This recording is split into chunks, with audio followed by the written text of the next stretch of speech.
Yo, yo, yo. Yes, I'm back.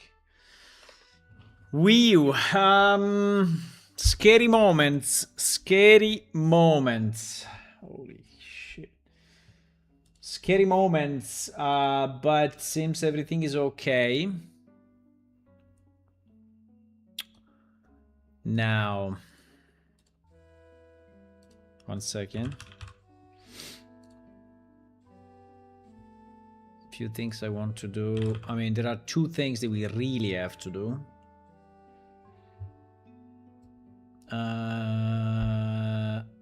Okay.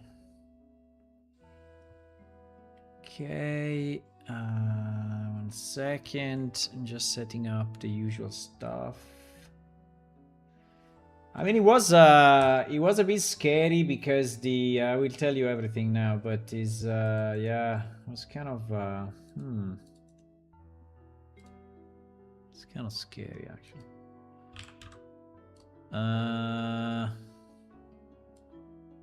Scary moments.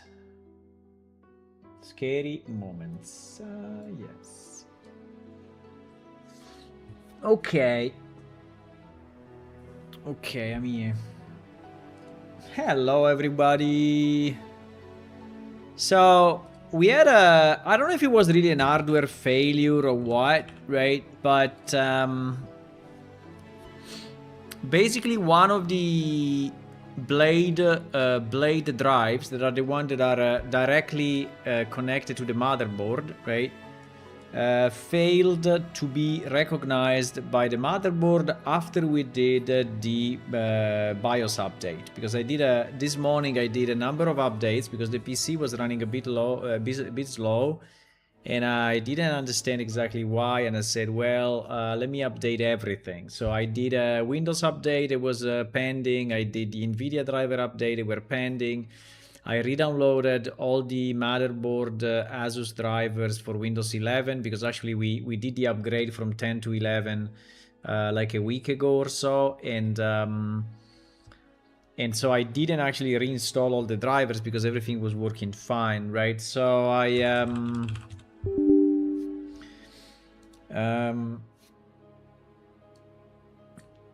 so I basically did the BIOS update, and during the BIOS update there was a very scary moment, basically where the BIOS asked me if I had an encrypted drive or not, and if it was encrypted, the BIOS would swap. I mean, it would change the ID of this TPM, whatever it is named, and so Windows would not recognize it anymore, and it would not boot anymore. So that was also kind of a scary question. But I said yes. I went through. It worked okay. I don't have any disks. I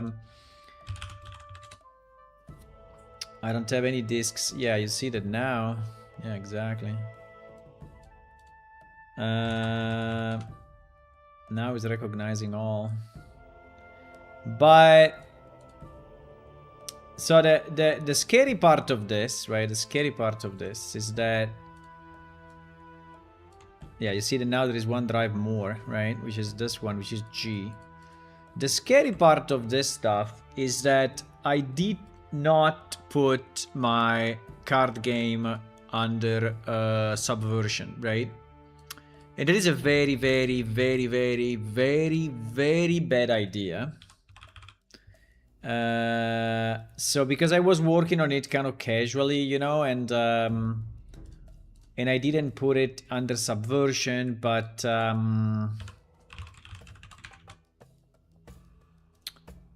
yes, and so the result, you know, the result is that if that drive would fail, right, for whatever reason, I would have lost completely the card game until I arrived up to today. Because actually I did a backup, but I did a backup of the project on the same drive, right? And I did, so the first thing we have to do is to put it under Subversion, right? And let me just see one second here. Okay, so I want to create a new repository. I don't even know where that repository actually is. But we have to create a new repository for our files, right? So the first thing that we will do, we will subversion Linux command line create new repo, right? It should be easy. Now I don't know. Yeah, I don't know exactly where is this. We don't have an SVN. Yes, there it is. Okay, so we create a new repo, a new directory is called PS cards, right? Just need to be sure that we have the same. Yeah, it's always me. And then we do yeah. And then we do create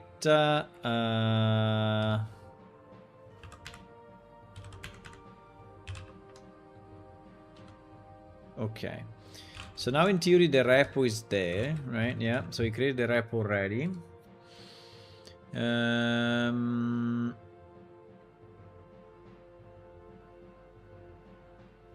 Okay, and so now if we go in our, because I want to check it in immediately, right? Since we got blessed, someone up there was looking at us, and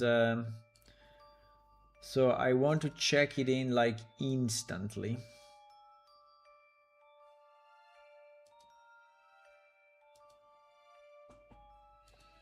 And so what we will do, we will associate this directory to Subversion.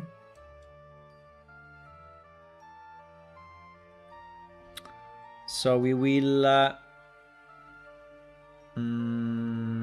create a repository here. I don't know if I have to create or do I have to...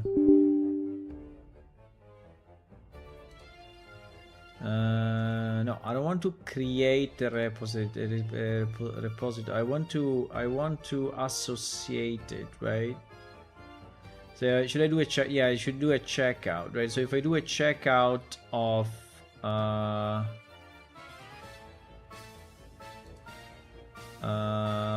yes.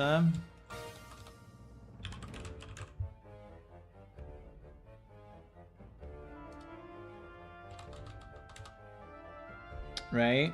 Hopefully this will not destroy the files that I have here, but I'm pretty sure it doesn't.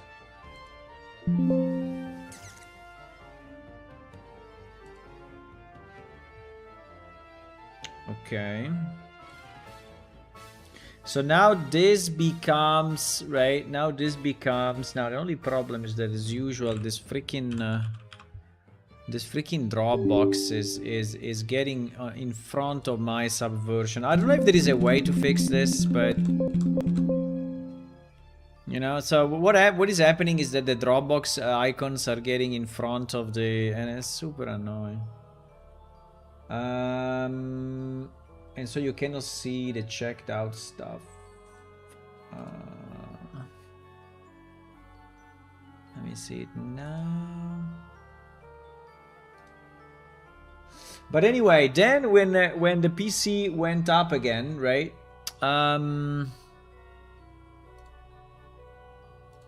It was not, I mean, I was still not seeing the drive, right? The drive was not there, so it was not detected by the BIOS. So it was like if it was not connected. It was like if it was not connected. So the only way for me to fix it was to open the PC, shut down the PC completely, open it, disassemble it. So I disassembled the whole PC pretty much, and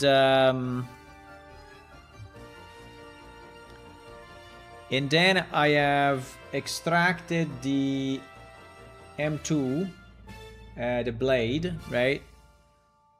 And I have reinserted it. I mean, I cleaned a bit the contacts just to be sure that it was clean. While I was there, I also removed the CPU, and I removed the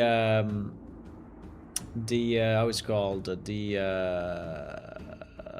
the paste, right? The paste that is used for the conductor between the CPU and the dissipators, right? So I removed that. I put a new one. I cleaned where I could the dust. There was a bit of dust on some of the fans, and so I cleaned that. I disconnected everything, removed the video card, removed the covers, because there are some covers on the M2, and I removed them, cleaned the contact, put them back, rebuild everything, restarted the PC, and magically it reappeared. So what I'm doing now,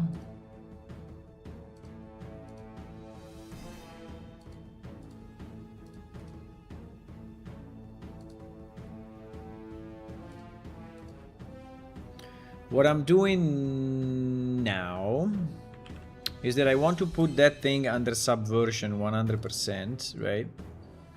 Because if we lose it, it's really bad. So what we have to check in, I mean, obviously we don't have to check in all of this, right? But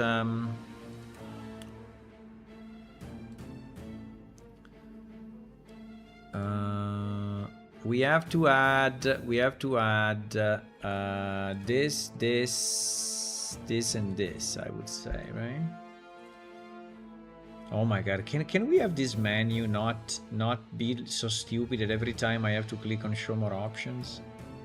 It's completely brain dead. Well, the external actors, I don't know, these external actors, I think they are not really used, but yeah, all the rest we put in, yes.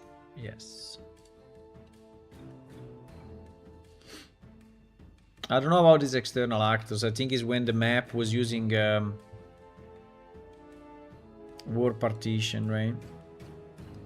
Okay, so now we check it in.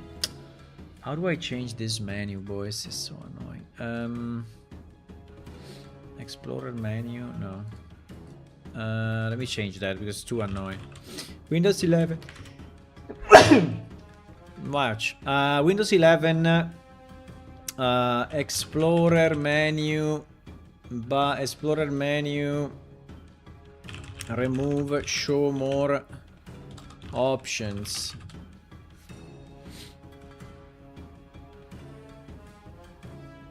You have to edit the registry. Oh my god.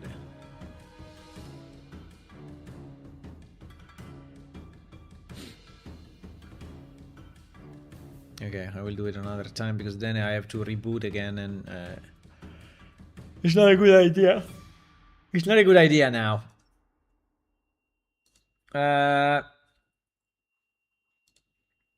Commit. Okay, first version of the PS card game. Boom. Authorization failed. Authorization failed. Possible. Because this guy is not... let me see, huh?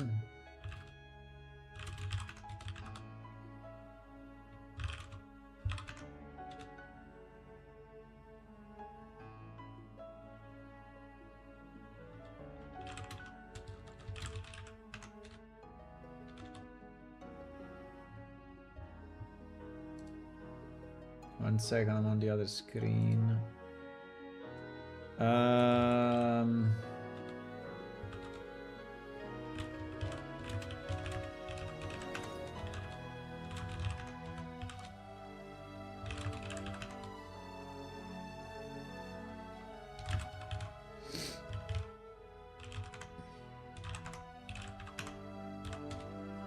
Okay, what about now?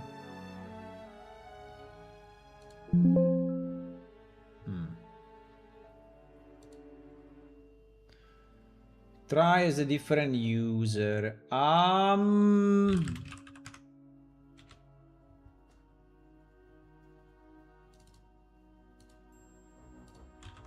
Okay.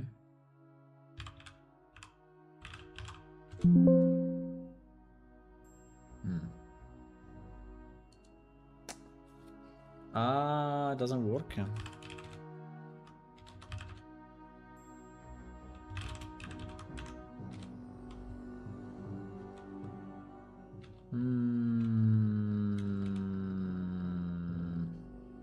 Why? I think I have to configure the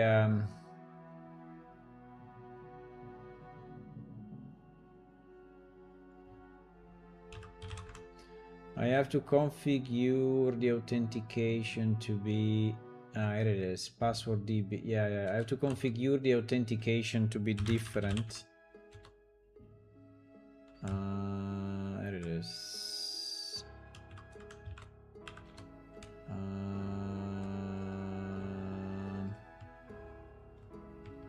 I guess. Okay, let's try again.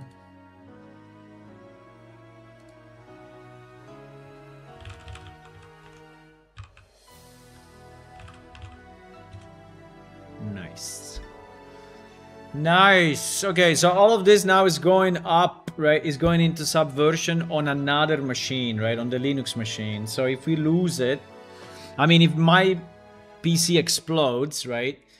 We still have, right? We still have the other backup. Now, let me just see on this G drive what we have that is really important.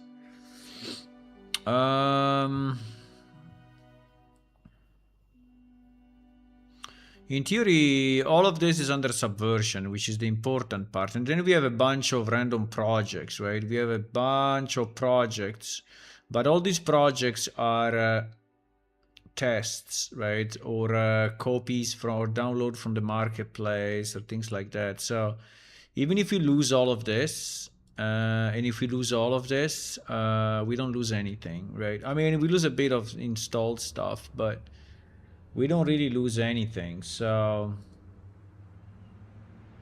I would say that we are good. I mean, we may lose the stuff, yeah, but it's all stuff that I already have. I have in other places. I have online. Like, for example, all the transport stuff and all the Unreal Engine components are anyway loaded in Patreon, so I could get the zip files from there. Yeah, so I think that one of the drives that is very problematic if it fails is our C drive. Because in our C drive, I have, for example, the whole PS local, right, that I'm not backing up anywhere. But the problem is that is terabytes, right? So, well, I mean, maybe not terabytes, but yeah, maybe 1 terabyte or 1.5. So I have to decide if I want to make this redundant. I mean, like, it would be a pity to lose all our Unreal Mission files, right? It would be really bad. But, I mean, not unrecoverable, because who cares, but... Anyway. Okay, guys, so Scary Moment is gone for now. Scary Moment is gone for now. But I was very scared. Hello, children. On the list, a new NAS? Yeah, maybe. I don't know. I mean, I already have multiple PCs, right? So we have a number of PC here that we can use as a backup. And actually, yes, the Subversion on the other Linux machine is exactly done for that purpose.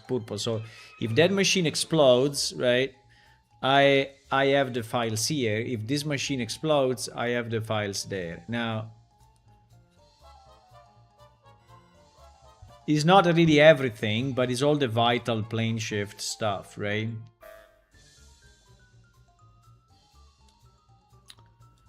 But yeah, if you ask me, do we have a risk? Well, we have a bit of a risk. Yes, we have a bit of a risk. Yes, we do.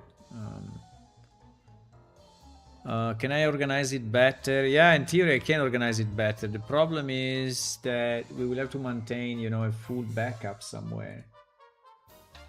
This means few additional terabytes, right? It's not, I mean, we are speaking big files here. We are speaking very big files.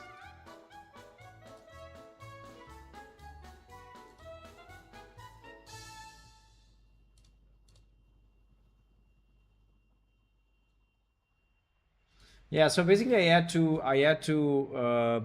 open my PC, disassemble it completely, and reassemble it completely, and magically it restarted. So it was really something that moved on the motherboard. I mean, it's weird that it happened after the BIOS update, right? So that's very strange. Anyway.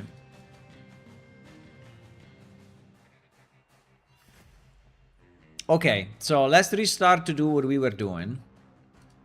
Sorry, I'm a bit... I'm a bit like in shock, you know, like I lost my G drive. No, I'm not in shock, but it was a bit scary for a second, so... Oh my god. Yeah, because basically I was starting to go, I was you know, opening the project, and the project was not there because the drive was missing. It was not a single project, it was the whole drive. I mean, it was the whole drive missing, and it was like, what the hell we're gonna do? Okay, so let me recap all the mechanics, right? And anyway, all the stuff that we already did and the stuff that we have to do. So cards have categories. This is done, right?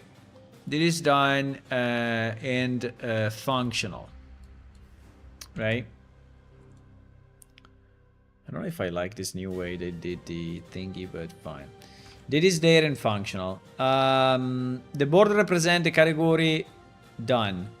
Cards have rarity, common, rare, epic, legendary. Done. And we also have the ability. We also have all the images for it, right? A gem on top of the card. Yeah, exactly. Done. Hello, who joined? Hello, an actual duck. Hey, welcome, welcome. Today we are working on some bit of a different stuff, but we are. I mean, it's still PlaneShift in a way, but is an idea that I had to create a PlaneShift card game, like collectible cards, right? And I know some of you don't like this idea because you think that is distracting me from the game development. I understand, but it's something that I want to do anyway. So I'm trying to do it, you know, not too much, but I want to do it. I really want to do it. And today we're working on this. Okay, then the other things that we said heroes. What font are we using here?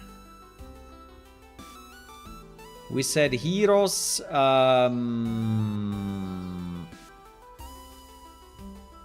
Well, I mean, we will need deck building. We don't have deck building yet, right? But so heroes have 3 item slots, right? We didn't implement the logic of the item slots yet, but we implemented at least the fact that and then we can see the full card. You know, we can see the full card when clicking on it. This is also done. We can drag a card on the board to a specific location, and at the moment we can draw the card. I mean, we can basically play heroes, right? So we can play a hero, we can play an item, and at the moment we cannot play a spell yet, right? A spell we cannot yet. Then there are some special things like the location cards, right? Location cards at start of the game. Then we have the creature card. Yeah, this is something I want to work on now. Creature cards at start of the game as well. Then we have the pile management. The pile management is not correct yet, so it's something that I have to complete. So the pile management, I think we need a real array of cards, and we need a real shuffle.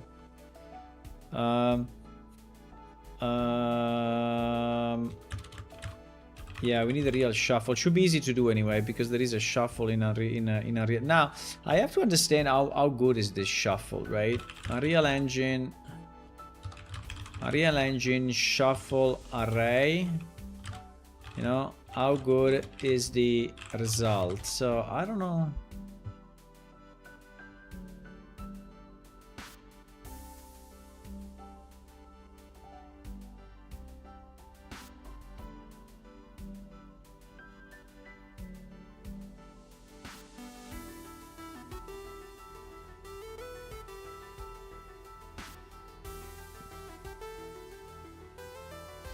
Seems that people are not very.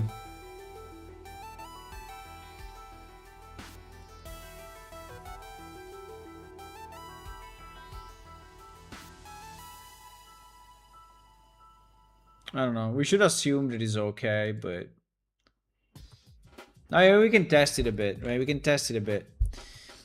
So pile management is shuffle. Now, I think we will have to implement sooner or later a discard card, right? But I have no idea how to do it. So you could just destroy a card. You could just drop a card, right?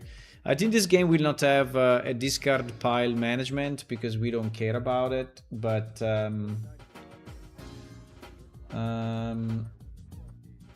with me if you got the itch to do something. I keep itching until you work on it. Yeah, exactly. I still don't understand if you want to make the game as an external project, if you can be playing only a game or two. Both, Ulla. So it will be inside PlaneShift, like the dice game, right? We can play dice in PlaneShift today, and you will be able to play this game in PlaneShift as well. But at the beginning will be external because it's just easier for me, and we will have to understand how to provision the card, right? How do you find the card, the rarity? Maybe you need to have a base deck that you can use, right? Yeah, I think the base deck should be available to everyone, right? So so define base rules for deck building, right? For deck building, this one we did. Now define front back rows, we did. Now we don't have a way to enforce it though. We don't have a way to enforce it. Yeah.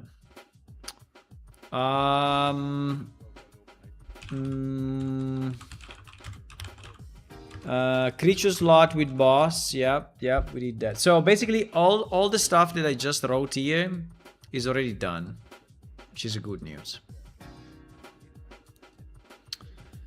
So this is done, this is done, this is done, this is done, this is done. The spell is not done.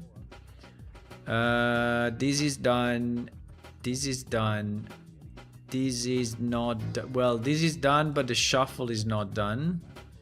This is not done, this is done.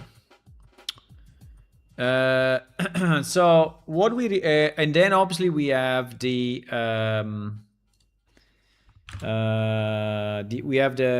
resources, right? So coins and mana, and that's done. Now we have the swap turn, right? You have the basically end the turn, right? End the turn. We have that is done, so two people can play. We have the draw card, right? Did I say draw card already? No, I didn't. So we have the draw cards. You can draw cards, and in general we have the hand management, right? So the visual cards, right? I mean, our cards are visually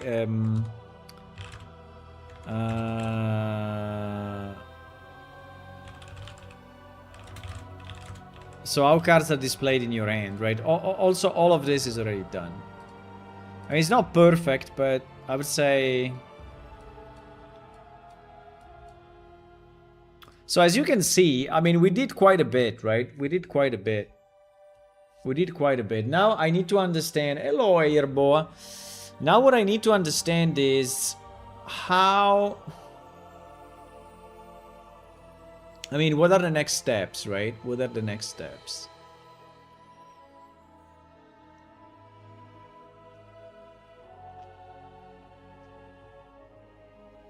I mean, there is a huge block, right? Which is a huge topic. There is obviously abilities, right? Hero abilities, creatures abilities, locations abilities, and spells. And those at the moment are not really implemented, right? And yeah, those are... I mean, that's a huge topic that will take me a lot of time, but it's fine. We can put it here. So we can say define hero abilities, right? Define creature abilities. Define location effects, and define spell effects, right? And define spell effects. Then we will also have to...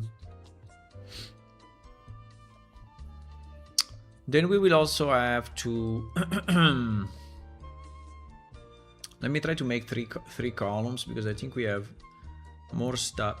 No, bro. We discovered this layer thingy, right? That they added, which is a bit stupid, but I mean, it was better how it was before, but fine.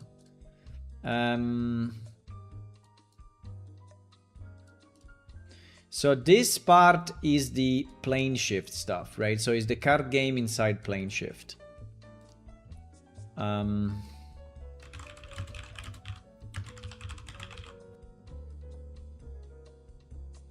So that is the thing. But this one for now, I will leave it. Oops, I will leave it a bit on the side.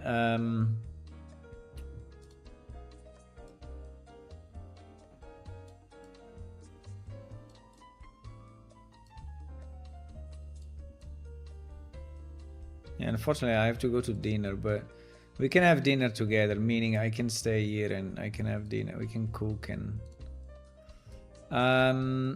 So we have to define heroes abilities, creature ability, location effects, spell effect. Yes. We also have to define some heroes that are only front or only back. Yes. So we have to define the hero back front rule, so that some can be, yes, that we miss. And then there is one thing that I didn't do yet, which is actually the resource consumption, right? That is super easy to do anyway, so, but let's put it, maybe this is the thing that we do now. Maybe the resource consumption we do now, right? So obviously resources needs to be expanded when you use items and stuff like that.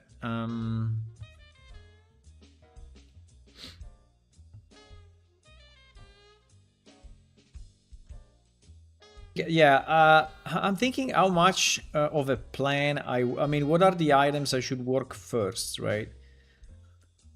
I think, for example, discarding a card is not very important, but shuffling the pile, I think, is mandatory, right? Shuffling the pile. Yeah, I think we should start with the shuffle. I mean, shuffle is very easy if it works the way they say it works, right? Because basically, what it's saying is that we have a pile object, right? And we can add a new function that is shuffle, right? Shuffle pile, right? Shuffle pile, or shuffle pile. No, the underscore, no, please. Shuffle pile, right? And in theory, it's super easy because we have this array of cards, right? And there is a function in Unreal which is actually called shuffle, right? So In theory, this does what we want. Now, I have no idea of the quality of this shuffle. So how random it is, how good it is, you know. But yeah, basically, this is all we have to do to shuffle. But we need to do it.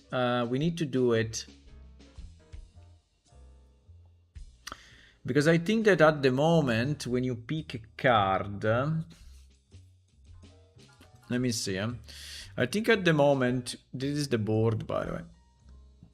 At the moment when we pick a card, yes, I also have to add conquered creature slot. Conquered creature slots, right? I have to do this.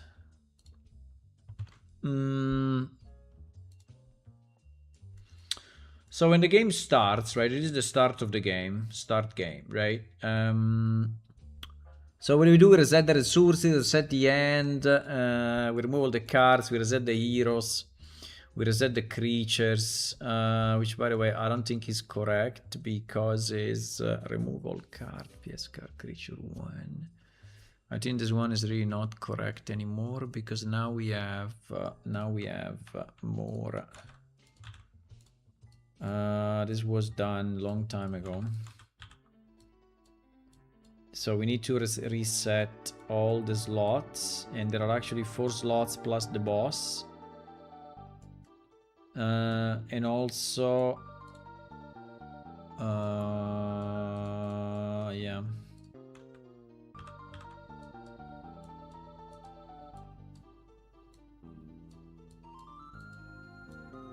So we make everything disappear. Now here is wrong.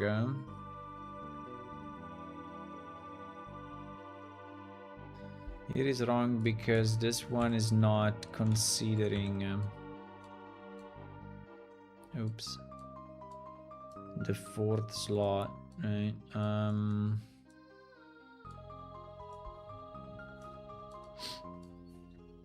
Now it is.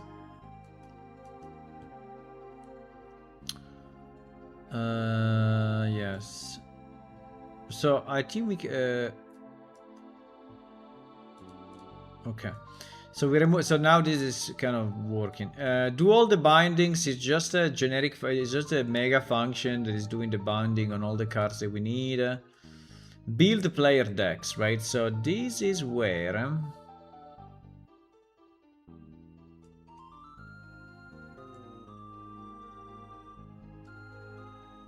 Yeah, for now the 2 decks are identical. It's fine.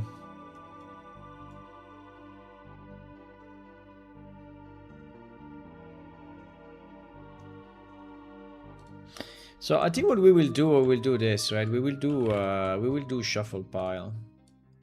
We will do shuffle pile for player 0, and we will do shuffle pile for player 1. And then, or do we want to have a separate shuffle function? Maybe yes. I think it's probably better actually. Yes. Let's do it outside of this. I think it's cleaner, right? So we do build player deck, add hero to end, build common deck, and then basically here where there is pick random cards, right? Pick random cards. I don't know what is this doing.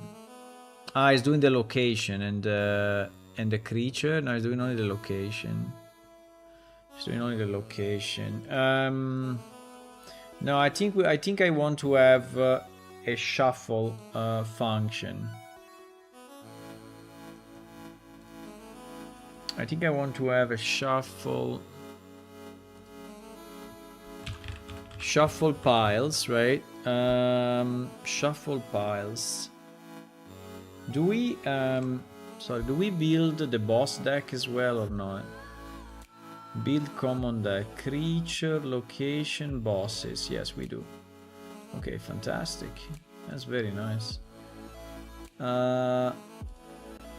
So we want to shuffle piles, right?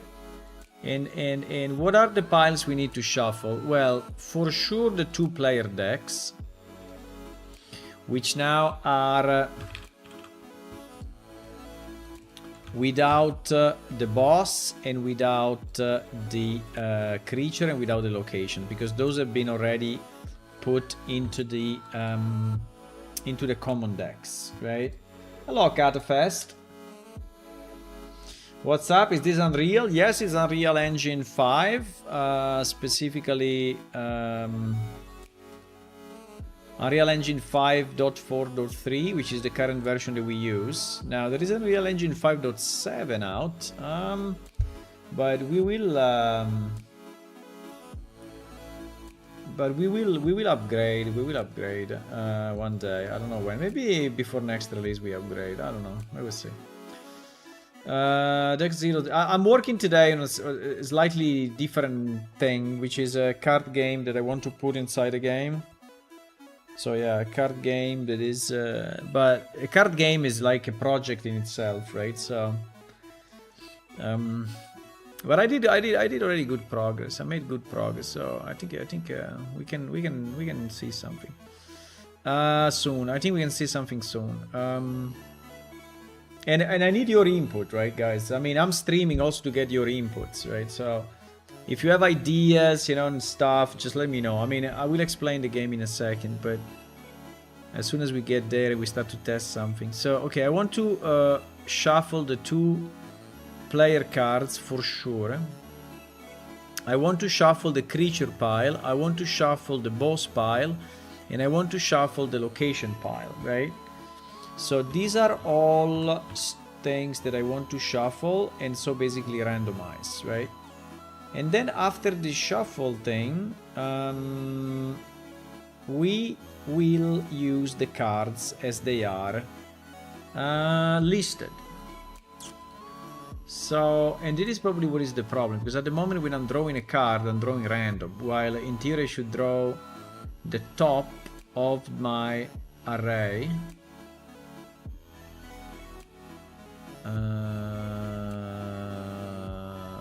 Yes, we also have to implement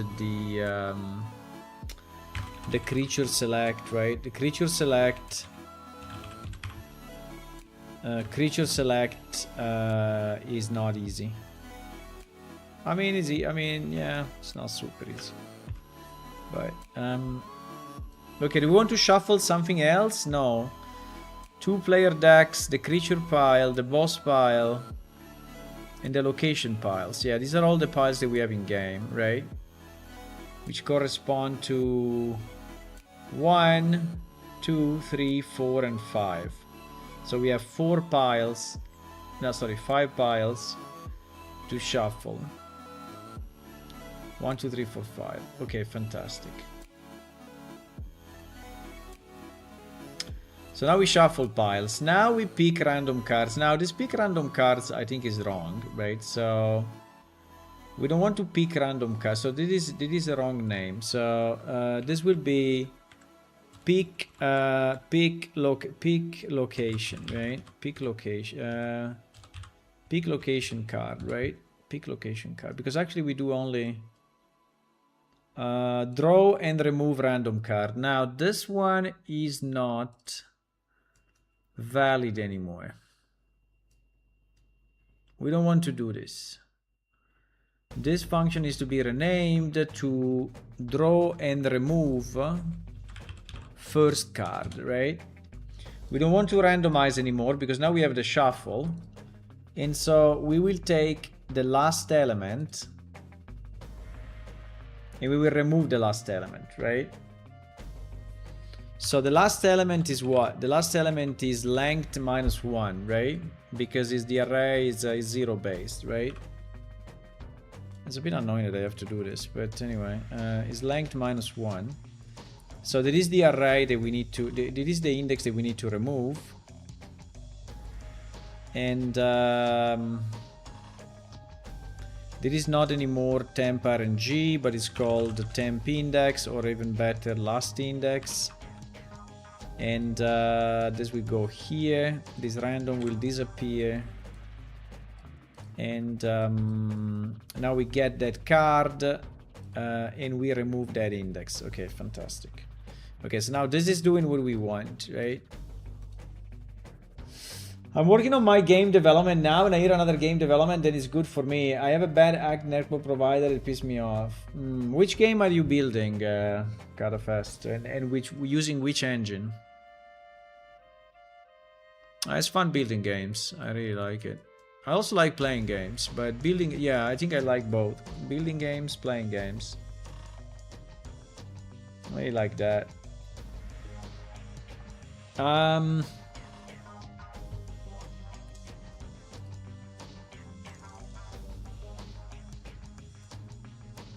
Okay, so we do that remove first card. We do the draw and remove first card of the location pile, right?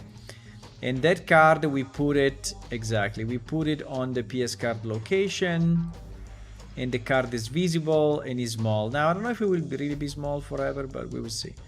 And then we bind this card, okay, to full view. We set it visible, and we log the text. Okay, so if I save all, right, and I start the game, yes, this is working. At least it looks it's working now. We can try it a few times and see if we get always a different card. Yes, we get a different card. Okay, cool. So now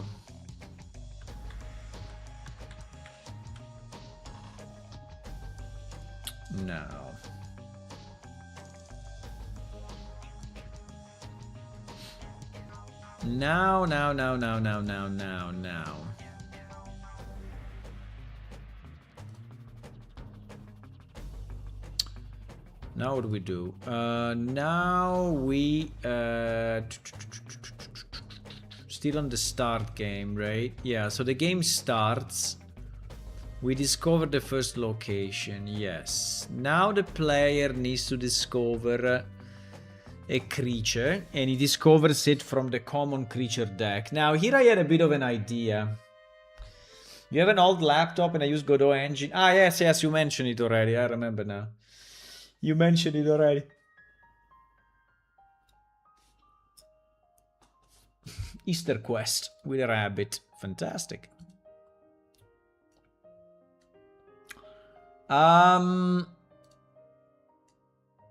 So for the selection of the creature card, I have this thing that I don't know if it's really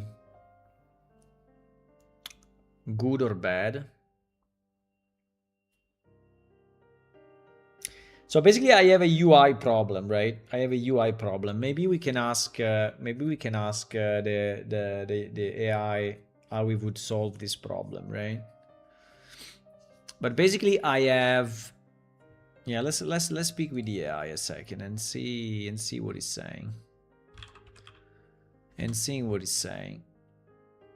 I think that probably Claude will be better for this, but should we go Claude? I think Claude is probably better for this. Even if we will try to build the model, right? But I'm creating a card game. I create a card game, and one player action is to select a creature from a creature pile, right? The way it works, no, I think it's not needed. He draws 3 cards, right? He draws 3 cards. And he can then select 1 to put on the board, 1 to put on the board, 1 to put at the top of the pile, and 1 to put at the bottom of the pile, right? At the bottom of the pile. So I was thinking to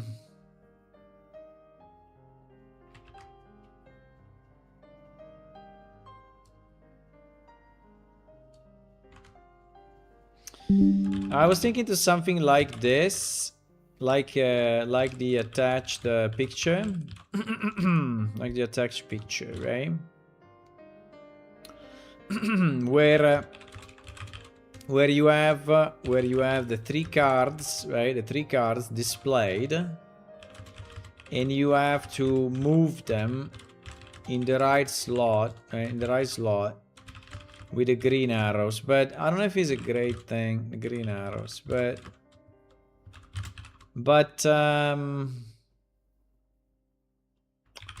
it looks a bit clunky.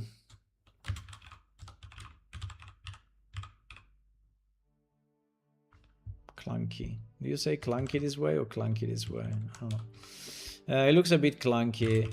Is there a better way? More, I mean, with a cleaner, I mean, with I mean, is there a better way? No, sur Claude Venosia. Yeah, you can look at everything. You can definitely read pictures, yes. I can see what you are doing for. You are right that the arrow-based shuffling feels a bit clunky. There is some cleaner alternative.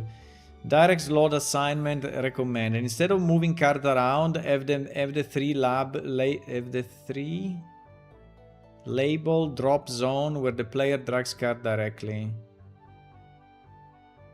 So to have a drag and drop. Play this card with a board icon, top of the pile with an up arrow, bottom of the pile with a down arrow. The 3 cards stay in their initial position. The players simply drag each other to his destination. Yeah, the problem is that if he changes his mind, then what? Select and choose. Player clicks a card to select it, then clicks on one of the 3 destinations.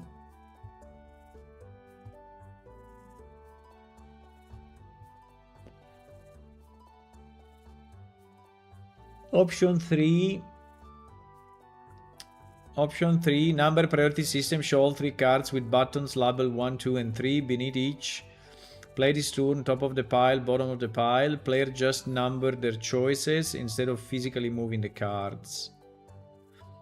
Just number their choices. Option 4, 2-step selection. First ask which card you want to play, which one you going to top. Yeah, no, because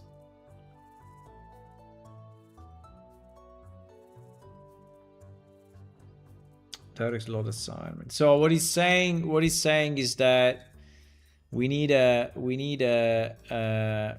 6 slot view, right? So we need a 6 slots, right? Basically, where you have your 3 cards, right?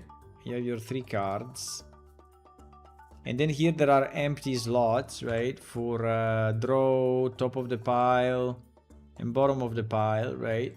And the confirm obviously here needs to go. Right, so something like this. So you take a card and you drop it there. You take another card, you drop it there. You take another card, you drop it there. Right. You can use another IDE with AI to read all folders and find to show where you have the bug-bed implementation. Yeah, I mean, for example, JetBrain Rider already has the AI embedded in the IDE, so it can already suggest some stuff. Yes. But to really have like Claude read all of your text, I mean all of your code, you will have to like zip it up and give it to it. But we also have visual blueprints, right? So I don't know how to give him, for example, this, right? Because there is no code, it is like visual modeling, right? So I don't know how we can read it. I don't think I really need that. So do we want to do it this way, or do we want to do it with the arrows? I mean, the arrows at the end, you know, are like buttons, right? Are like buttons. So in theory, if I add like 3 buttons, because this guy was suggesting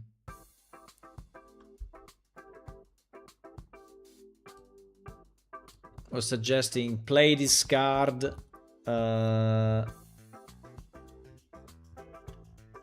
top of pile, bottom of pile. So basically what he's suggesting is if we do something different, we have I mean, I can also have 3 buttons, right? I can also have 3 buttons, like one button like this, and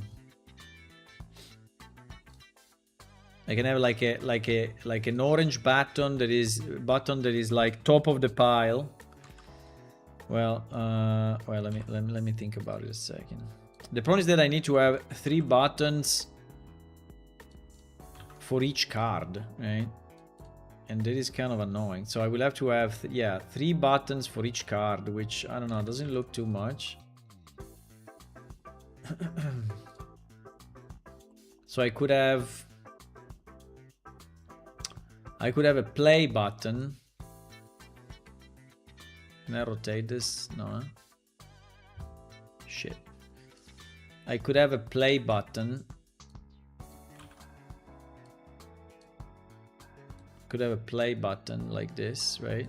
Which basically means, put it on the board, put it in play, right? And it can be active or not active. I could have an orange arrow like this that is top of the pile, right? And I could have a red one which is bottom of the pile, right? So in theory, if you have these three icons,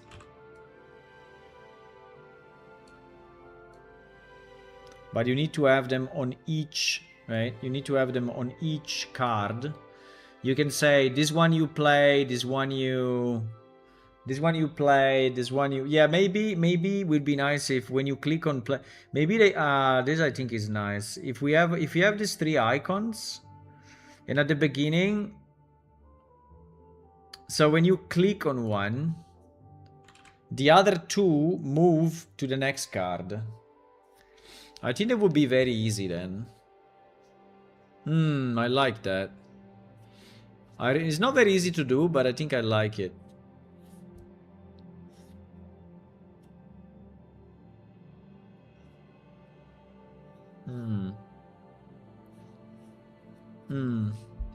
Yeah, it's not bad. I think it's a good idea. I think I can try like that. Do you see this comment that I had here in the text, in the thing? It was saying unusable, too bad, right? This was like 2 years ago. Now it's very, very good actually. Because I have like ranked the different AI at the time, right? And like, for example, Copilot was okay, but 2 answers per day, right? This was back in the days, but now they are all very good, actually.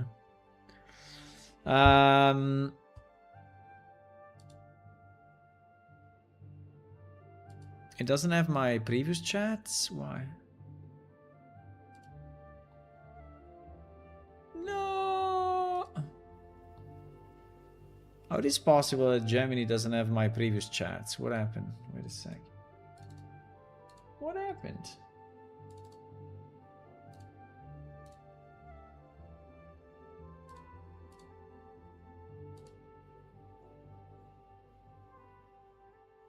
Open the Google app on iPhone, and what I have to do? Open the Google app on iPhone and click yes. Okay, done.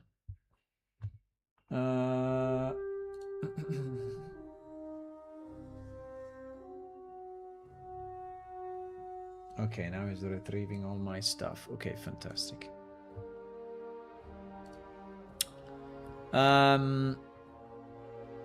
Okay, so we can say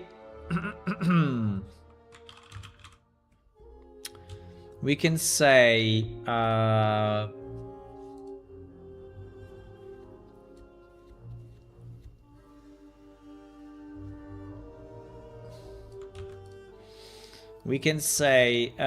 one player action is to select a creature from the creature pile. It draws 3 cards. It can then select one to put on the board, one to put on the top of the pile, and one to put at the bottom of the pile. So I need one icon, right? I need one icon for the play on the board. I was thinking to a play icon like the one. How do I explain a play icon? Like a triangle, right?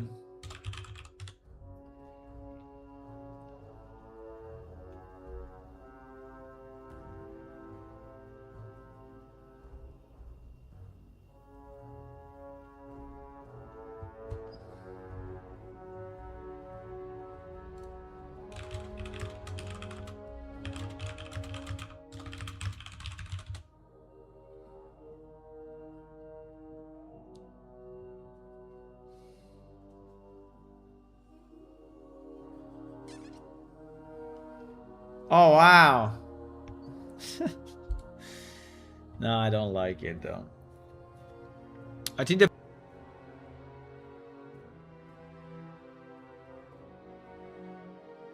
the play should be green. The play icon should have a green color. Green color. And be, yeah, a triangle like it did is good, right? Like it did is good. The play icon I think is good. The top of the pile should have an orange color and look like an arrow pointing up, right? The bottom of the pile should have a red color and look like an arrow pointing down. Using an AI generator, yes, what I'm doing. If you see what is on screen is what I'm doing. Gemini is actually very, very good in image generation. Claude is not that good and usually create just visual. Why added this anchor, right? I don't understand why added this anchor. But okay. The first two are good. Can you remove the anchor from the third one and also provide those on a gray background?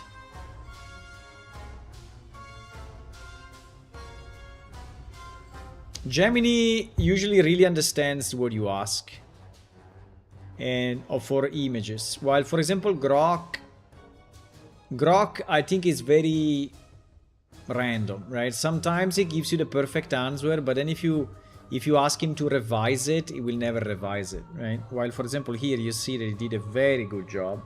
Very good job. It's fantastic. It is absolutely gorgeous.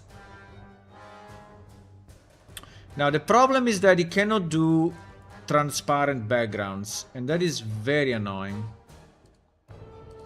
Let me see if we can do it with stupid paint. You know the paint actually has Copilot in it, and you can actually look at this, huh?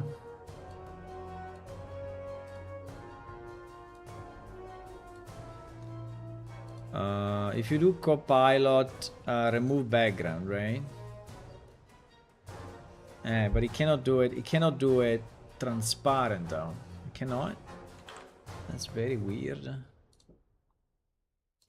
Can you do no? You cannot do transparent background, huh? No?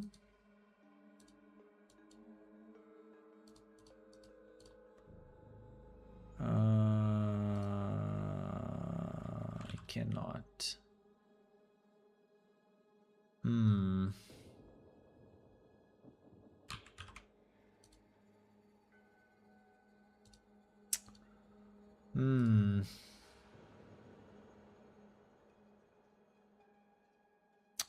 Yeah, but Photoshop is outdated at this point.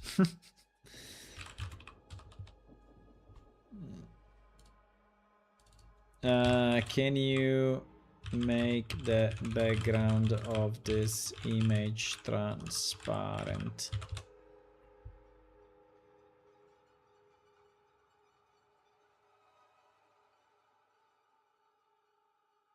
What the fuck? I hit the limit instantly. What do you mean? Because I'm not logged in.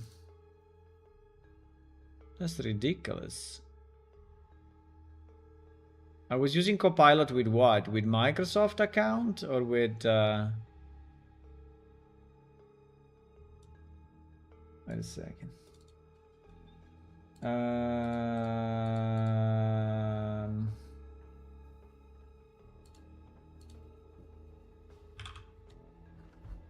He's asking me some stupid stuff.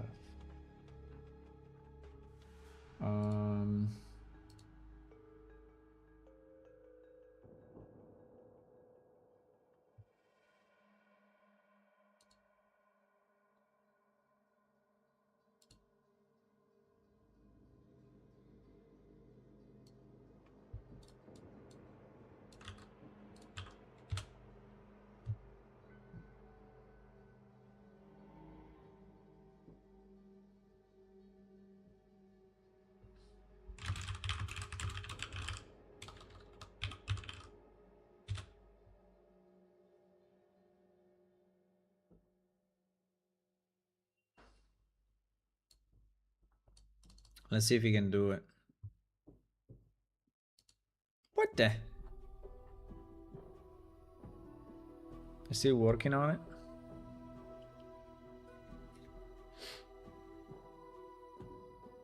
Yeah, he's working on it. But I don't think that it is a real transparent background. I think this will be... This will be a fake transparent background. Oh my god, look at what it did. It fucked up completely.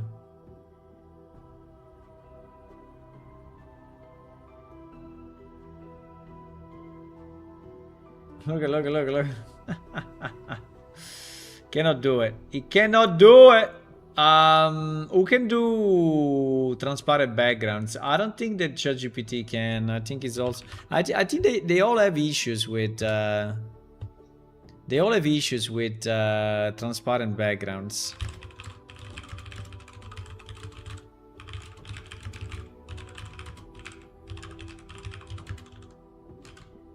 No. I think they all have issues to do this. They have issues to generate images with transparent background, and they have issues in removing it. I don't know exactly why.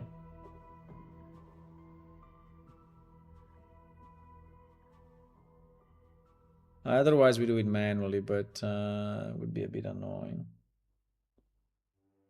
Would be a bit annoying. What happened here? Analyzing. Yeah, he's doing a Python script. Look. He's doing a Python script. Like you said, Catafest. He did a kind of a Python script. But if I click on download image, nothing happens. Ah, yes, it did it. Okay, let's see. Let's see. This will be... where do we put this? We put this in...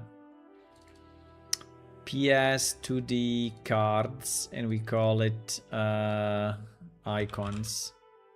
Choose creature icons. Okay, let's see if he did it or not. Ay.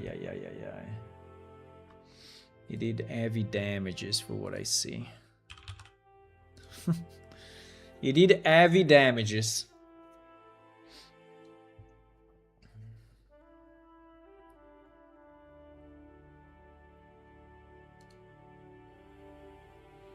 Heavy damage. We can do it manually ourselves. Maybe it's easier. Maybe it's easier, my friends. Maybe. It's easy. Where is it? Yeah, he did this, but I think he fucked up. You see, because here it destroyed some of the...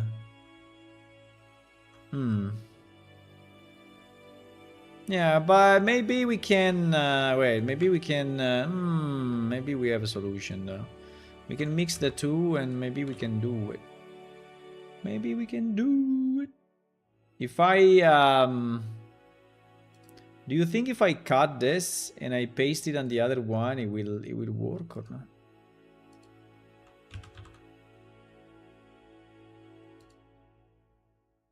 Yes, I think it does.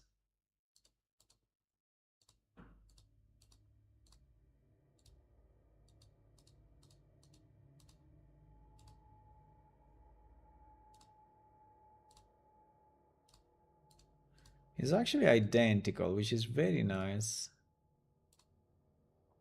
It is actually identical. I'm surprised that that the AI didn't fuck up a bit. I'm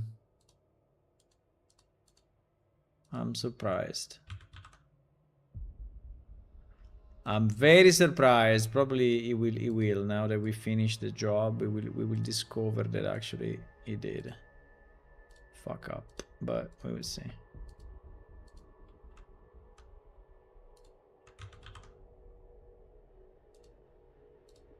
No. It didn't. Okay. I mean, it fucked up in the middle, but now we copied back the middle, and so we have the three icons with a decent bag. Now, I don't know if this is really good, but it's better than nothing. So we will save this. We will save this, and we will...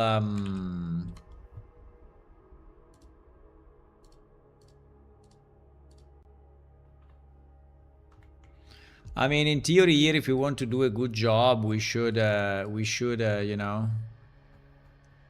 we should make it slightly, you know, like that. But I don't really have the willingness to do it. So, well, maybe I have a bit, but not a lot. Because at the moment it's very monodimensional, right? So there is no real halo, right? There is just no, that's not good. There is no real halo. It's just a strong...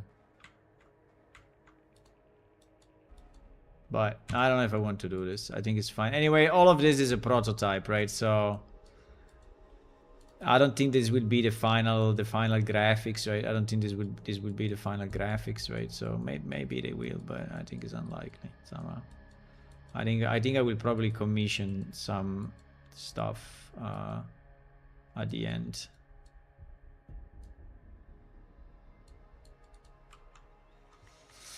Okay, so if you want to have these three icons, right, kind of separated, and we put them in a separate file each, right? They're a bit big, but I think it's fine. So we copy this, we put it into its own thingy, and this will be what? This will be the top of pile, right? Top. Never have the right directory. I think they remade this GIMP thingy, and it's super annoying the way they did it. Cards, yes. So this is top of pile. Let's say icon top of pile. Okay. Icon top of pile. Okay, fantastic. Then we have. Let me see if we can do it in the same sides, but most likely we cannot. Nearly. Very, very similar. Maybe we can.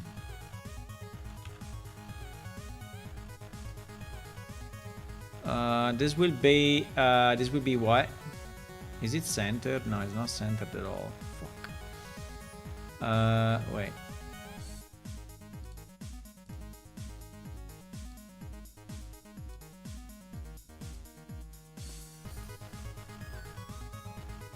Okay.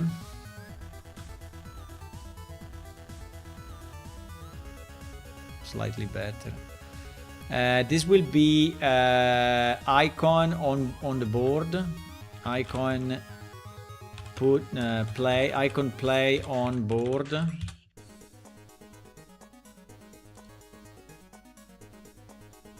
Wait. Icon play on board, and this one will be. Yeah, it kind of fits though. This one will be bottom of the pile, right? This would be bottom. Oh, I don't see it. Oh, I see. Bottom of pile. Okay, bottom of pile. Okay, so now the idea is if we import the stuff here, we import this, this, and this, right?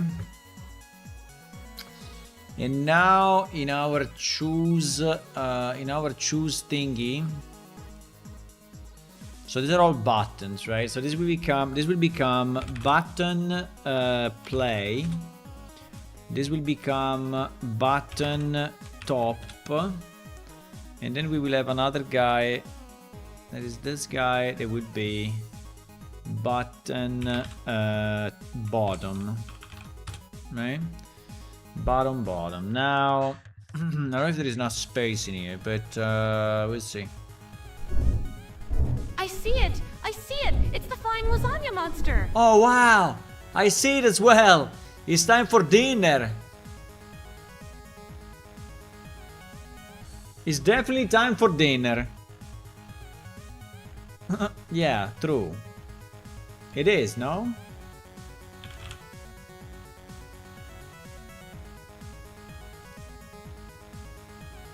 Oh wow, it's so small.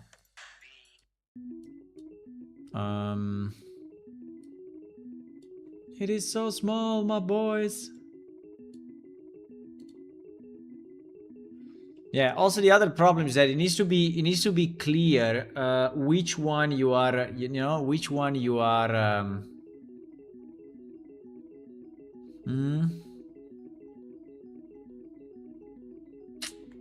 Should we have it at the top?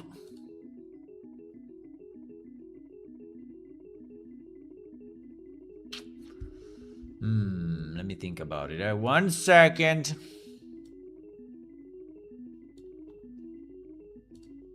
So maybe the text, the text can appear based on what you click.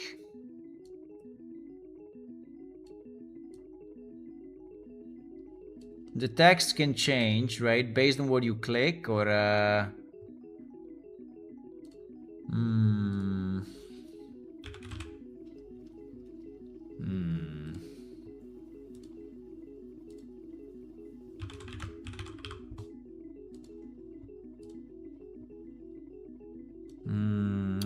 I'm not sure of what I want to do here. 86 by 86. 86 by 86. 86 by 86. I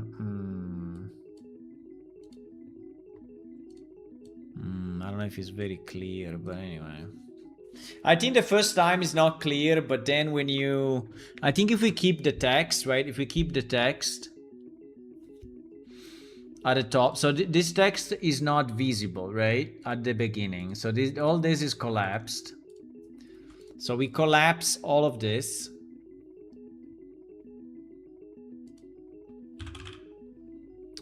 We collapse all these three so they are not visible.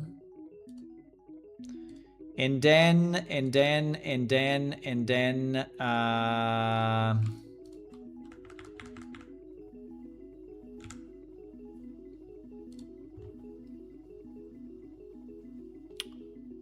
wait though, because there are some cards that are different. No, well, and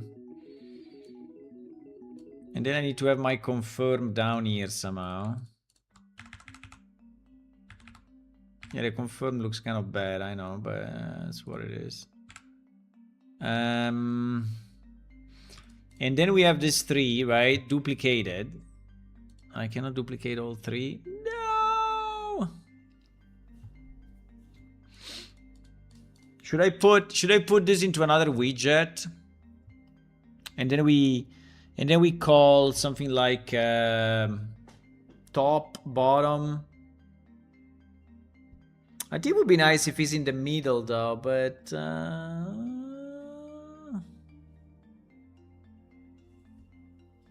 but then how do you go back if you make a mistake? If you make a mistake, so let's say that you click on this, right? And these 2 go here. Then you click on one and the last one goes here. But then you want to undo, right? Then you want to undo, what do? You click again on it and they go back, they roll back. Or maybe we have a cancel button. Do you have any suggestions on this? You can use the shader distortion for vector effect. What do you mean? What did the GPT result look like? Very bad. Anti-gravity has been very fun. Been scanning code at Minute Python SQL on mobile Linux now. Anti-gravity, they told me it was not very good, but you had a good experience with it?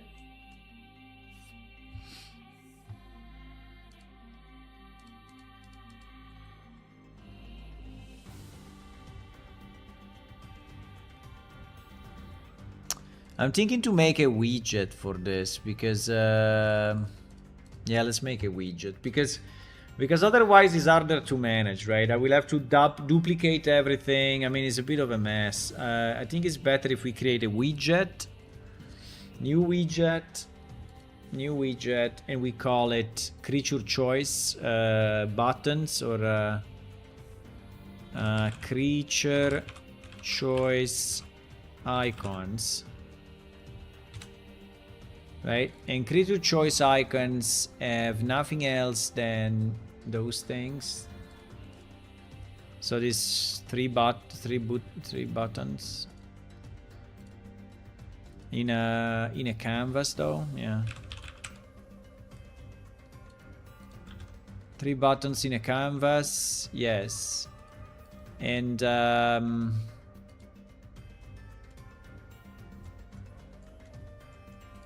okay, and as a default they are all visible.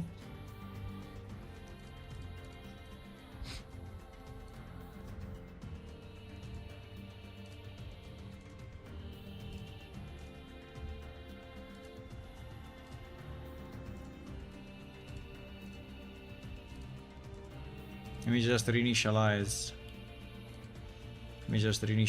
All the shit here. Okay. They're all visible, right?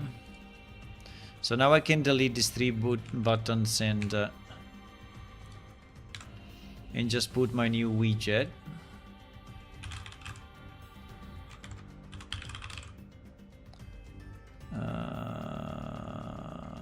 Yes. Right, and we can duplicate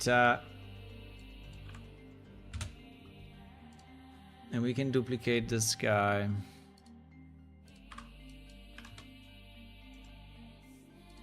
Three times. Obviously move the first one. No, because they are here.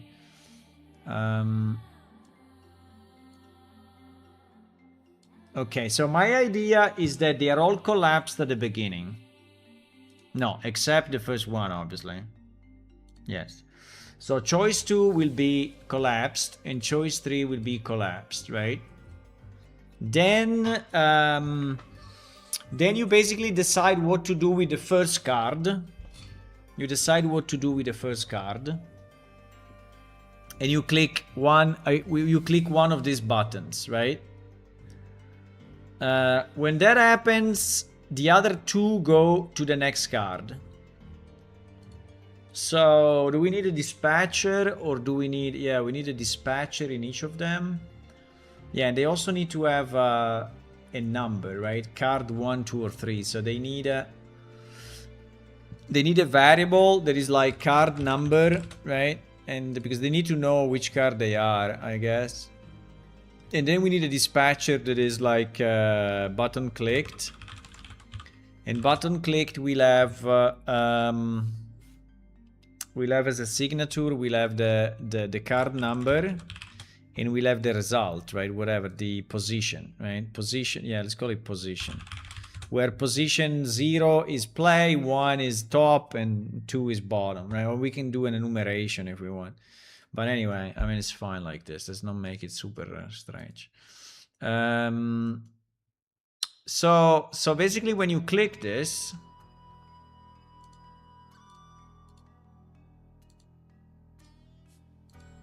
I mean, all three are obviously variables, right? When you click on the first one, right, we have to check the visibility of the other two pretty much, right? And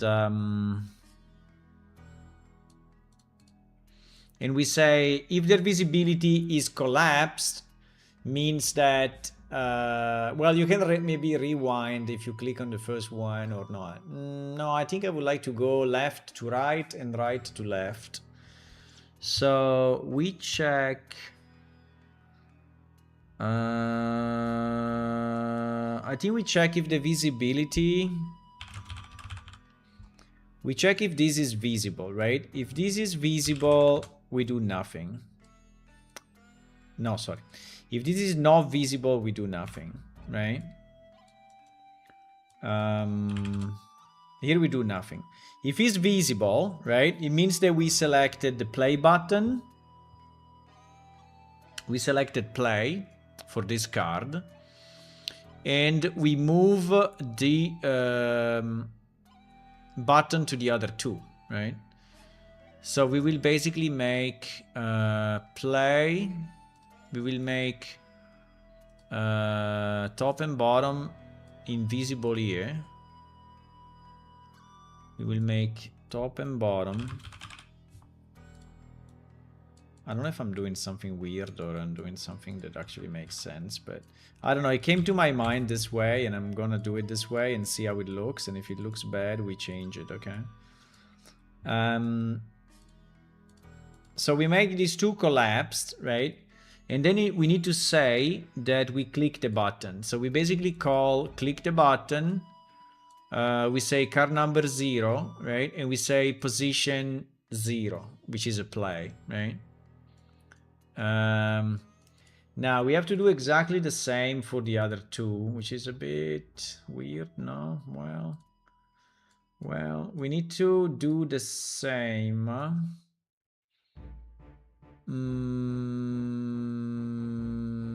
Well, if you are clicking the second, for sure you are in the situation where you are at the beginning, right? Or not? No, it's the same. So this will be the same, but done with the other. This will be the same. But we have to do it with another button, for example, the play button, right? And we can say if the play button is visible, it's not visible, we do nothing. If the play button is now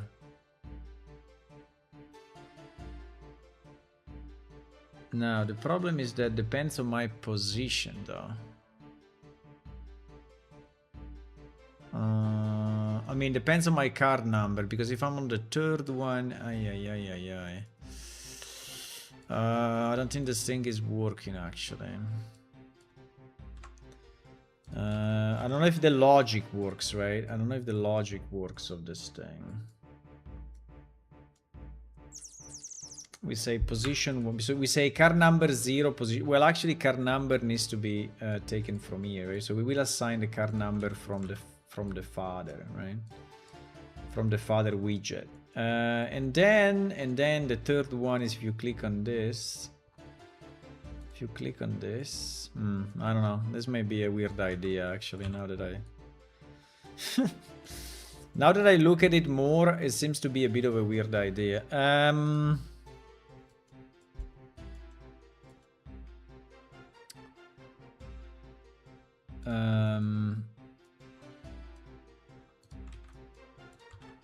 It seems a bit of a weird idea, no? Bah, I don't know. Position 2.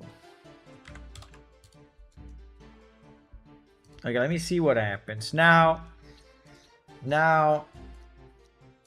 from the card choice, the only thing that we have to do is we have to assign, right? We have to assign this card number as a visible element. And we will assign this one to card number. We will assign this one to 0, this one to 1, and this one to 2. So we know which one we clicked, right? And then in the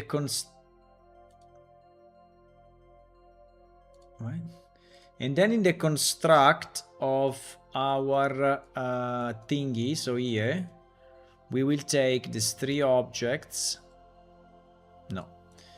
We will take these 3 objects and we will bind to a function, right? We will bind to the dispatcher. We will bind it to the button clicked dispatcher. Exactly. Exactly. So when this widget starts, it's binding to these 3 events. And now and now what? Now I create a new event, right?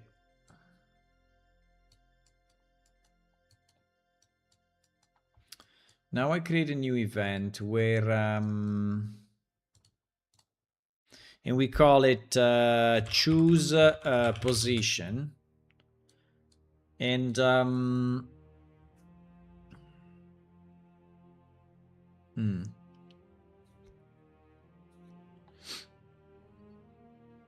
it's kind of interesting, huh? So if we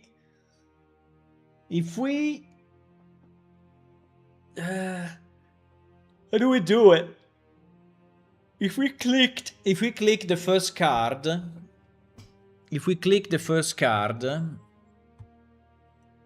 and the position is 0, yeah, I think it's a bit messy actually. I don't know. We can do a switch. I think we become a giant switch, like a monster switch. I think we become a monster switch because basically what I have to do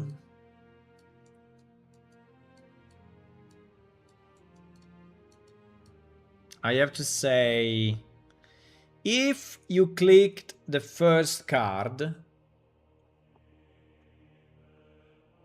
and the position is 0, go and configure the second card. So basically this one, right? Go and configure the second set of buttons to have the other 2 options not yet selected. So probably we need here a setup visibility or setup buttons. Setup buttons, right? That takes as an input the position. I don't know. Takes as an input the position. And here is switches again, right? So he switches based on this position, which can be, yeah, but the problem is, I mean, this is not my position, it's the position of the previous. This is the other position. And so we say, oh, if the position is 0,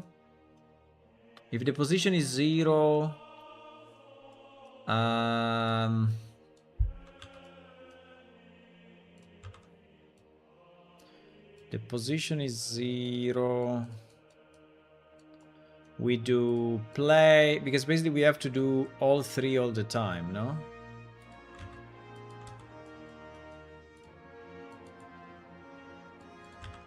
We have to do play top and bottom. So if the position is 0 of the previous one, definitely you have to collapse this guy, and you have to show these 2 guys. But how do I know that I have to show only one? Ay ay ay ay ay. Ay ay ay ay ay ay ay. No, this is not working, huh? This is not what. This position is not good enough. This position is not good enough. No. Because we don't know what to do. So if you clicked on the play on the previous,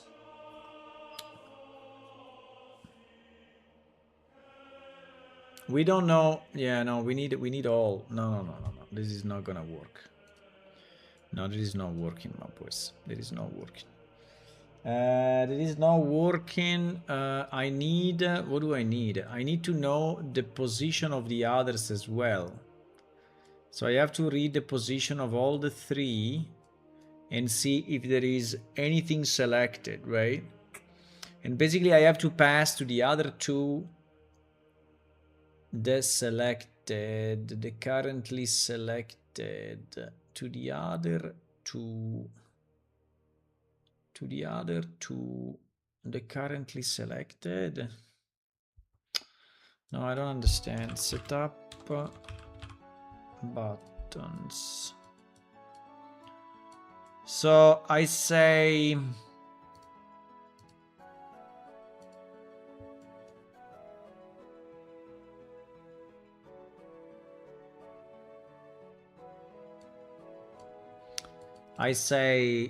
I clicked play, and you need to have the other 2 buttons because I selected position 0. But this guy, and I mean, and here it works, right? If I'm selecting on the first one, it kind of works because this guy will select the second and the third and hide the first.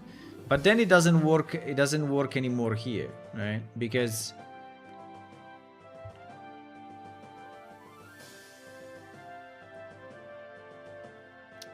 if I, well, it doesn't work anymore. Sorry, it doesn't work anymore here. Exactly, it doesn't work anymore here because I can say, oh, now you have to. Well, in theory, we don't do this because we do them in sequence. We do them in sequence. So this happens only. What? This happens only if you selected the second, the first card, right? But this guy needs to know that his position 2. Well, this guy knows. And if you click the third one, in theory you do nothing unless, because the third one is the final choice.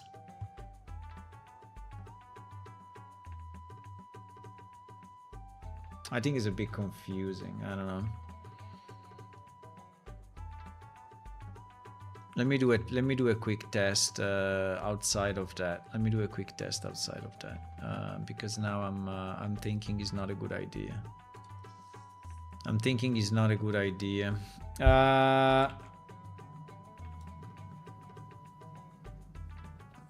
So the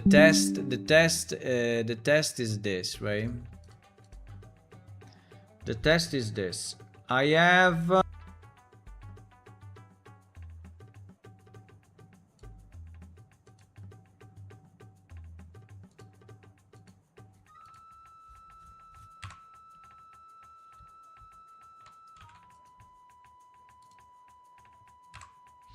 I have my three thingies, right? I click on play, and what happens is that these two guys move here, because this one you selected play, right? Then you click on this guy, and this guy moves here, right? So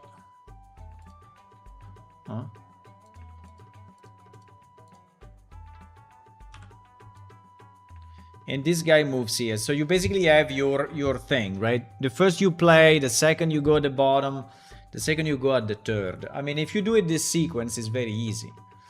The problem is when you have to go back, right? Because you say, no, I did a mistake, right? Or we just have a button that resets everything. We do reset, right? And probably is the easiest. Or I was thinking that you can click one of these guys and they go backward, right? They go backward. Which may be okay. So this is what I'm trying to create, right? This is what I'm trying to create. I don't think it's too bad.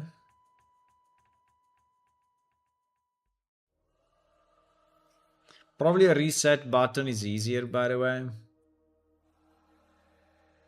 Okay, so let's think about the reset button, and if we only go one way, right? So you can only go down, you cannot go back. You cannot go back, right? So if you cannot go back, maybe it's a bit easier then. If you cannot go back, when you are in position 0, you just have to configure the second one with the two buttons that you did not pick, right? Meaning if you pick 0, you do, yes, 1 and 2. If you picked 1, right, you do 0 and 2. And if you picked 2, you do 0 and 1, right?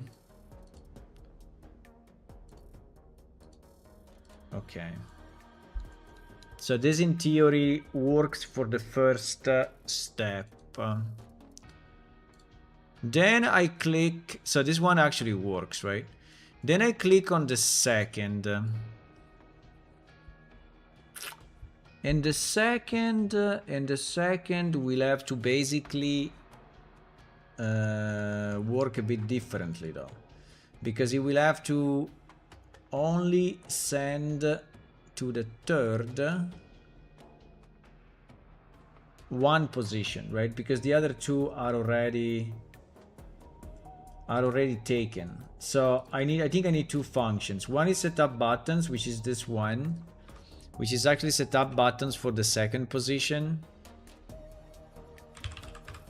So this is set up buttons pose 1, and then I need a set up buttons pose 2. Right?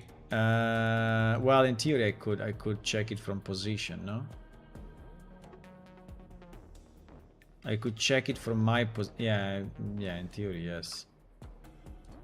I know my position. I know my position. My position is this one. Is card number. So if my card number is if my card number, I think it cannot be 1, right? So it cannot be 0. So because it cannot be 0 because 0 is the first. So if the card is the second one, if the card is the second one, we do this shit.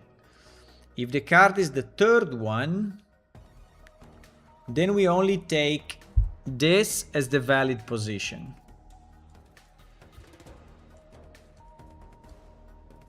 And so we switch again. And so we switch again. We do the same shit, but with different values, right? So if we are in number 2, based on the position of the previous. No, in this case will be the position that we have to set it to, right? So the position we'll have to set it to would be easy. So if it's 0 is this one, visible, collapsed. If it's 1, collapsed, visible, collapsed. If it's 2, collapse, visible, right? Yes. Yes. Yes. So this will be based on my card number. Now the difference is that here I need to tell him the position. Okay, so this is a bit more complex because here I need to tell him not my position, but I have to tell the other two that are selected, right? So I will have to get the position of. So I need a get current position. I need a get current position. In theory. Current selected position. Current selected position. So current selected position. But here it will be still be 0, eh? No, it will be -1. I think we do a -1. So this needs to be needs to start as a -1. So basically invalid, right? Basically invalid. And if I am card number 2 is still invalid, right? So that will be invalid until I select the third card, because it's only when I select the third card that I know what the second is. Oh shit, really? No. Okay, yes, that's true. So I cannot do it this way. No. Okay, I cannot do it this way. So I need a get current position. Get selected position. Get selected position. And get selected position, we check.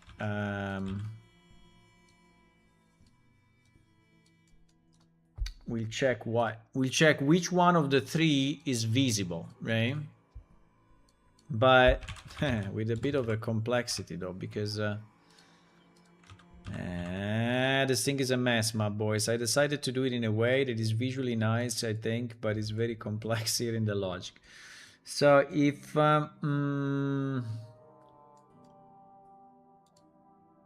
it's 9:20. Wait a second, I need to cook my dinner, otherwise I will never have dinner tonight.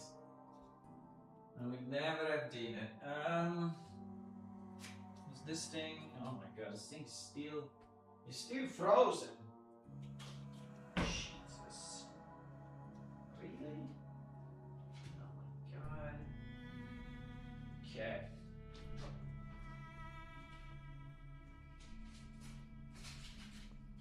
This thing is still frozen, my boys. Ah.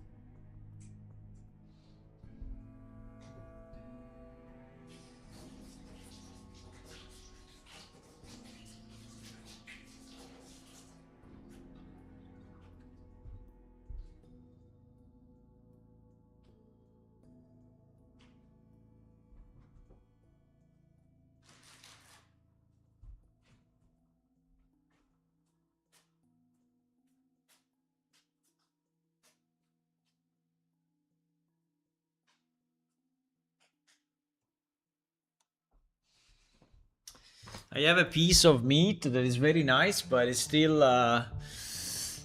frozen.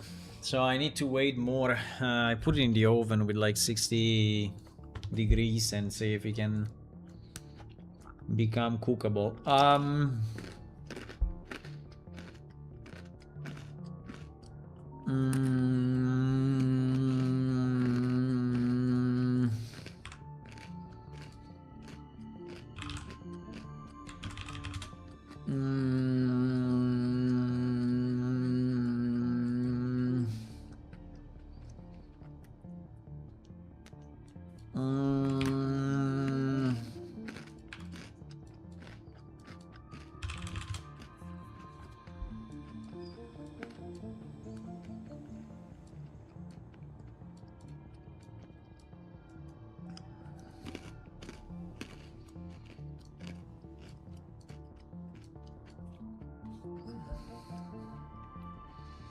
I don't know if I want to do increment, but increment gave me some bad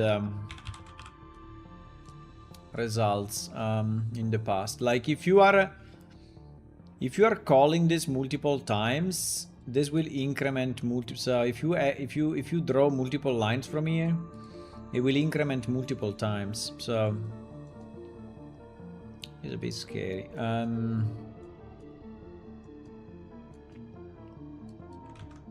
But anyway, let's see if we can do this.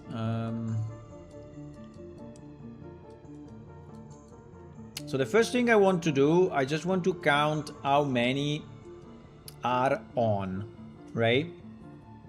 I want to count how many are on. And if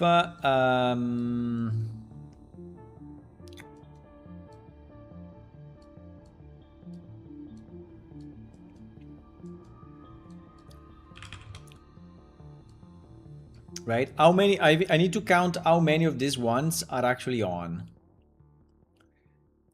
And if there is more than one, then we just return -1, right?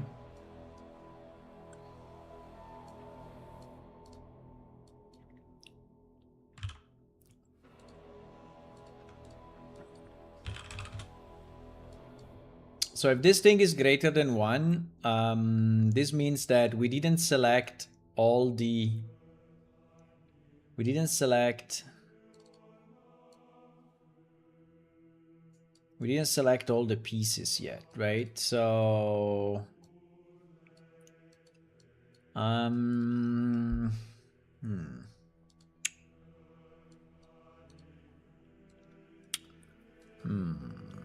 We didn't select all the pieces. So in this case, sorry, this one needs to be a function though. No, it's easy, it's easy. We can do this. Collapse to function, right? Exactly. Because this needs to return, right? This needs to return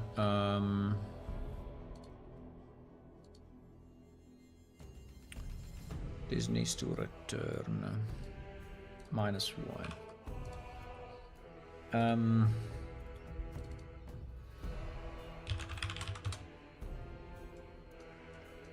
Okay, so if he's not greater than 1, then unfortunately we have to redo this. Fuck. We have to redo this again? Isn't there a smarter way? I don't know. Let me just redo it. But I have to, because basically here I have to say this, right? I have to say if this one is on, which is the play button, then return 0. If this one is on, then return 1, and if this one is on, then return 2, right? So this way we know we have a -1 if we didn't select all yet. Yeah, exactly. So now this get selected position is actually returning a proper value, I think.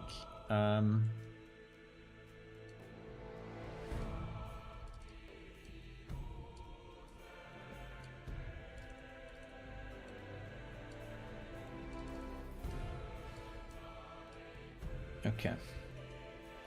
And okay, so now that we have this function, right, it's telling us what is the selected for each of the other two.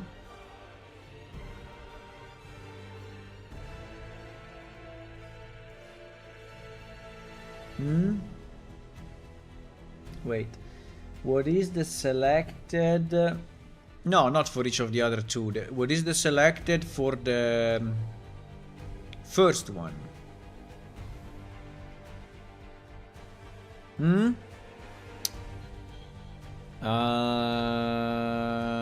Wait.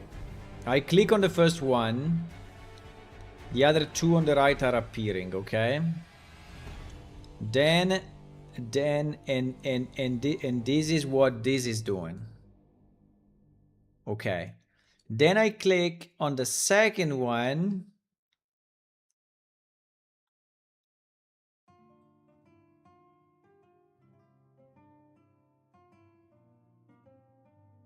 And two things needs to happen.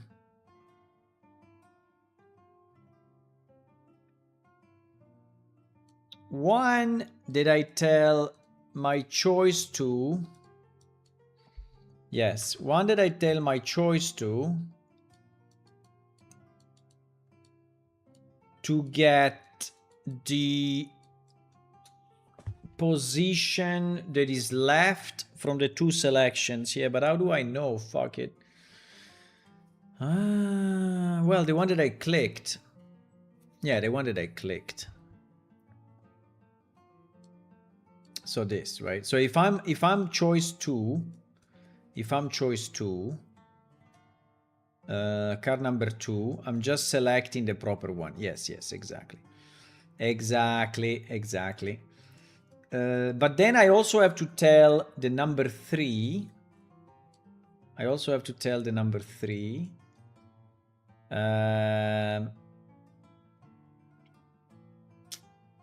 Which one is it?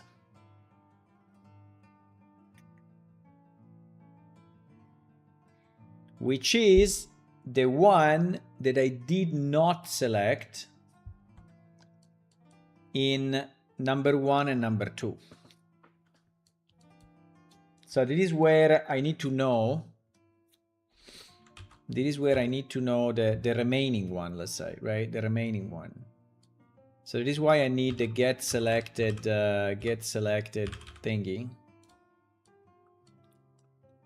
I think there is a better way logically, but I feel there is a better way. In theory, I should just send from the second the last remaining, right? But the second may not know which is the last remaining. Well, in theory, he knows because he only has 2 visible. Yeah, so there's probably an easier way. Because now I get these 2 numbers, right? And then I will have to send to this one the third number. There is not this and is not this. So I don't know how to do it, but the easiest will be to do this. The easiest will be to do this. I know it's a bit stupid, but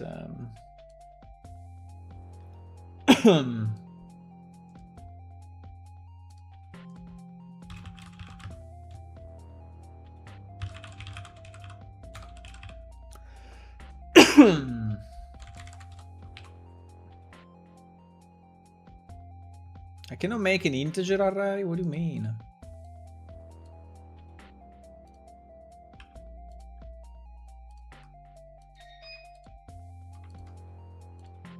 So the easiest will be to do this. And then to actually remove 2 times, you know, remove 2 times, remove this item and this item. I know it's a bit crazy. But I don't have an easier way, I think. I don't know. I cannot think of it. So we remove and remove. And then after we remove, we take the last element remaining, right?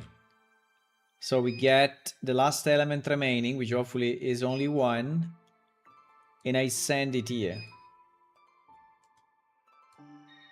And this one will know the third one.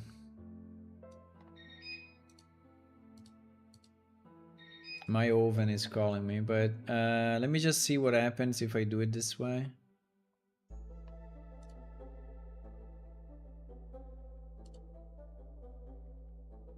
Okay, it didn't work at all. It didn't work at all. Easy. Why it didn't work at all? Strange though.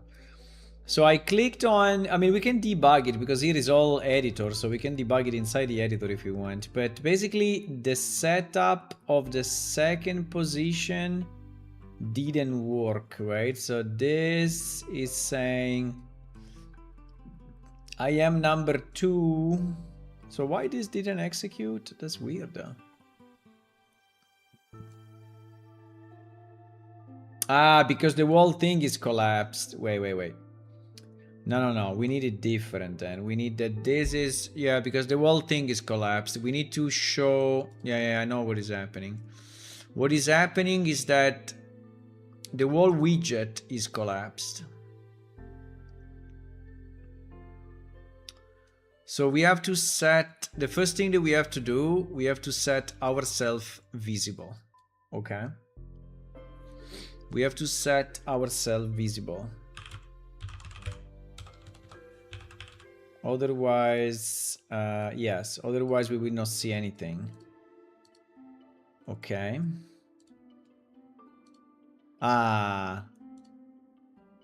This one doesn't work. But this one worked up to here. It didn't work on the third one. Why? I press card number 2. So this part now is working. But this part... when I press number 2... I press number 2. I set up my choice.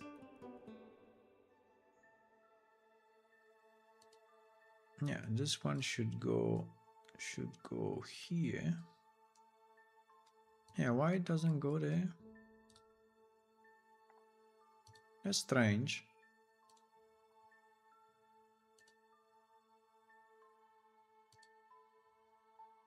It's doing nothing. It's doing nothing. Like if those are not clickable or anyway... Okay, let's debug it 1 second. I don't know what is it, but the problem we have it here, right? The problem is here.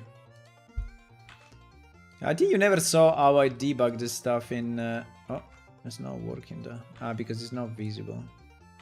Okay, now I can. Yes. So now if I press here, nothing here. But now when I press here, we hit the breakpoint, hopefully.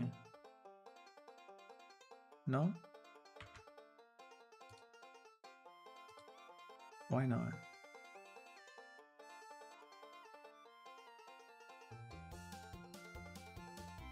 Huh? Why we don't hit this breakpoint?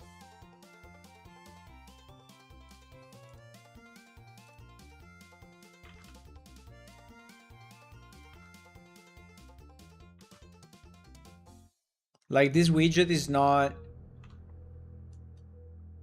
This widget is not connected? Yeah, it's connected. There's a bind event to this. Or those buttons are not clickable? Okay.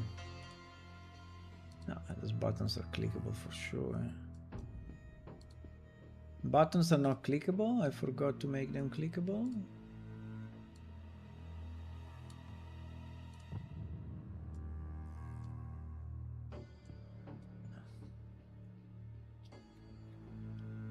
If button play is visible, do nothing. Yeah, button play is not visible for sure. So you should go here and do this, right? And call the dispatch. I think it's fucking up here for some reason. Very strange though. But it's fucking up. It's fucking up there. Yeah. Button play visible, right? This should go here. No, it goes down.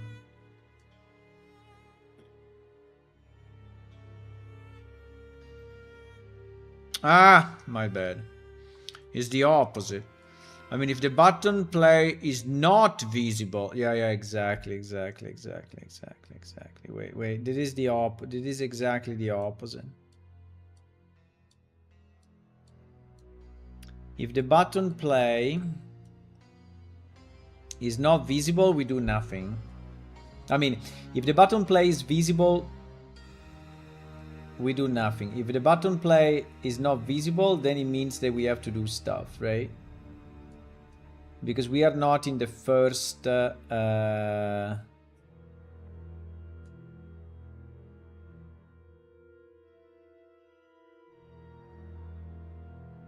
I know this will break. This will break the first. Oh shit. This will break the. This breaks the first statement then.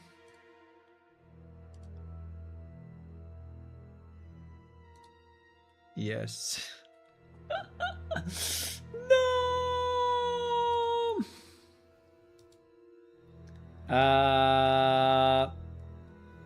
Okay, this get button place visible is wrong, guys. Is logically wrong. So my idea here was, and it worked for the first one, right? My idea was that I try to understand where I am, if I am in the first, second, or third, by looking at the button visibility. But it's probably not the greatest idea.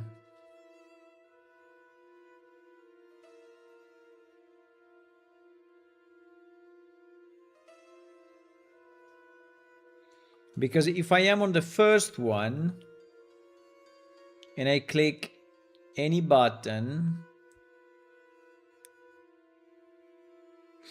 and if I am on the first if I am on the first card and I click any buttons, the only thing that I have to do, I have to, unless, yeah, because he was saying unless is already invisible, right? Let me remove 1 second these branches, because I think this is the problem. So if I do it just like this, what happens? If I do it just like this, what happens? I click here and this goes here. And I click here. Well, not exactly.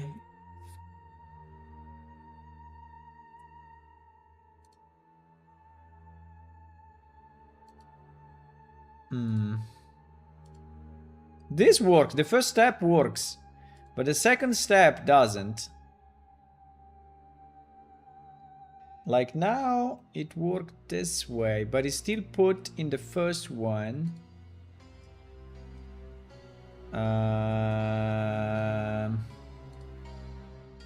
Wait, huh?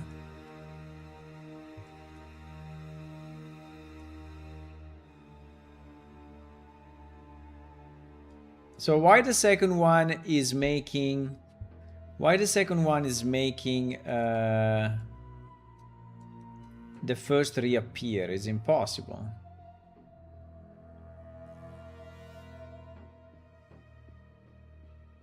The second one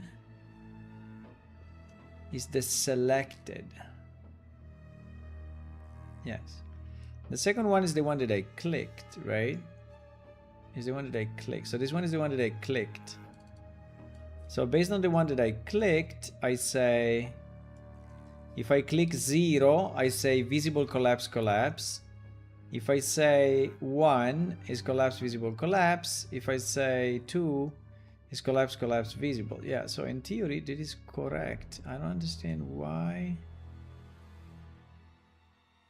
I don't understand why. Huh? Okay, let me remove this step 1 second. So that is simpler, right? We are just doing one step. So this step is correct. Then after this step, this is what is wrong, right? I click here.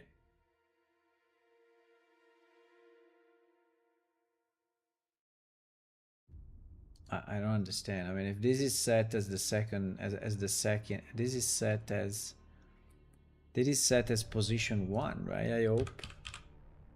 Car number 1, yes. Car number 1, car number 2, car number 0. So how the fuck is not working? Huh?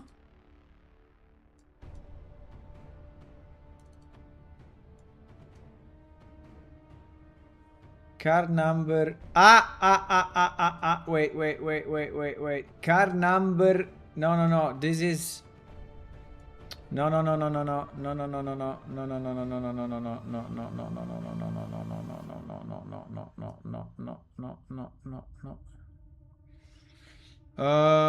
card number 1. No, because this works when I click and when... No, it needs to be another function. It needs to be another function.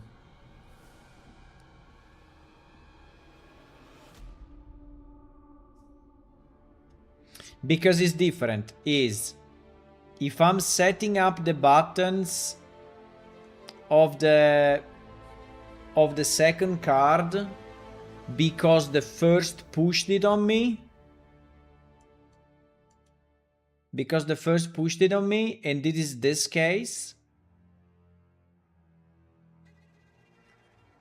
Or because I selected on me.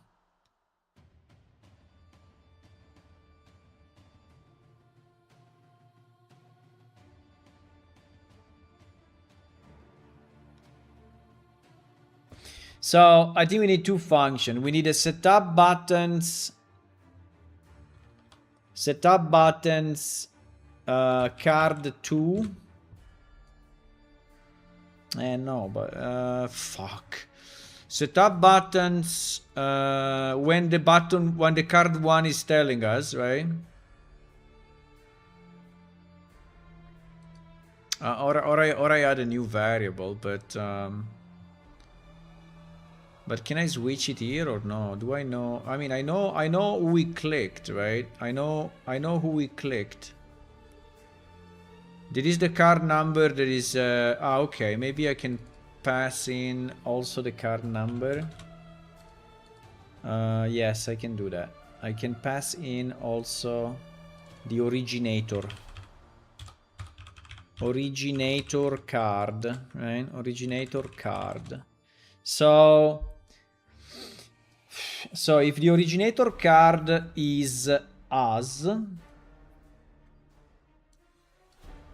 if the originator card is equal to our card number,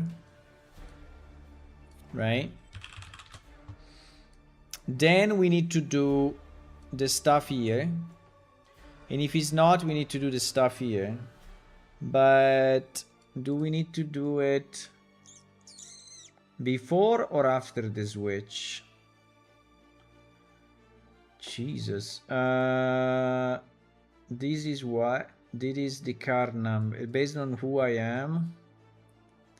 If I am card 1, I don't know.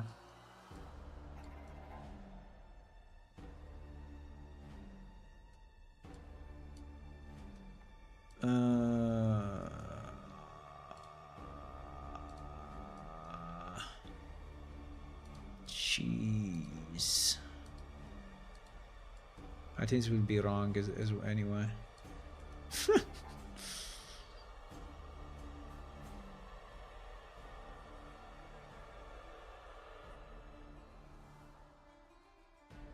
But isn't this always me though? No, it's not always me, because you see here that the originator card is different between this call and this call. Okay, let me try a second. Okay, this is correct. And this is correct. This is correct. And it is correct. Okay, so it seems that 1 and 2 now are working as expected. But now I need to do this.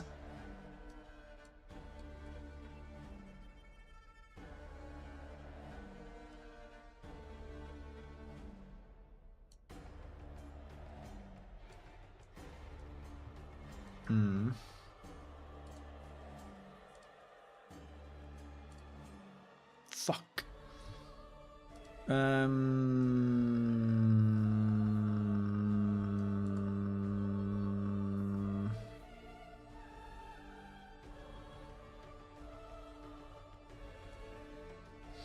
Because here the originator is not me, right? The originator is not me. And so I will not do this. So I have to fake the originator to be 3. I have to fake the originator to be 2 here. Let's do 1, 2, 3. Fuck. Fuck. Why?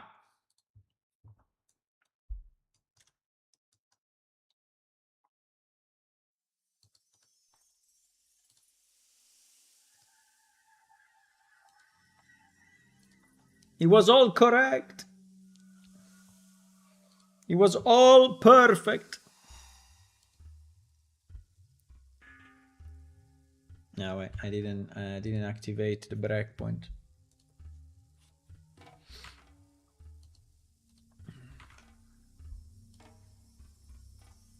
Okay, this works now, so we don't really care. What we care is here, right? And this one is okay.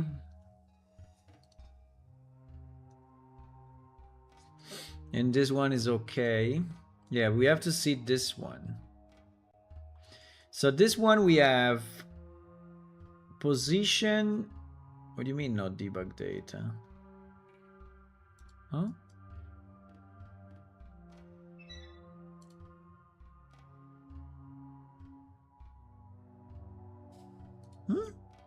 You didn't remove anything? Nah, probably it's not working. Wait. This thing is not working. I have to set it to I have to set this into a variable. Right? I have to set this into a variable, and then we have to remove from the variable. Otherwise it's not gonna work.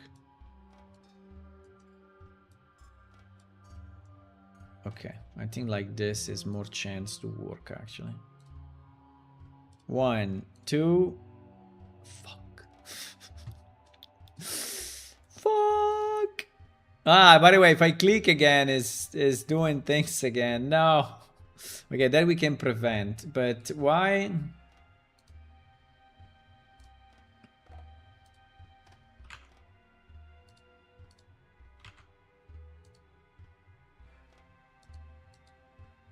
Okay, let me see this array now, right? This array should have only one element. Why has 2 elements if I remove 2 things? I removed what? Oh no, I removed the same thing twice.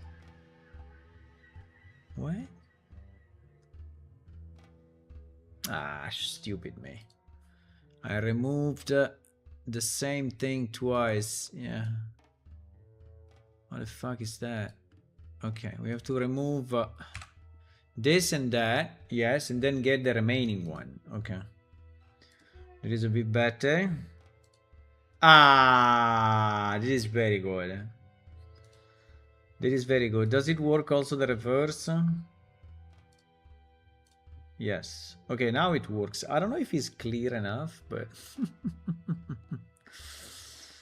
I don't know if it's clear enough, but yeah, the problem is that now if you click here, right, and but I think we can put like a lock, right? We can put like a lock on this, which is all chosen, something like that. All chosen true and false. We can do all chosen to true when we are here, and if it's all chosen, you can only reset, right? You cannot click on anything else anymore. So when it's all chosen, no clicks do anything, right? Exactly. When all chosen, you cannot click on anything anymore.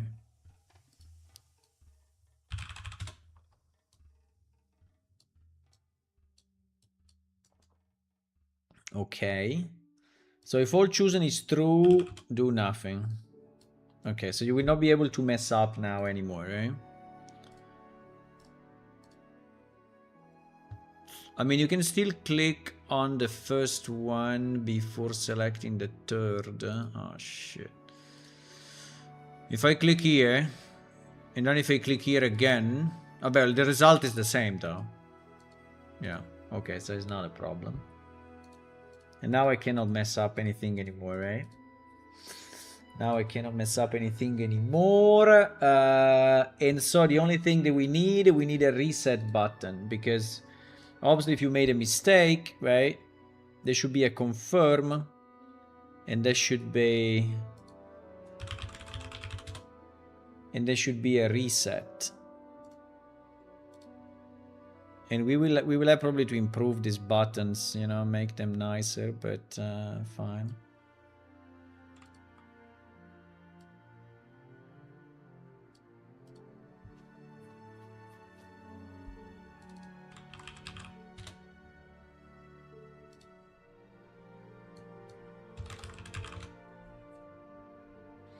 So if you click on reset, then what it will do? It will hide everything. It will hide the last two.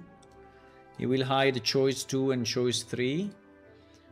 So it will set the visibility to collapsed, right, for both of these guys. And then he needs to on the first one, right, he needs to make everything visible. So can we have maybe a reset inside of this so that I don't spam, you know?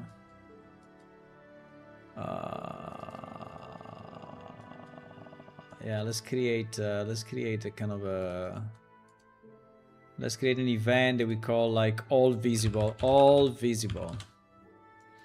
All visible will set the visibility to visible of myself, and then it will set the visibility of these three guys all to visible. So it will be visible, visible, visible, visible, visible. So yeah, so we don't even have to do the visibility on this guy, right? We just say set all visible. Set all, what? All visible, you go. Now let's say set all visible, because set all visible, okay. Set all visible. And we need to reset, obviously, our what happened here? Oh, this thing is not in line. We have to reset the all chosen, right, to false. So you can click again. Okay. Let me see if it works. So I go 1 and 1. Huh? What? Completely fucked up. What? Ah no, that's correct. So I click here, here, here, nothing happens, right? But if I do reset, yeah, it's going. So I do this one here, this one here, this one here. Okay. Okay. This one here, this one here, this one here. Now it would be nice if this thing can stay in the middle though. Can stay in the middle. Why can this thing stay in the middle? I mean, it can stay in the middle if we have how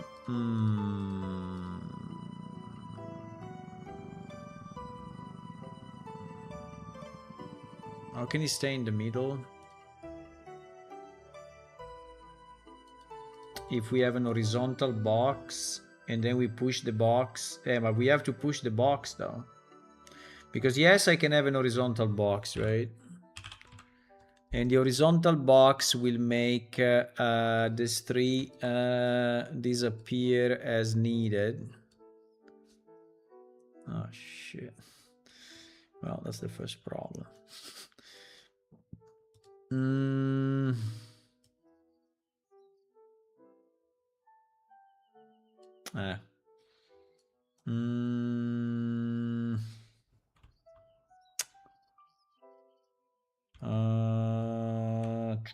How do I do this? How do I do this?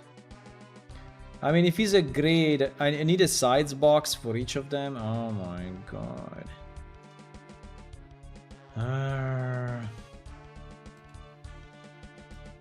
Probably. Jeez. If I do like this and I put it inside the horizontal box, oh, doesn't give a shit. What do you mean?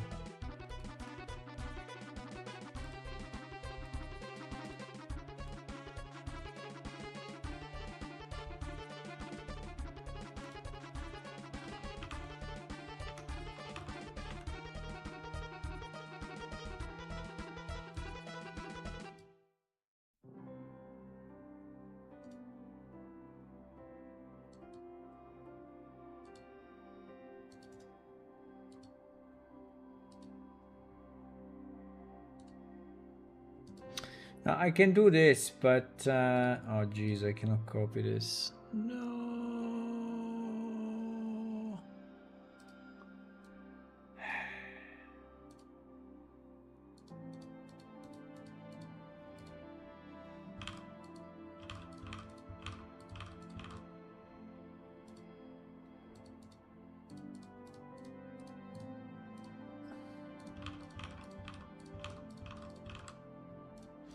So if I do it like this, right, and I hide one, for example, the second, you see everything scrolls to the left, right? Which is good on one side, but is not good on the other side, because I want this to be centered. How do I do this? So if I have like 3 elements inside a box, and I want that when one disappears, the center becomes the gravitational point. Can I just move this and put it in the middle? No. By the way, why can I move this beyond? It's a bit weird, huh? Because my horizontal box is not. How much is 86 by 3? 86 by 3 is 258. 258.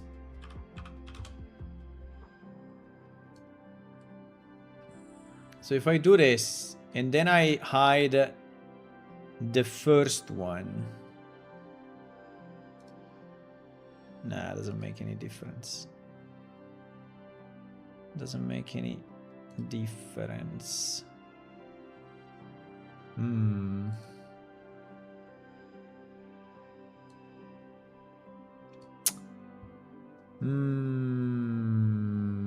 This I don't know.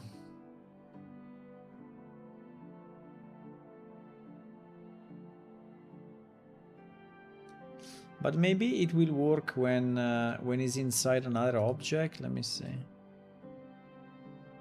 Let me see. Will I have to remove the sides box? Or oh shit, I will have to. No, Jesus Christ.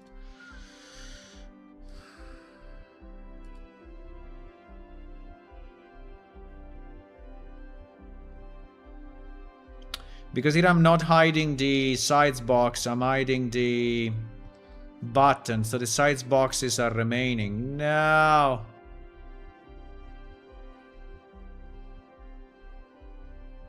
They are all on the left though now. Wait a second. They are all on the left. Before they were not all on the left, right? Before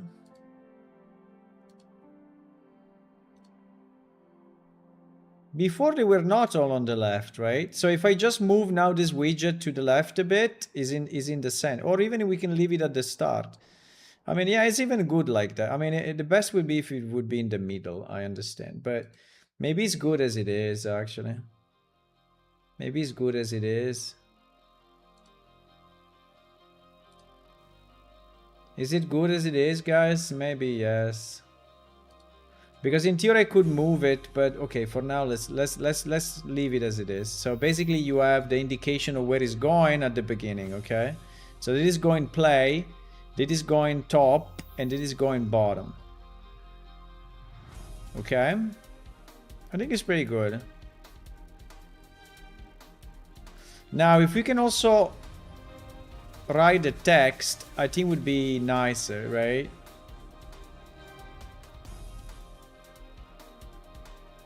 We can write the text here, or we can write the text.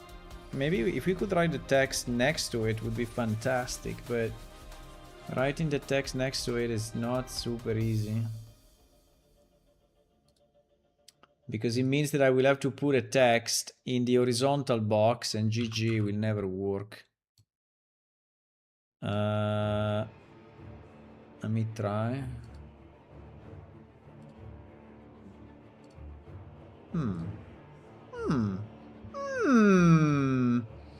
Maybe it does.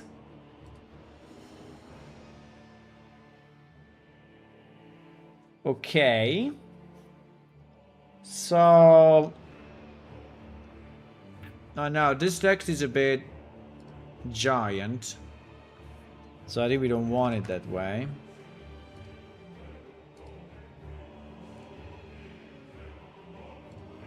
It will be hidden at the beginning, obviously. So this needs to be collapsed, right?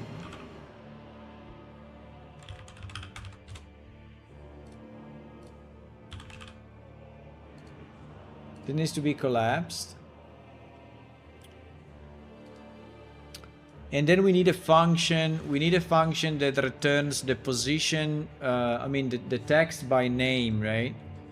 So we need a get, but it needs to be a function. We need a get text by position.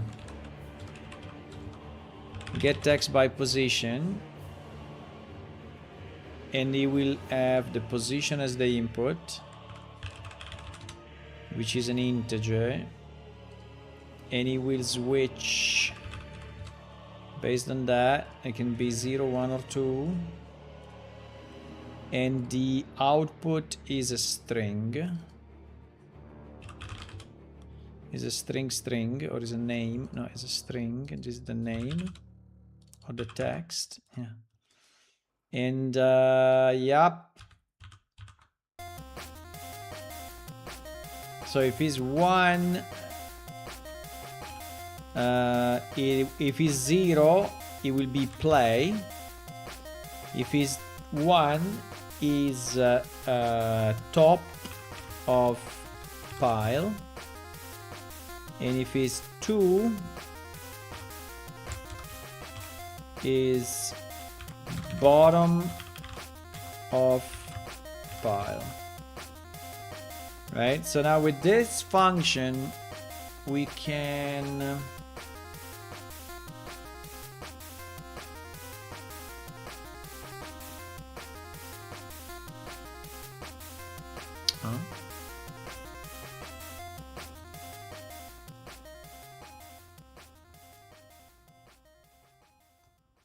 what?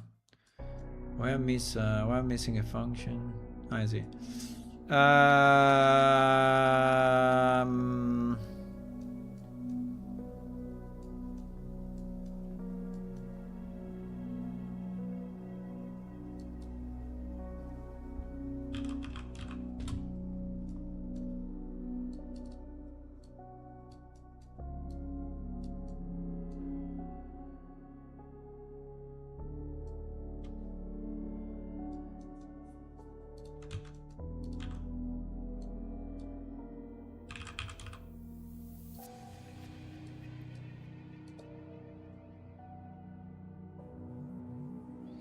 TXT position.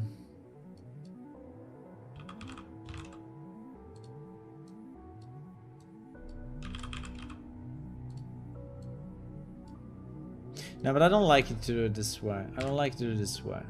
I don't like to do it this way. Let's do every object should have its own function, you know.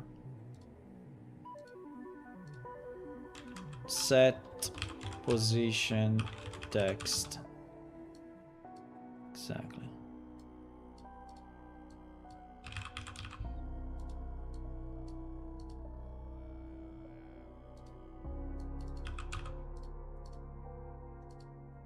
Okay.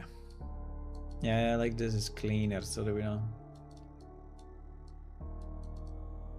Okay.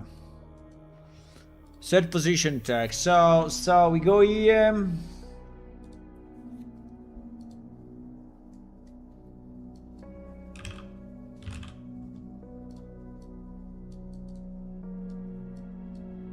So here we set the position text only of the first one. That is the one that we selected. Here we set the position text of the second one.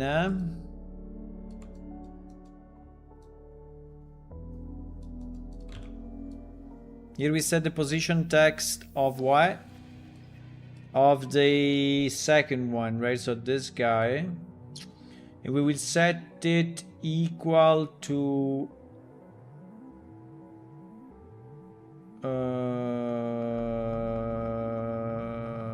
yeah, equal to the position, no?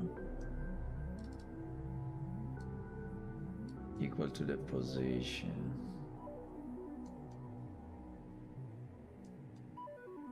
Sorry, why we don't do this get position text inside the other guy? And yeah, exactly. We do it with one node, because I don't understand why I'm doing it with two nodes. It's a very bad idea, actually. So I can just do it from here. I can get the position from the, yeah, exactly.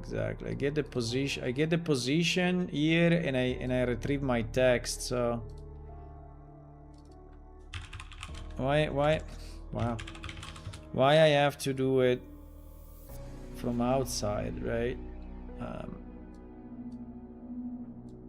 Yeah, let's do it this way. This way is cleaner, less nodes, you know.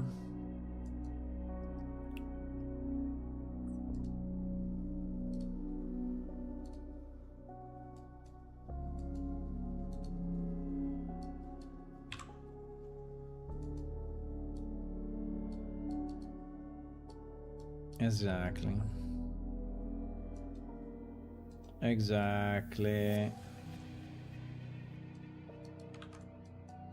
Exactly, my boys.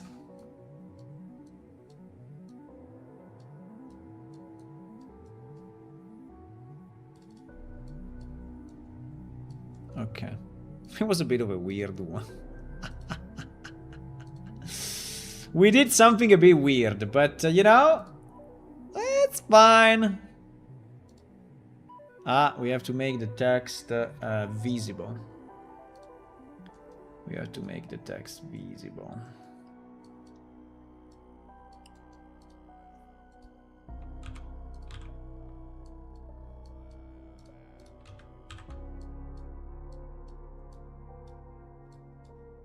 Okay, the text will be visible now. But then when we clear all, we have to hide all the text. So in the set all visible, we will actually set this one to collapsed. So it disappears, right? Yeah. Exactly. Everything is working, guys. So boom, play, boom, bottom of the pile, boom, top of the pile, I can click, it does nothing. Reset, boom, top of the pile. Oh. This in theory should not have happened.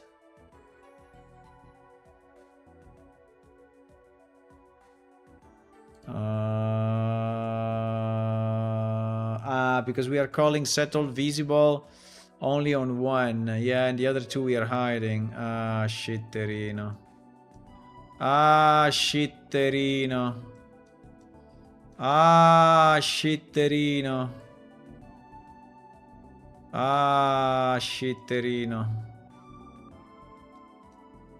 Shitterino. Shitterino. You know, we need to, okay, we do it manually, fuck it. TXT, get position, set visibility. Well, let's do a... Bah. Okay. Fine. I mean, I was trying to do it like even nicer, but it's okay. It's okay. It's okay. It's okay. It's okay.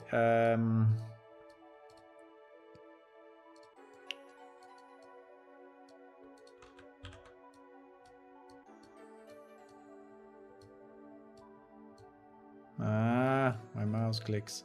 Okay, so like this, it should be fine, huh?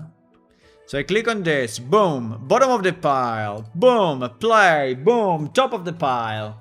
You want it this way? Yes. Confirm, otherwise reset, boom, bottom of the pile, top of the pile, play. I think like this is good, guys. I like it. I think it works. I think it's fantastic. I think it's beautiful. I think it's the best. And now this draw, top, blah, blah, blah. We delete them. And now we can take the 3 cards and move them up a bit. Because anyway, it's fine. And we can take 1, 2, and 3, you know, and move it up a bit as well. Yes, and then we maybe will improve the reset and confirm. Yeah. And now we also do this, and this. We move it a bit to the right. Because it seems that they are not really centered in any way. And yeah, and the reset and confirm, they are not in the middle. Maybe now they are. Boom. Top of the pile, bottom of the pile, play. GG. Reset. Top of the pile, play, bottom of the pile. So with 2 clicks, right? With 2 clicks, you choose the thing. And you reset. It's very easy. It's very easy. It's very easy. It's the best. It's the best choice. This one was the best choice. The best choice. Better than AI. Better than AI. 1 second. Let's see if that piece of meat is finally edible or not. Piece of meat. Yes, it is.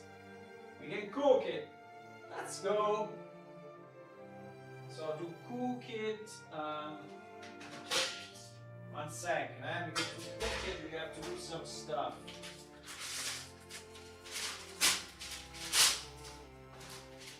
So to cook it, we have to put this first.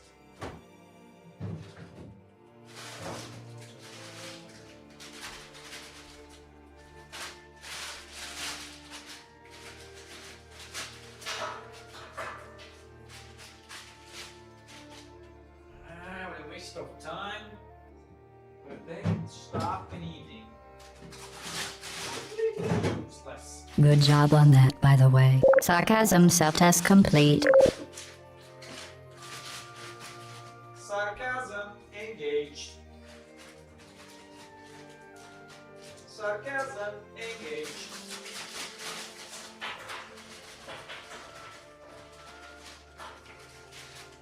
Okay, so we do this.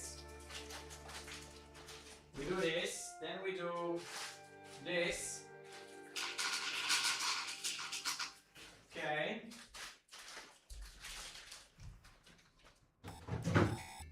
Then we do this and this.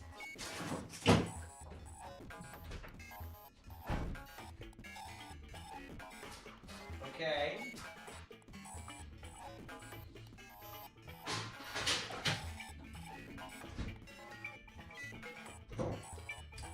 Okay, now we need 2 timers. We need 2 timers, but I can do 1 and 1. So we need 1 timer in 1 timer in 10 minutes from now. 1 timer. Wait, first I started.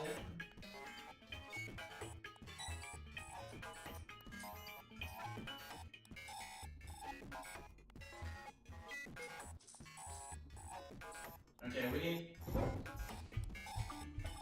we need 1 timer in 10 minutes from now. Timer 10 minuti. Okay, so we have the timer 10 minutes. Then when the 10 minutes arrive,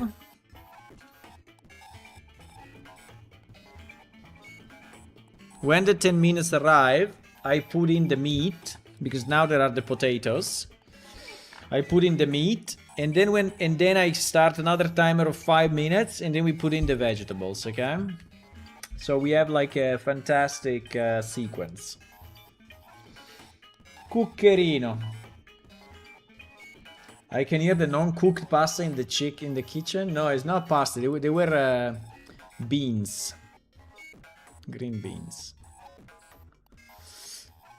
vegetables. Okay, so we have this reset, top of the pile, bottom of the pile, play. Okay, so now that this works, right, which is very nice. Now that this works, when I click on confirm, I need to do what I'm now doing when I click on the card, right? Which is this. Which I don't know exactly the way I did it, but let me see. How did I do that thing?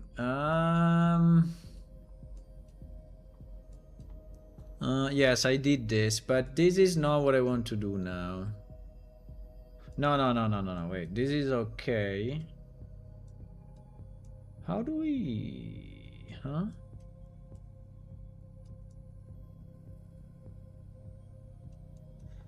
We did it from here? That would be weird.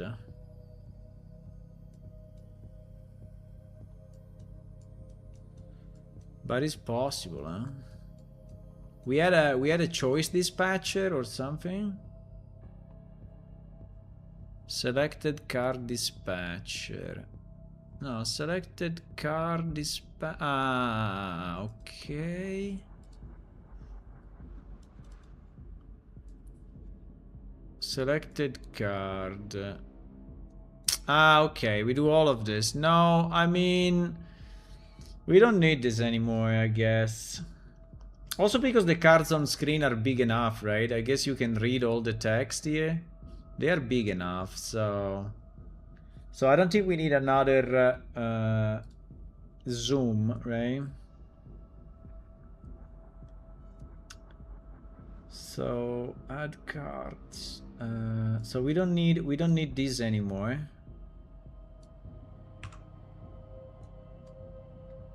But we need this, right? We need this. We need this in the click.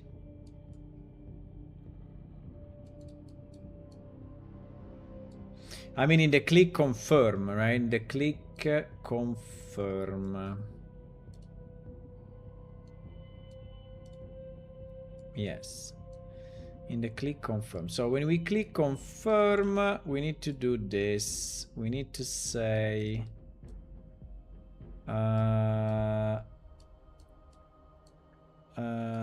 the card that is currently play. How do we know? We need to get the current position, right? We did it already. Is this get current position? So we need this, this, and this. So yeah, we need for each card we need to get the current selected position.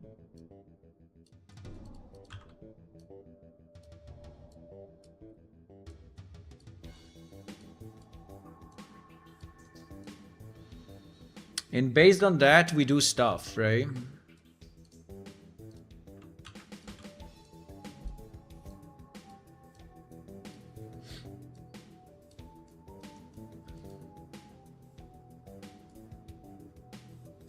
Okay. So we get this, this, and this. And then we do what? Then for each card, we have to do something, right? So we have to take action based on the... So I think we need to do stuff, right? Whatever. We need to send card to the right place. Send card to the right place, right? Based on the position. Based on the position. So we need the card, first of all. PS card. Then we need the position. Right? And now the problem is not that easy though. Huh? It's not that easy. It's not that easy. It's not that easy. It's not that easy. First of all, there needs to be a function because we need to be sure that we complete it. We have to be sure that we complete it actually.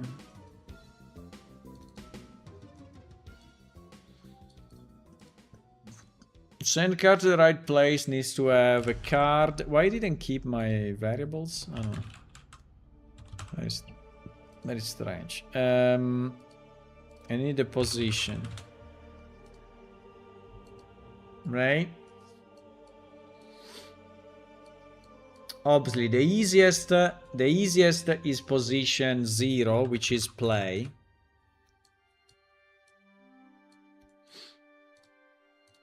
So 0 equal to play, 1 equal to top, 2 equal to bottom, right?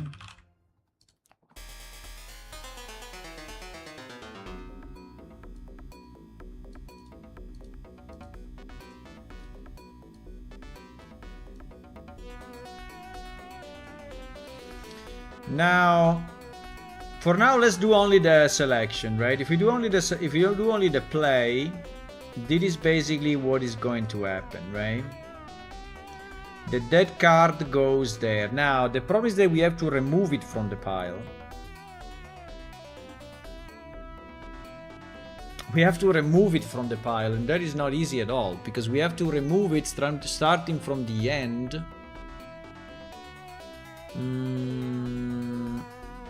I mean, did the draw already remove them or not? That's a good question. Did the draw already remove the cards? Did the draw already remove the cards? I don't know. So basically when I click on this, and this is when I click on the pile, and this is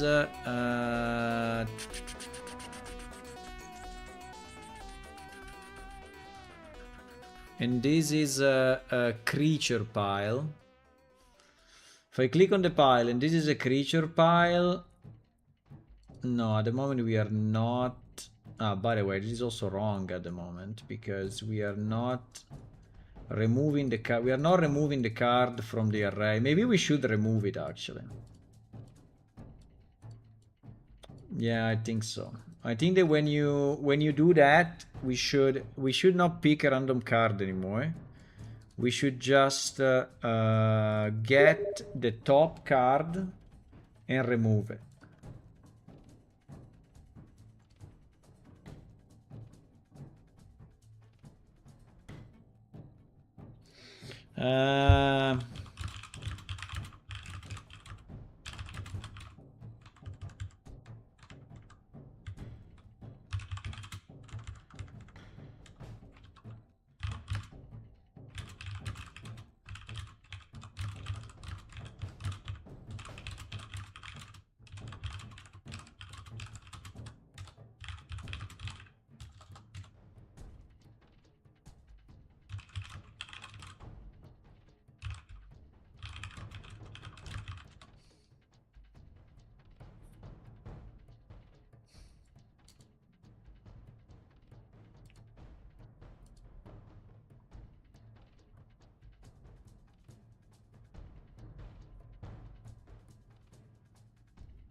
I'm just checking a few things.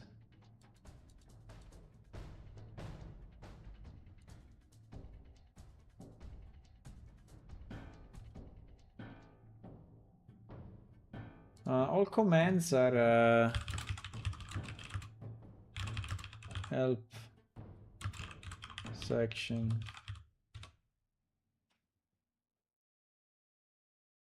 You check that?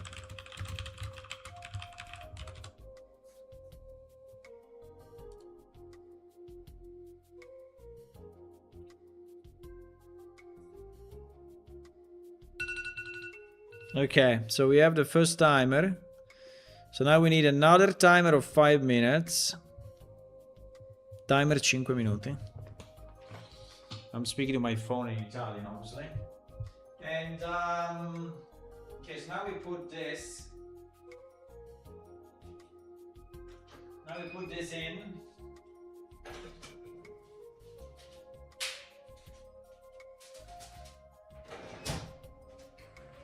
I hope it can actually cook in 15 minutes, but we will see.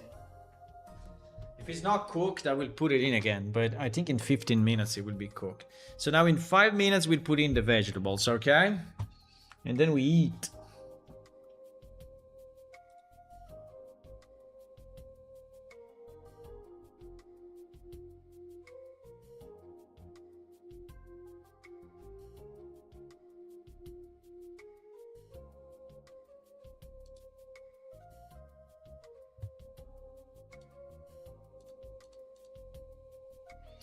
No, what I mean, wait.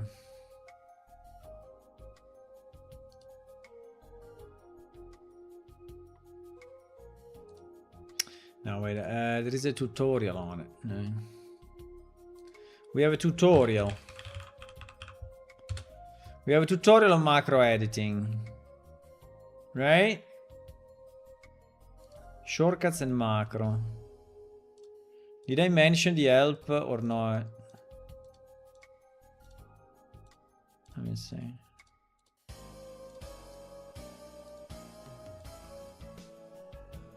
Yes, I mentioned it.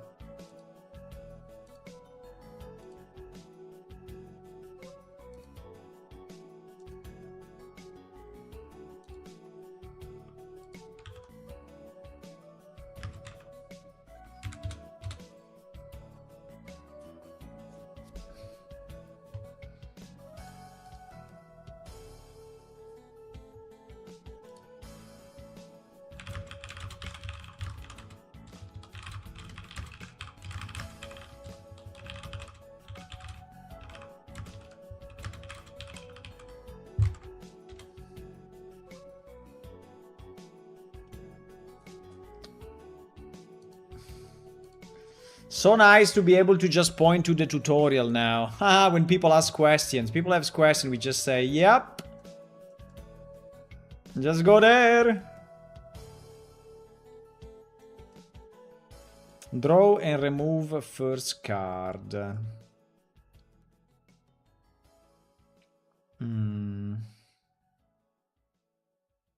Yeah, pretty much is this, right? I think so. So I think if we call this 3 times,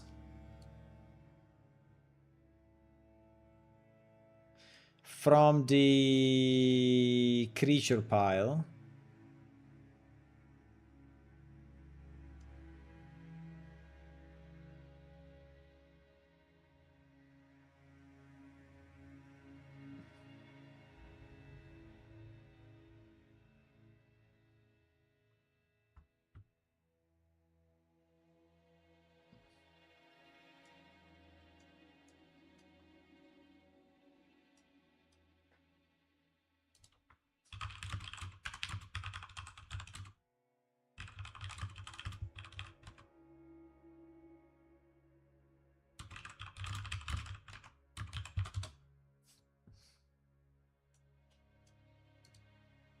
so I'm thinking,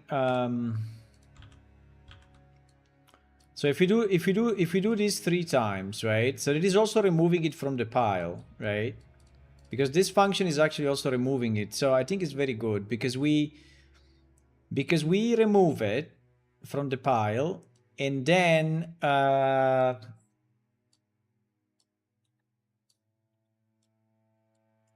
right? We remove it from the pile. And then we add the cards, right? And then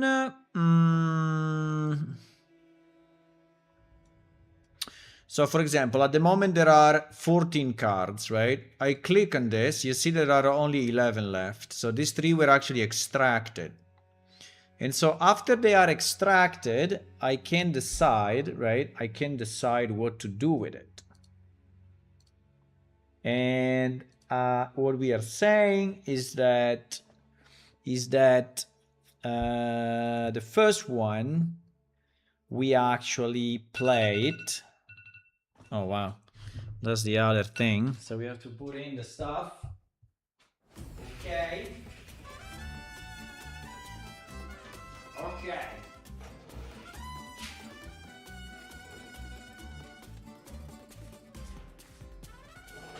I hope this thing cooks. I don't know if it will. I don't know if 15 minutes for that meat is too much. I don't know. So in 10 minutes I have to eat dinner, but I will be back, okay?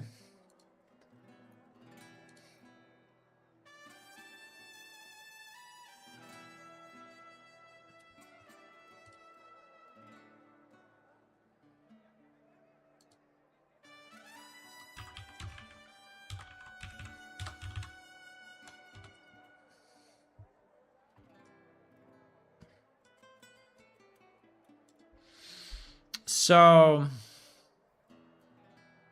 this is already resolving itself. So I think that this one is already good, right? This one is already good. I mean, we can test it and see what happens. I need to start the game though, I guess. So I take this guy.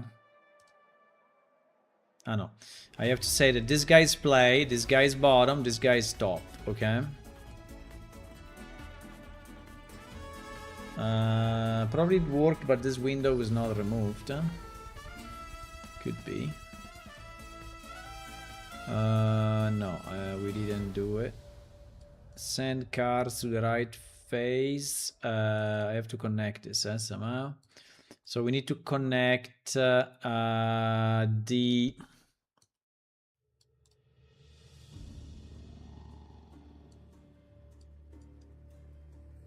So the card, create your choice.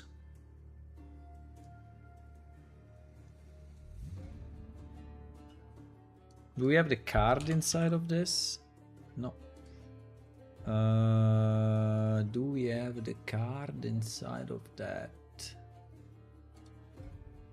Well...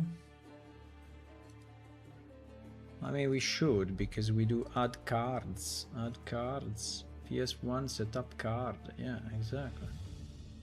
I'm sure I should have the card, yes.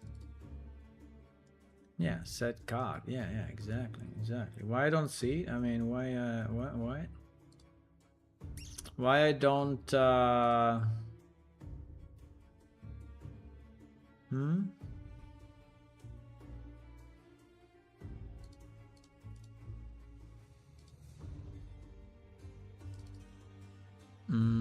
wait,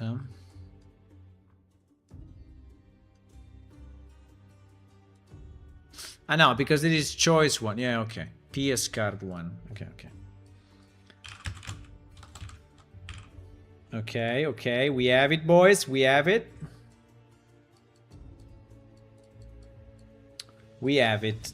So the same, right? The same for 2 and 3.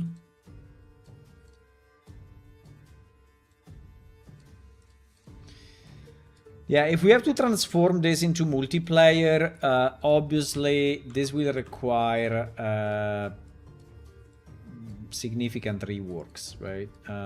But I don't think I can do multiplayer now without first understanding how the game actually works, right? So I think I have to actually do it in 2 steps, even if it's a bit of a waste of time, because I have to do it now for no multiplayer, and then I have to do it again for multiplayer, and then I have to probably import it into our game, right? So it will be multiple steps. So this is not something that will happen overnight, right? For sure. Is kind of a long-term project. Well, medium, not long, but let's say medium-term project for sure. Okay, so after we do this, we need to remove from parent this window, right? So this window basically disappears. Okay. So if we do it now, right, I select the creature. I say that I want this one bottom, this one top, and this one is the play. So the Newton customer should go here. Okay, it didn't work for whatever reason.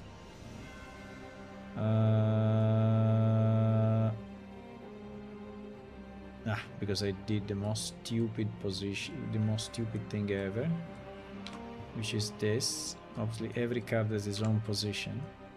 Okay, let's try again.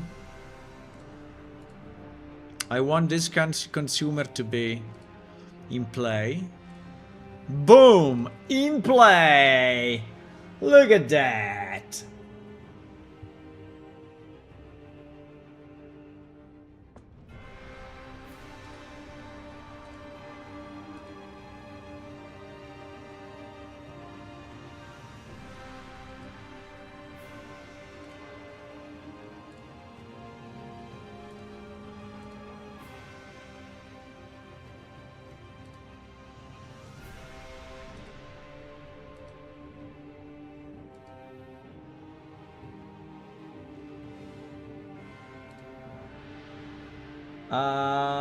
Okay.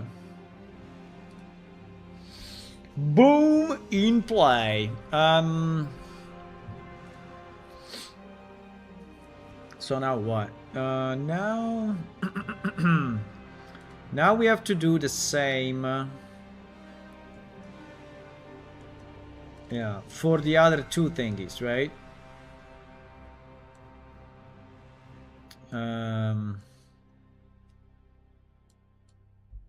Yeah.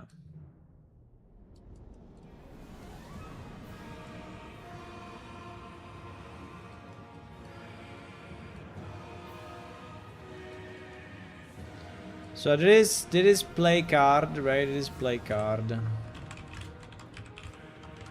It is play card. Then we have top of the pile, bottom of the pile.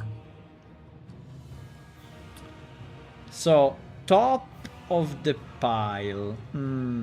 Top of the pile. Well, top of the pile. Top of the pile. I need to get the creature pile. How do I know the creature pile? Well, the creature pile I do. I guess I do this. And then I do this. And then I do this. Okay, so here we are in the creature pile. So here we are at the creature pile. So we have the creature pile. So now I need to add a card at the top or at the bottom, right? So we need two new functions, which is add card at top. Well, we already have an add card, though. Okay, this add. Okay, so the add card at bottom. So we need an add card at top and a need card at top and a need card at bottom. Now, at top is very easy. At bottom, I think is easy as well because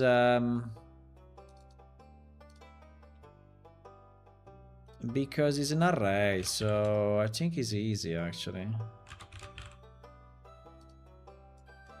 So we just insert. We just I think. Is there a add at top? No, there is an insert, right? You can insert 0, I guess. Insert at index 0. Yeah, so insert at 0 is adding it at the bottom. Okay, nice. Nice. It will shift the whole array, I guess, but it's fine. Okay, so in theory now this will happen, right? So we pick a card and we say, for example, that we want this one to be in play, right? Now here there are two that are identical, but at the moment our card pile went to 11. When I click on confirm, this should go back to 13. And we should see these two cards, right? So maybe I can do different. I can put this one at the top, this one at the bottom, and this one I play, right? So I do confirm. This one is now... it didn't work though. Because I didn't call it. Stupid, man. I didn't call it. So, creature pile, add card. at the top, and then we have add card at the bottom, right? Be replaying. I have to go dinner right now. I have to go dinner right now, but I will be back, guys, in a few. So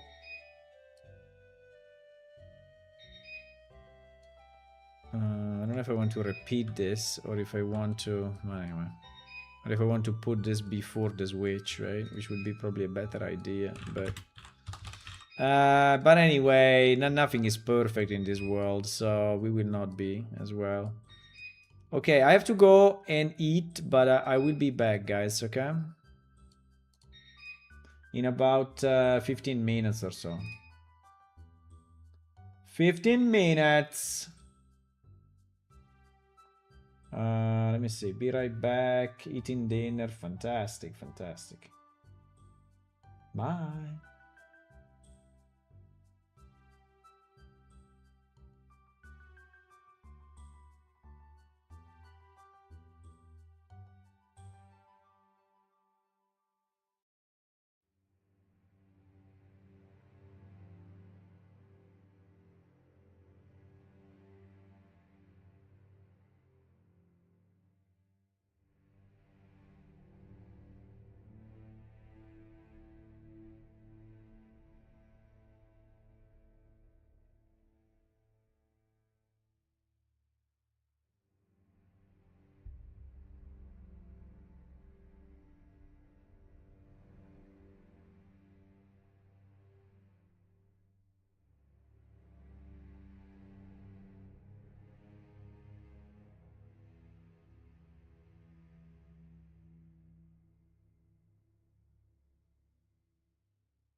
Hello, hello. Hello, hello.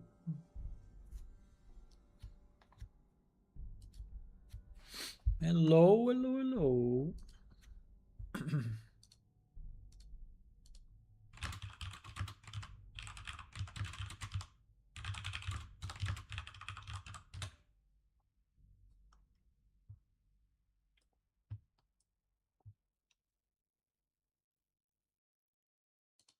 Hello, my boys. I'm asking the AI to provide a reset and confirm buttons. Let's see what it creates. Ah, fuck, no. I mean, they are super nice. They are super nice, but they're super nice. But I think it should be written explicitly, right?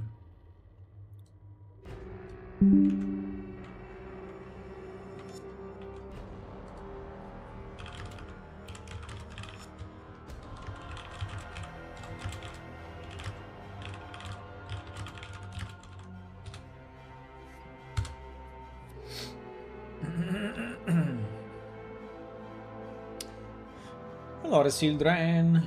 Hi. We are working a bit on this. Yeah,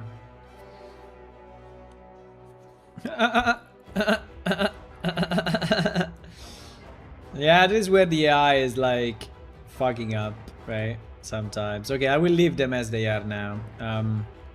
But it's good. So, okay, so let me just check in our list what we did, right?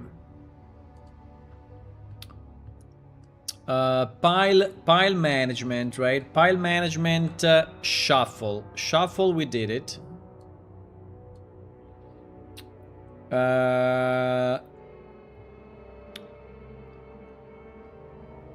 Nothing else. We just redid the creature choice that was not easier. Creature select. Okay, we did this. Creature select.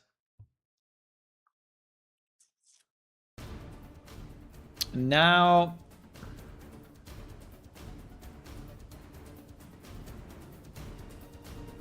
okay, resource consumption is easy. Resource consumption is very easy. So basically what we have to do,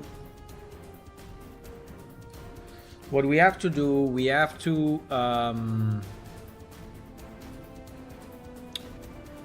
to ensure that when you play a card, right? When you play a card, you spend the money for it.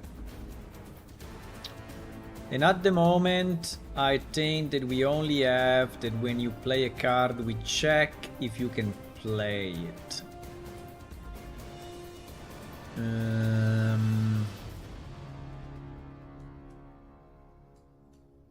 Exactly. There is this can play card, right? Can play card. But there is not the consumption of the resources.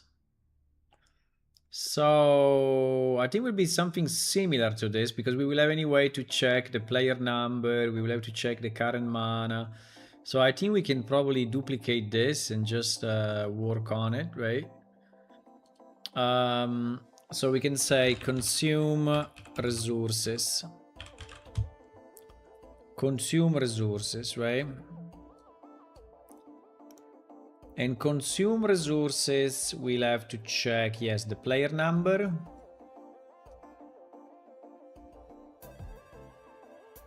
And we'll have to remove a certain amount.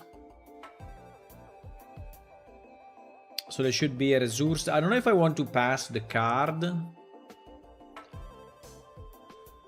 Probably yes. We already have the card. We can read the resource here, right? So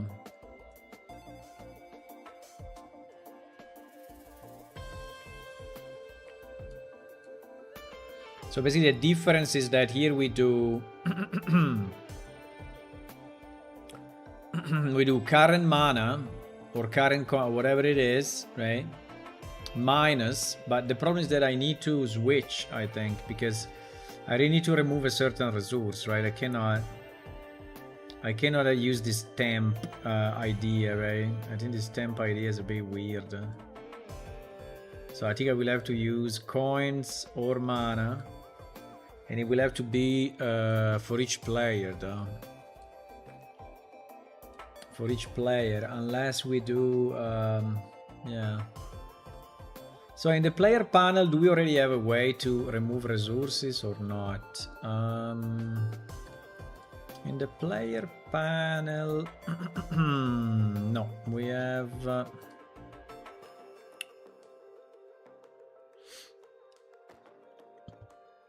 no, we don't have anything. So we will add a remove resource, right? Remove resource. And or change resource. Well, let's say change resource or update resource.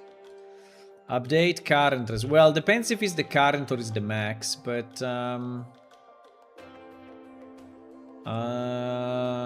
okay, let's say update resource, right? And this will have a cost type, and it will have a cost. Right, so and we will switch based on this, and if it's coins, we're gonna get current coins minus this,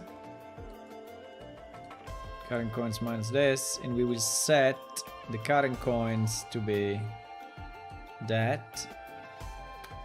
And if it's mana, we do the same, just with mana, current mana minus this, and then we set the current mana, right? So that is just removing the resource, but I think it's all we need, actually. I think it's all we need, my boys. Now, do we update the display? I think the display is already updated, no? No, maybe not. Let me see. Draw labels. Draw label. We need to call this. We need to call draw labels so that we are sure that we update the labels. Okay. Now we can call this function update resources on the player card. So in reality, we don't need a lot of this thing, right? We just need the player panel. We need to know which player it is. We don't need any of this. We don't need any of this.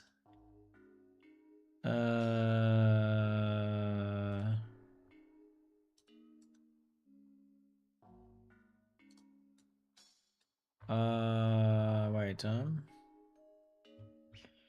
need any of this, we don't need any of this. Yeah, we don't even need current I mean, we don't need any of anything. We just need to call update resource, right? With the cost type. What? With the cost type and with the actual cost. And then we have to do the same for the other players in case it's the other player, right? But pretty much, yeah. Anyway, that's just what it is. We don't need to do any of this. We don't need to do any of this. So it's very simple at the end. I like when things are simple. Love it. So the thing will return nothing.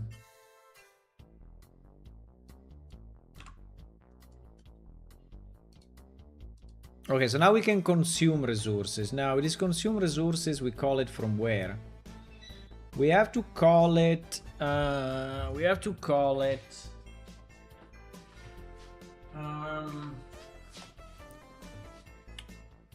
me drink a second. We have to call it from...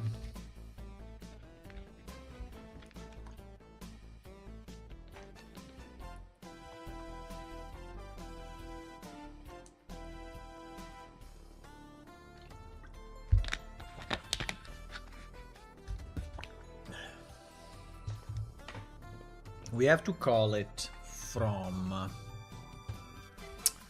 when we play any card, right? And when we play the card, we say that we are here. We are I don't know, where the hell are we?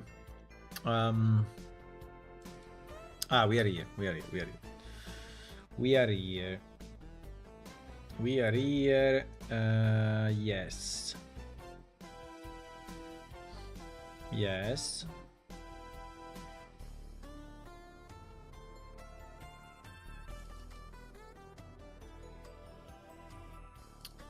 Yes.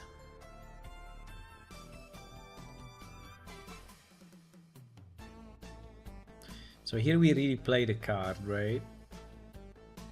Yes, we play a card in the hero lane. And here we return it to the card to the end. So let me just try to document this a bit, because this is just return card to hand without playing it. And it is play a card in the hero lane. Right? Yeah.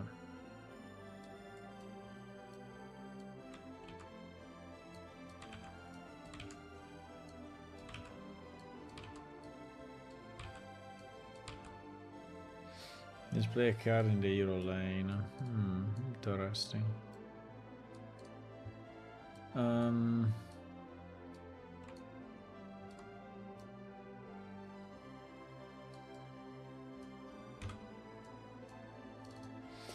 Play a card in the hero lane, including items or not? Including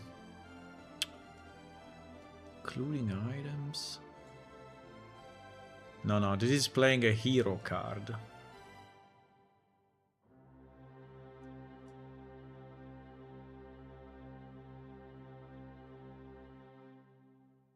I think. It is playing hero card. Okay, so before this, right? Before this, we pay the money. We pay the money. Money. Consume resources. Player number 0. Player number 1. Yeah, this thing will change for multiplayer like a boss. And then, I think drag card is the one that we just played, right? Yes. So we can do this. And hopefully it is okay. Okay, let's see if it works. So, so we start the game, we increase the thing. We play our hero. At the moment we have 1-1. We have 1 coin out of 1. We play this hero and boom! We go to 0-1. Look at that. Perfect. Then we end the turn. This guy plays. Go back to me. When he goes back to me, I should refill. Okay. So when we click on end turn, we should refill the resources of the guy. When we click on end turn, we should switch side. Switch side. Player panel 0 start turn. I don't know if I want to put it here or I want to put it inside inside a start turn, right?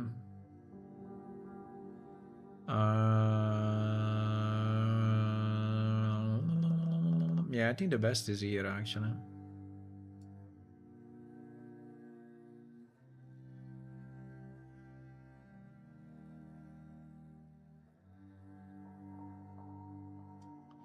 I think the best is here.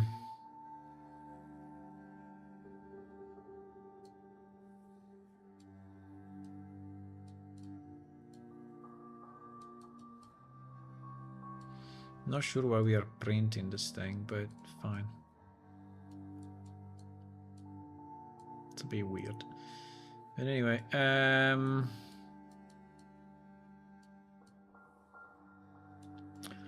so here, here we need to restore. We need to restore the resources for this player, right? So basically, the current needs to become the max for both mana and coins.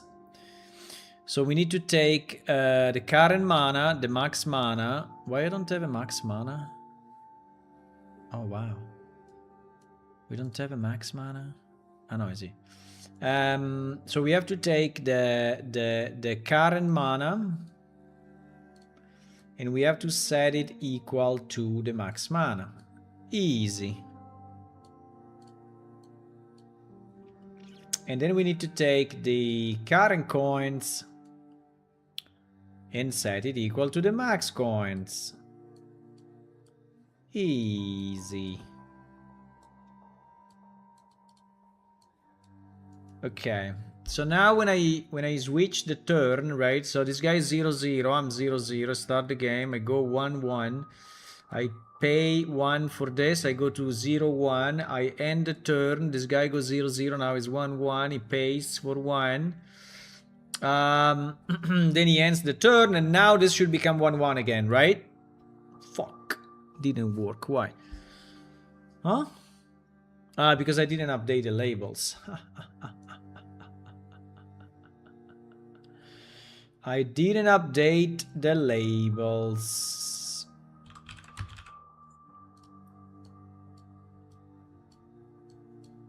Okay, maybe now.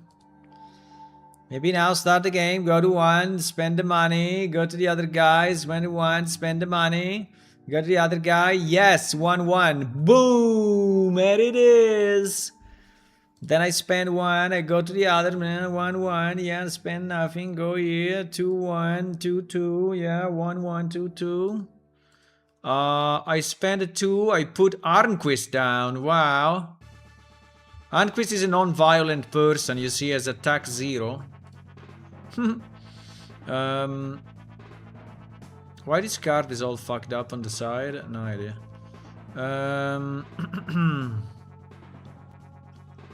And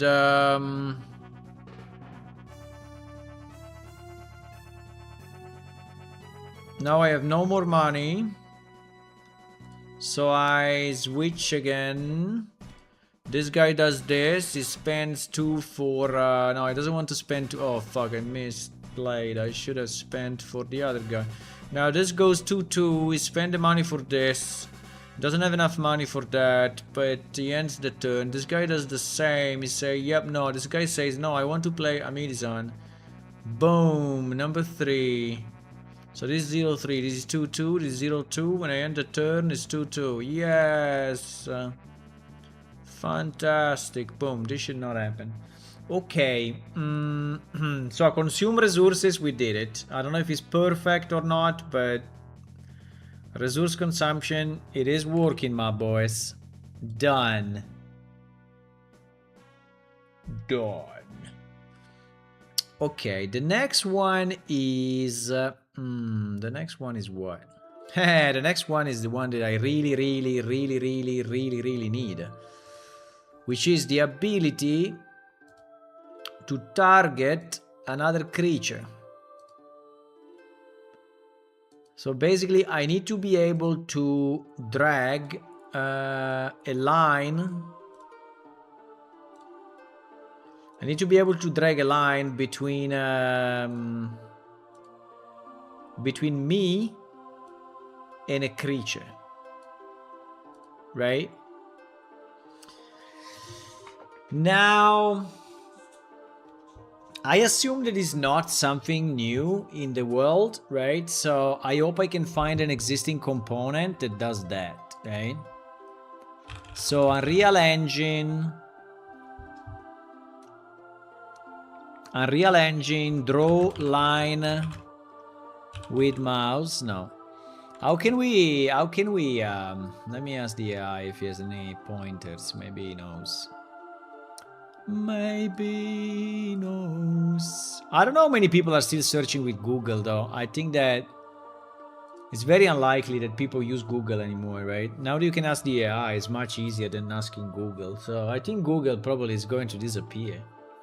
I mean, I know that the first result of Google is AI as well, but it's not that good that you can continue a discussion. So,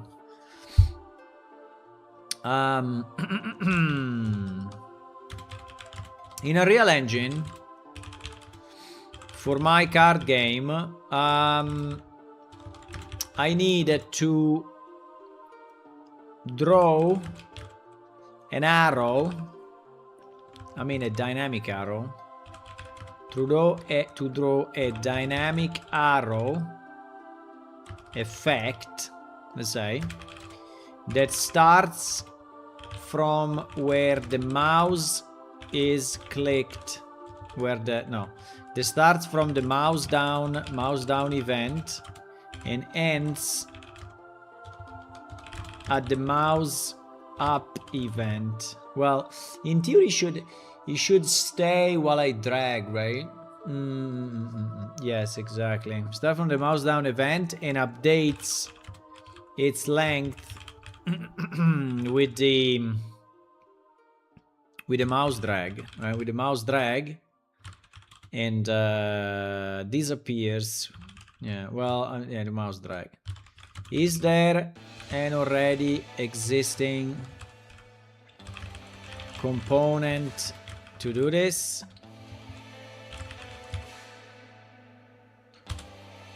Me used to use Google. I don't know, it's so much better, I think, with the AI.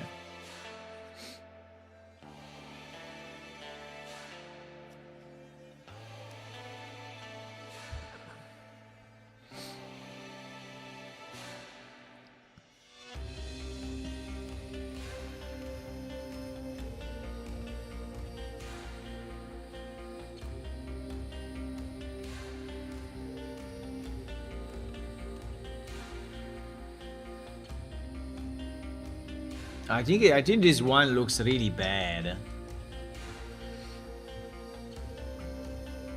I mean, can you really stretch a widget and rotate? I don't know.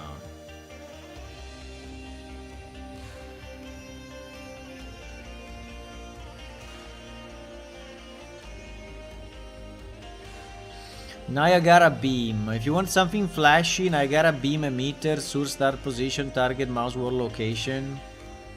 Very popular for abilities and targeting indicators.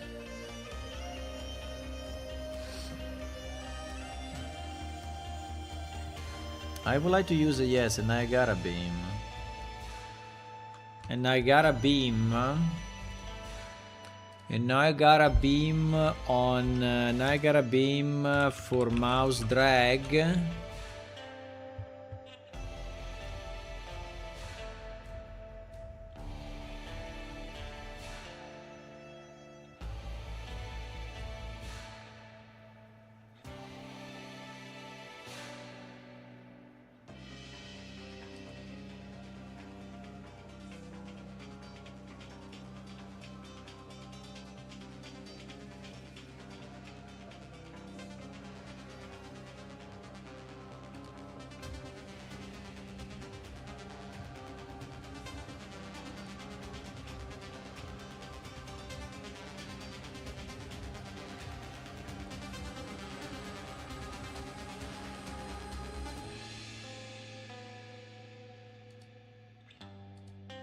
I think I've seen this tutorial already.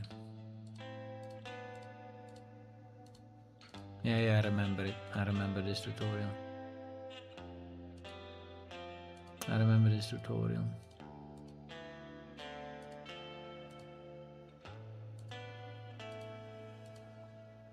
Yeah, it's basically adding an effect. Yeah, that is following the mouse like that. Yeah. I mean, what I want is what I want is this. What I want is exactly this.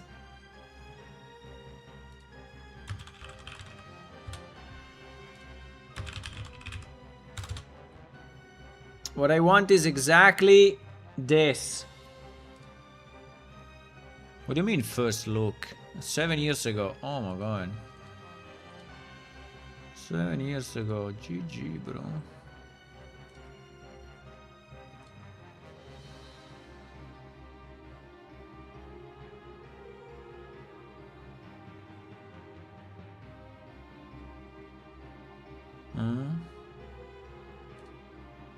Wait.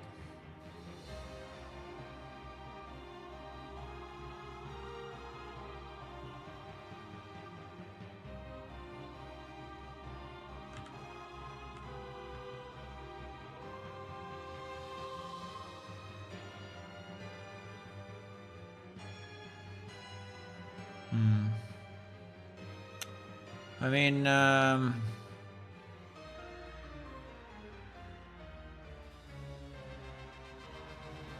yeah, that. You see it? This. But I want it dynamic. Yeah, like that. Yes, dynamic like that. Yes, you see this line? You see this? You see this blue line? This blue line here? Whee! You see this blue line? Whee! This one. So I want something like that, right?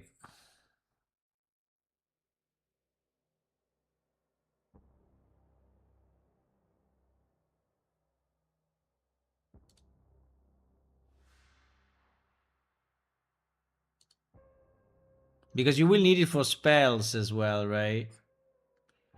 You will need it pretty much for anything.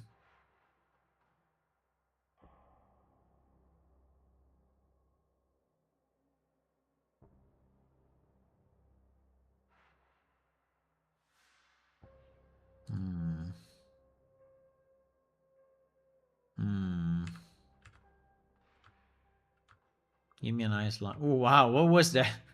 What was that thing that was rotating? Look. Because it's a flying creature? I don't know. It's kind of weird. Yeah, exactly. Those lines. How do I do those lines?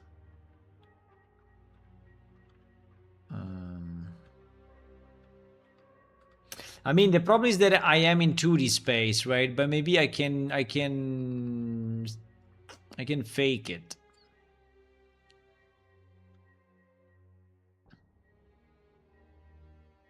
Yeah, also this line, you see? Wait, not this one. Wait. Yeah, exactly that. Exactly this one. You see that he's drawing the line? Look. Yeah, he's drawing the line, you know, with the mouse. I think that would be very, very, very, very nice. Very, very, very nice. But how the hell do I do that? I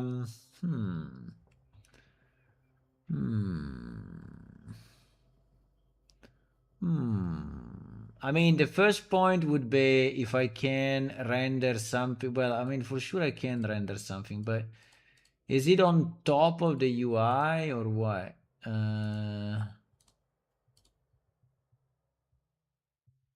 mean, it's on top of the UI. Yes, for sure, it's on top of the UI. It's on top of the UI. It's on top of the UI, so let me understand what this guy is doing. He's creating a new Niagara system. New system from selected emitter. And then he's selecting what? Static beam.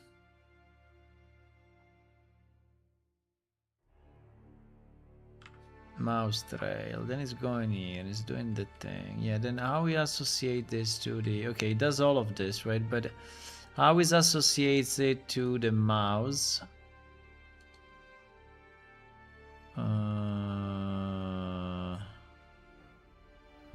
There it is. What is doing? What is doing? It's doing Niagara system widget. Okay, system widget. Interesting. So he's adding a widget with Niagara inside. That's very nice. Okay, change the side, select this, the effect that he wants.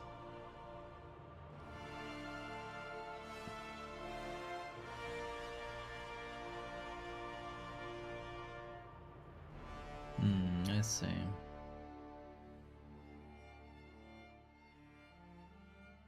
I mean, my issue is that I will have to create a widget with like virtual space, meaning, I mean, it's not really in 3D, right? But we will have to somehow calculate it in 3D anyway.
I mean, it's impossible that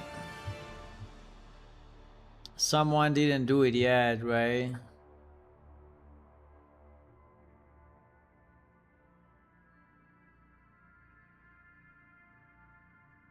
What do you mean I lost my finger?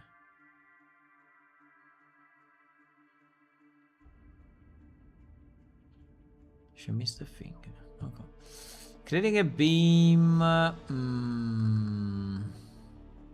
Let me try UMG as well. Niagara UMG arrow beam effect.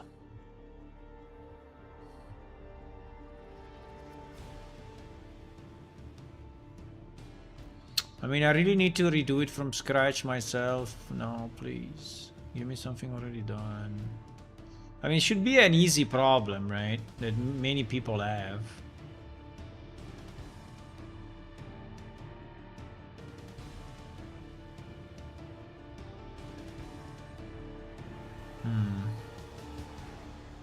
Maybe not.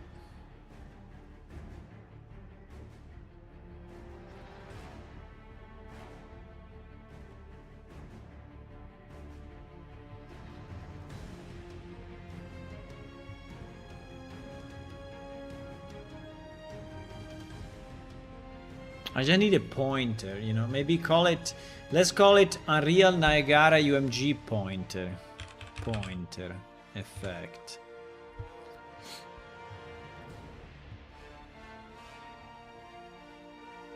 Card effects in Unreal Engine.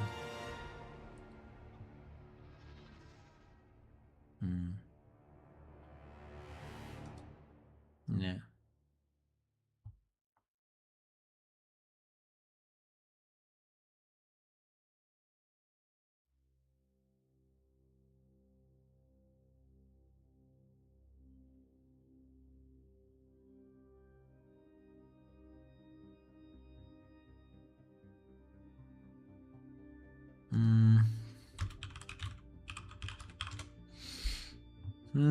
I don't know, maybe there is, maybe he's there, but it's hard to find, right?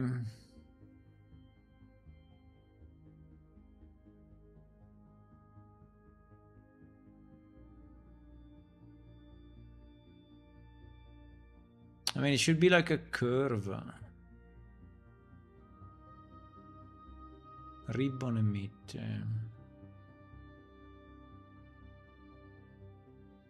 Hmm.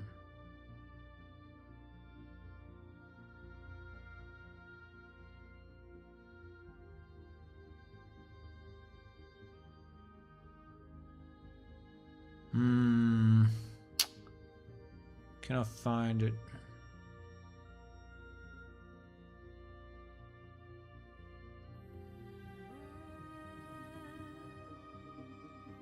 Let me go in the marketplace and see if by any chance there is like a mouse effect or something. Mouse effect.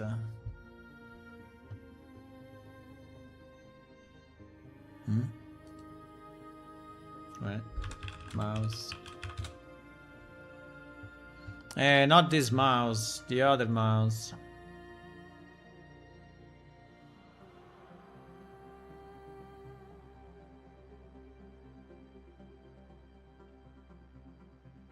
Let me see if there is a Niagara mouse effect.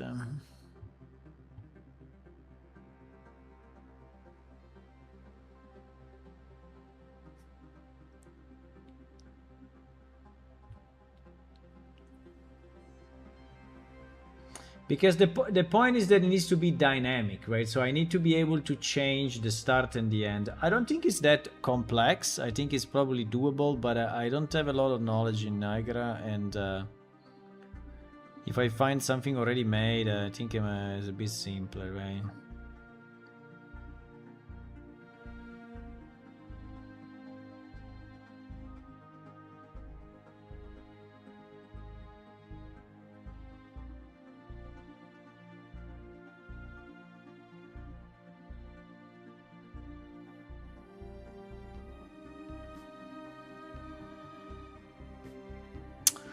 Hmm.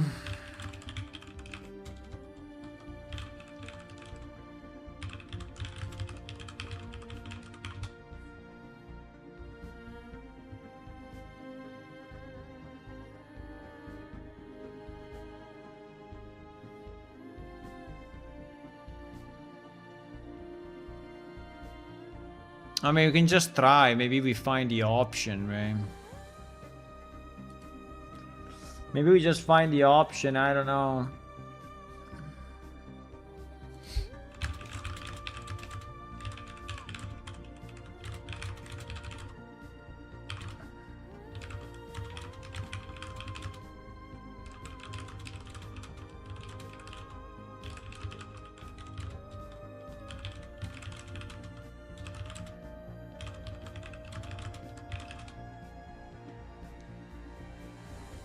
I think the AI knows best.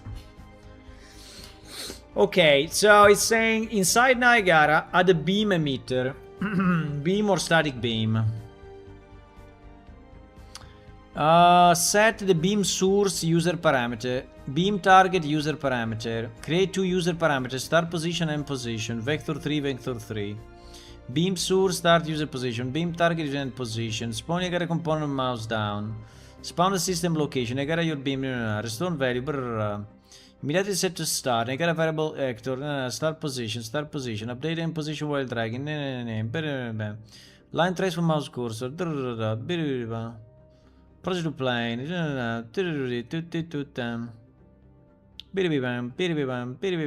Destroy mouse on release. Making the arrowhead follow direction.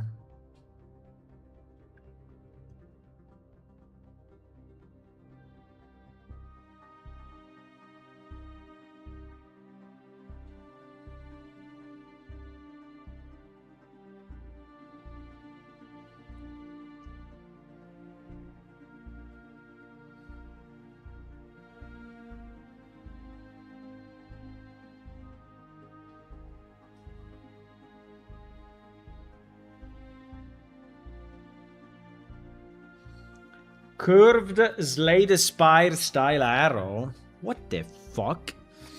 Arrow with animator texture. What? If you want, I can go deeper. I can show you exact Niagara module stack. Yes, please. exact Niagara module stack and blueprint node graph with curved style arrow. Is this real? Is this real? Part 1. Niagara system and S target arrow. Emitter template beam. Okay, let's try to do it. Let's do it, boys. Let's just do it. Let's just do it. Don't ask questions. Just do it.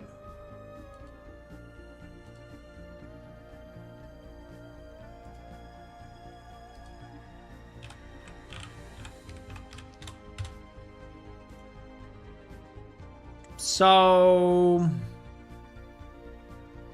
Niagara system.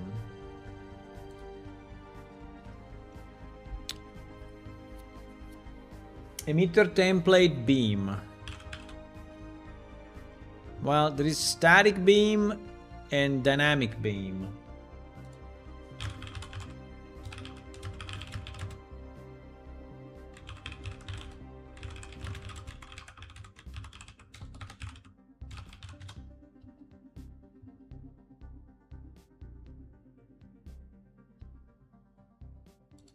Dynamic beam.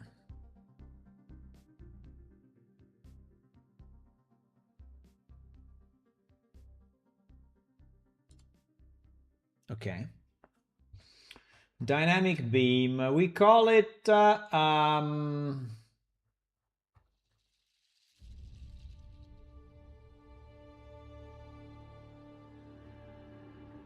wait a second,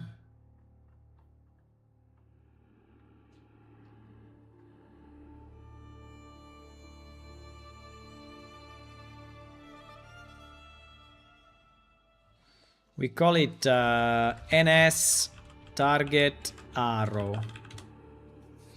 Okay. Use parameters, very important. Add in system parameters. What is system? Unfortunately, I'm not very used to this thing, but system parameters. System attributes. System attributes. Let's see if there is a start position. No. There is no start position. System attribute age loop count. System attribute plus start position. No.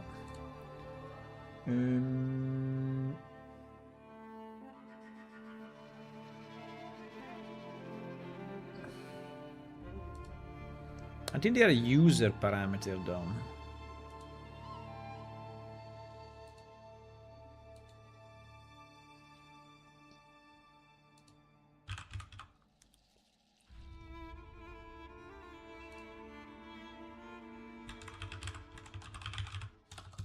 Start position.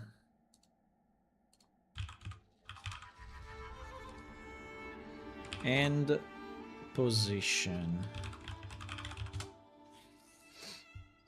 Curve height.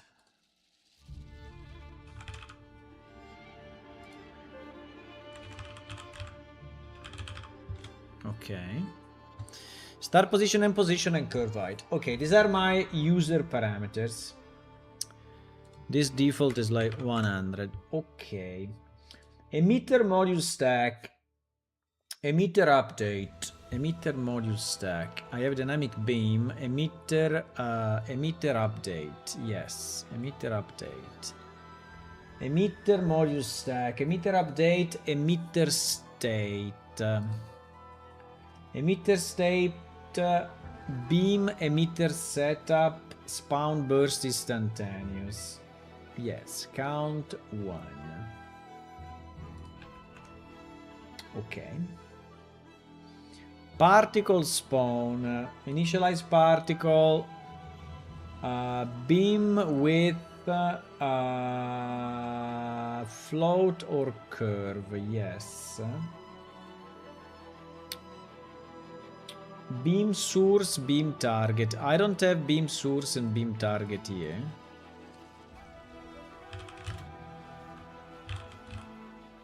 I don't have a beam source and I don't have a beam target.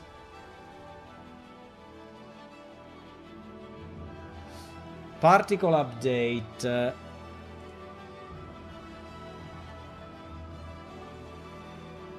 Color. Okay. And scale color. Well, that we don't care too much at the moment. Let's say. Renderer is the ribbon renderer. Ah, it's already done like this. The ribbon renderer is doing exactly what we need, my boys. He's doing exactly what we need. Beam source module setting. Beam source. No, I don't have beam source. I don't have beam source and I don't have beam target.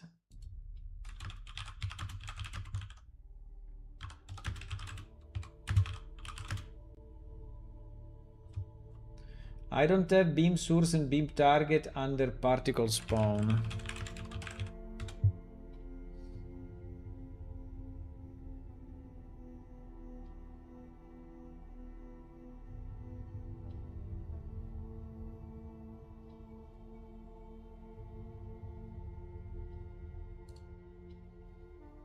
I have a start here. I have a start and an end.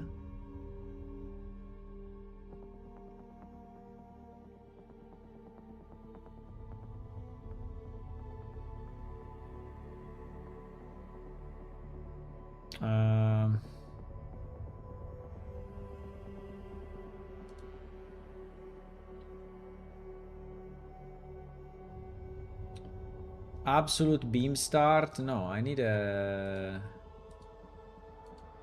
beam start simulation position.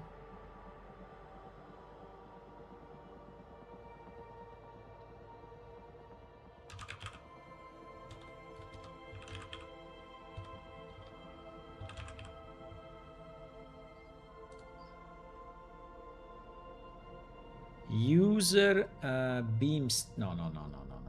What the fuck you doing?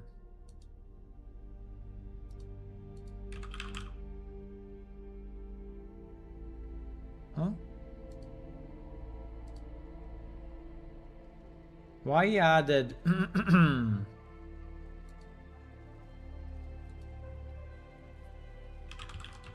Why I cannot select my thing?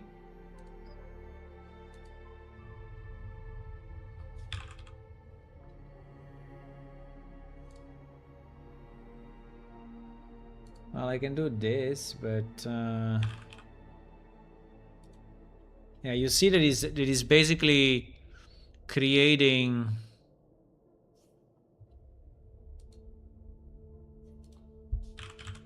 He's creating variables the same way I created before, right? So the problem is that they are slightly different. They seems not to be a vector. There seems to be something different, even if it's XYZ. So it seems to be the same. But yeah, I set up the start and the end. Yes. Start position.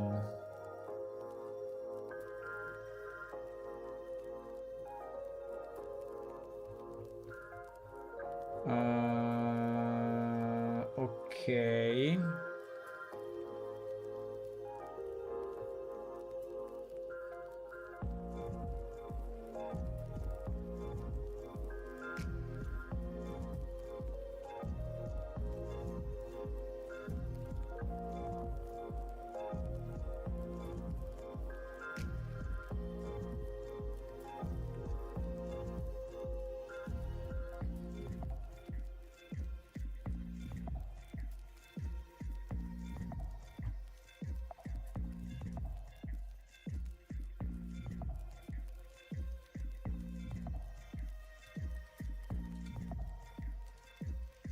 It's not very clear to me what I'm seeing, because here I'm not seeing anything. Now I changed obviously the start and the end to be to be user made, right? But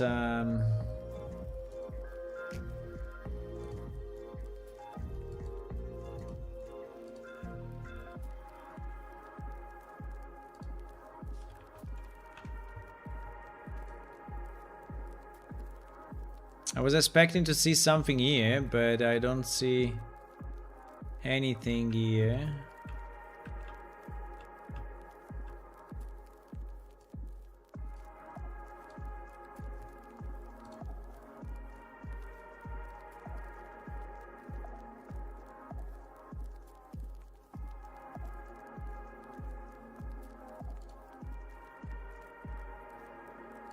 I gave him like a 2 meters, but no.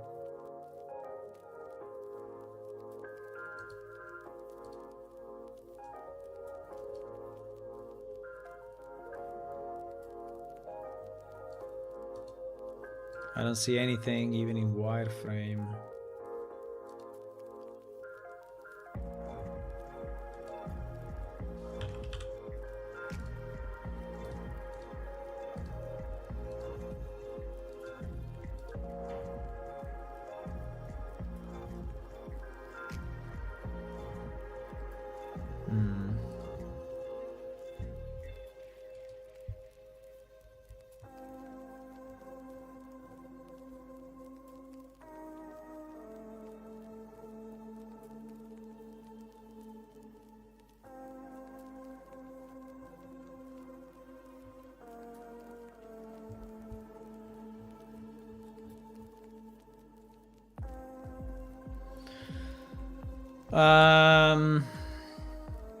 Wait, let's do something else. Let's search for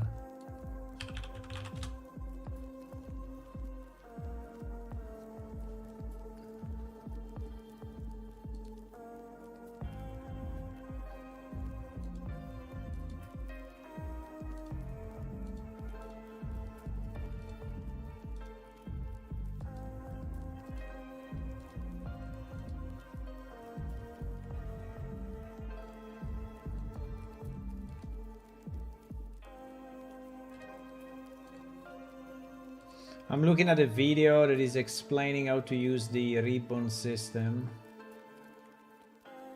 but I'm still a bit confused. Emitter state, self-infinite.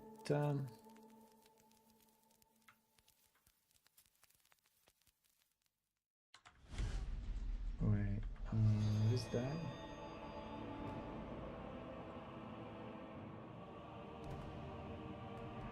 Beam emitter setup. I already have it. Spawn count.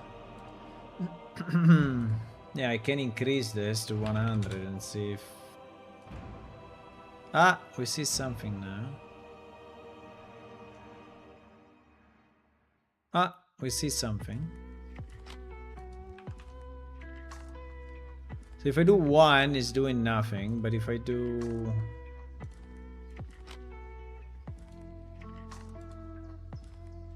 So 1 is not enough to see anything? Maybe.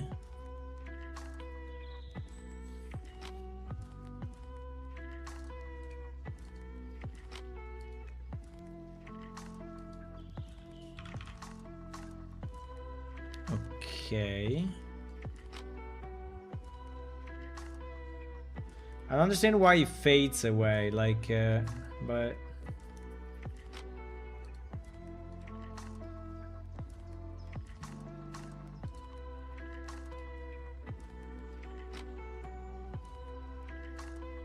Yeah, probably it's inside color. You see that color as... Ah, okay, there is a curve that like disappears, right? But we don't want that. We want this to stay at 1.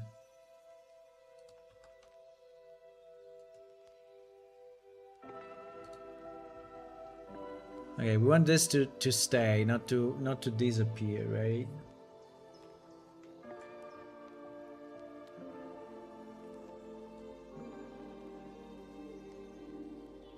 But at a certain point it seems to disappear.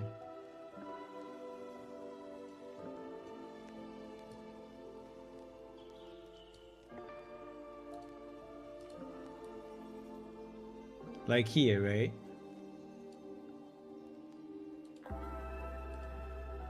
It disappears and restarts. I don't know, maybe it's normal, but it disappears and it restarts, like if someone told him to do so. But our color is all... If I remove color, what it does? No, it does the same, right?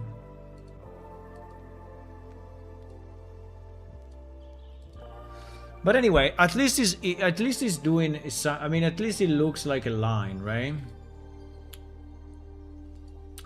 So the question is, if I add back my user start and my user end, right?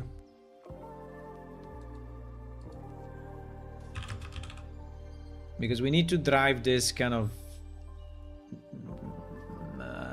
dynamically, right?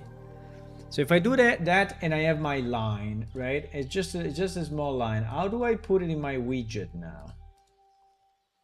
How do I put it in my widget?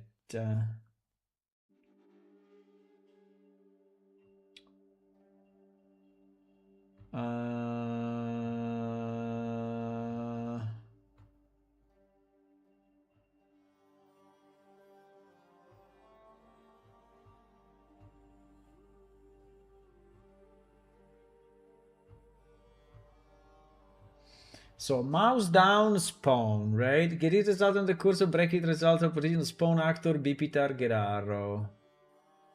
What do you mean spawn actor, BP target arrow? Are you crazy?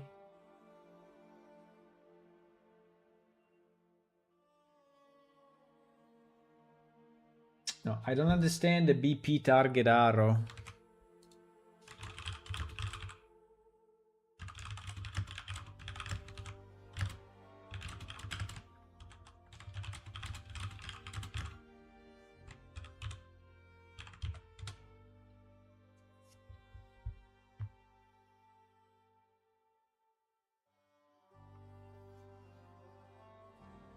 No, I don't.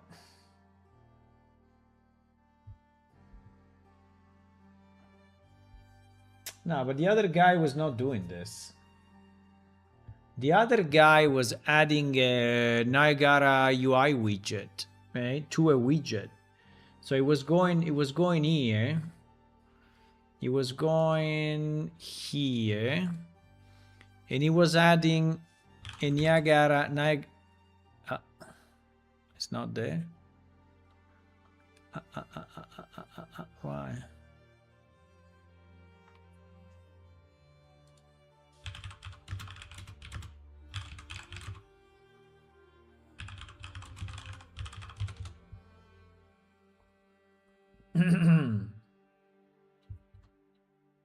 Trying to understand things here.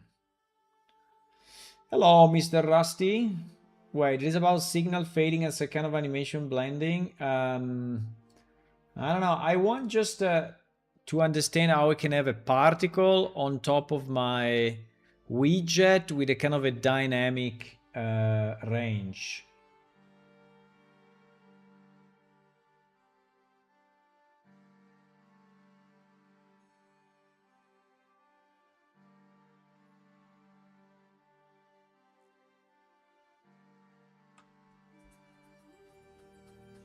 Yeah, the problem is that we don't have it, boys. Is it because it's a newer version, or I mean, we need a newer version, or because it's a plugin that we are missing?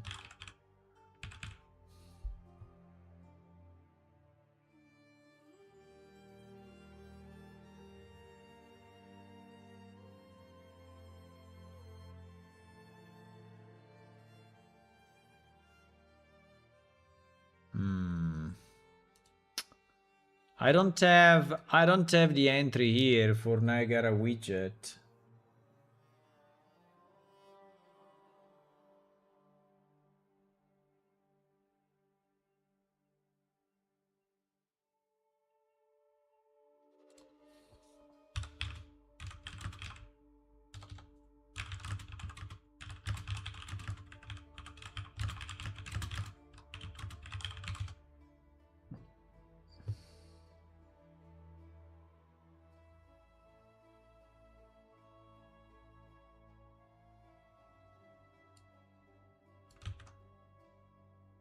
I don't have a Niagara system widget.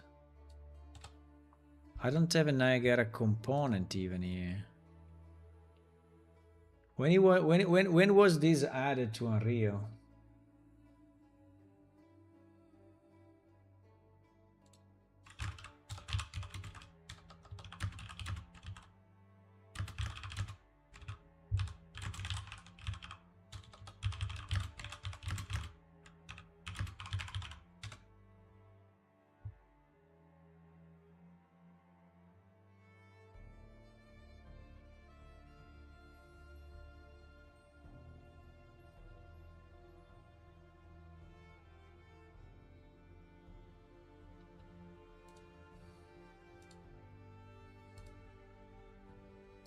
Now I'm very confused.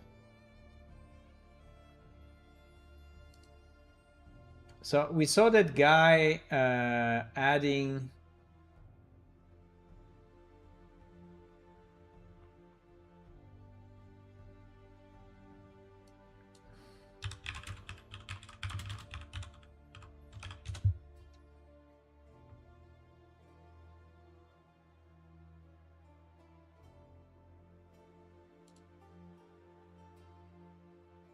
So we saw this video, right? We saw this video. Where the hell did he get the Niagara piece, right? That I don't understand. So he comes here, right? He comes here at a certain point, right? And you see he has, wait, he has a Niagara, you see it there? He has a Niagara system widget. He has a Niagara system widget. Is it a component that he made or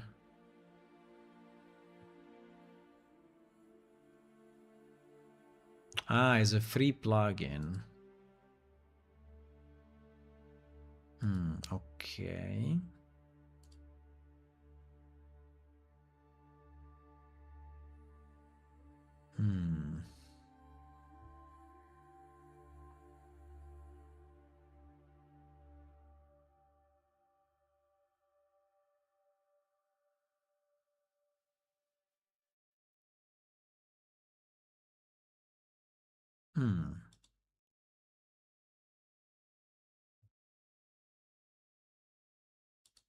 Yes, this is what we need, guys.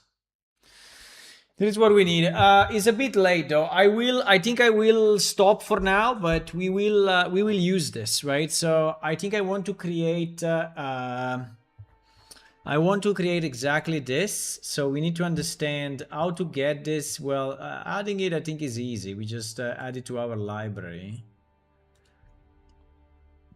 Wait, whenever I go to my profile.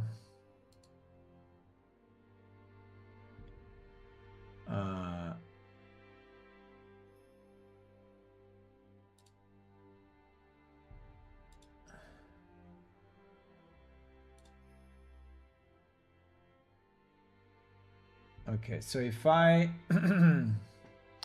if I add that to, okay, just a second, maybe we can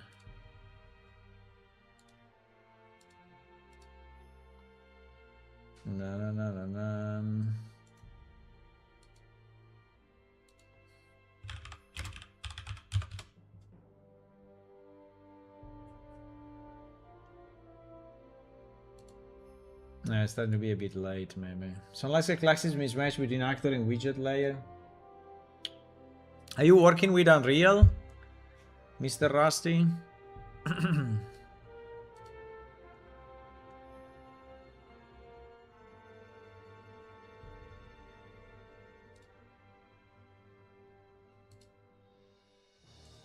So this thing is called Niagara something, right? Niagara, here it is. Niagara UI. Okay, that's very nice. Can we It's not clickable.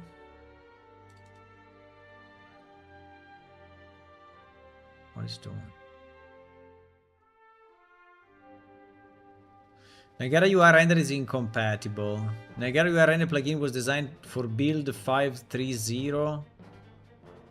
Attempt to load it anyway. Yes.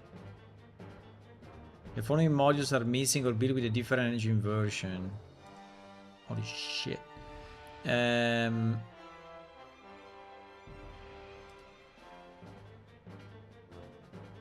Wait. Why closed? Shit. Why closed the launcher? I had it in the launcher.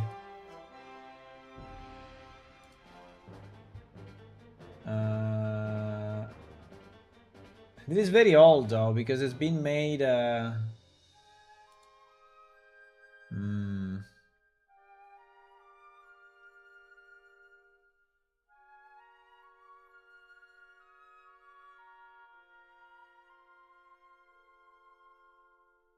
Example project. Yeah, the problem is that this is a bit of a. There is a plugin that actually is not. We don't have the sources, I guess. So it's just. I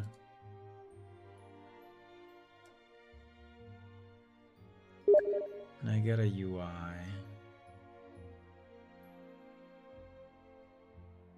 But this one I have under Unreal Project, so probably I downloaded it already. I downloaded it already a long time ago. Because if I have it in my C Niagara UI, right? It means that it's something that I. Let me see. Unreal Project. Niagara UI render main. Yeah. This was in 2023. Okay. So it seems that I used already this plugin in the past. I don't know when, but I did. So let me see if we can just get the. Jeez.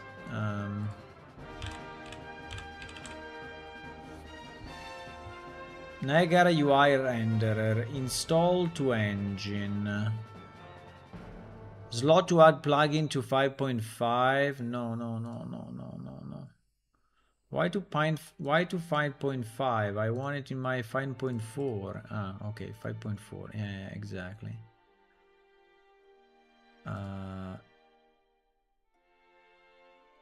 Where is he putting this though? I don't understand, but I think it's putting it in our standard installation of 5.4 that we have in another place. But we can then move it to our... we can then move it to our installation, right?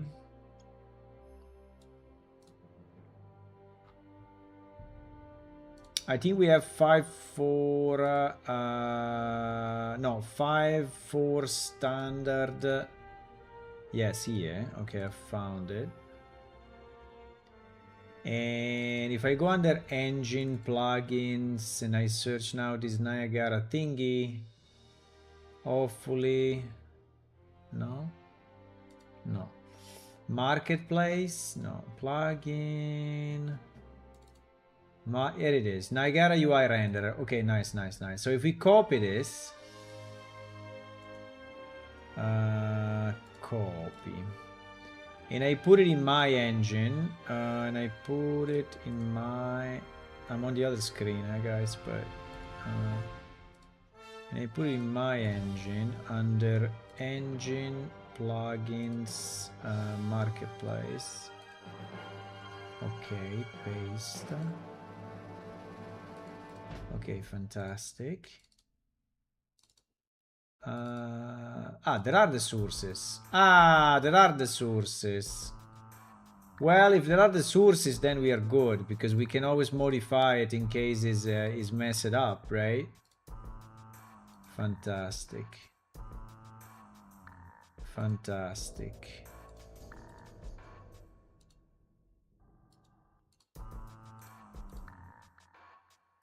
Okay, let me see if I close my. Okay, we'll close this and we will launch it again, and now in theory that plugin should be in. Now I don't know if it's installed, but it may be there. By the way, we never check. I mean, we didn't check recently about the fab stuff, huh? Should we? Yeah, we should just check the fab stuff now, because I think it's some weeks that I'm not checking. And I think, yeah, like this. Until 24th of February.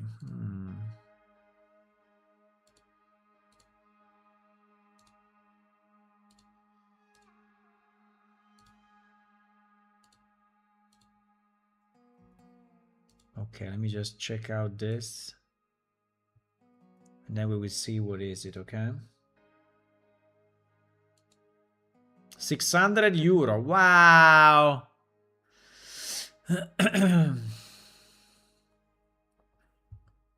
600 euro. We got this modular castle walls, probably completely useless, but I don't know. Well, I don't know. I mean,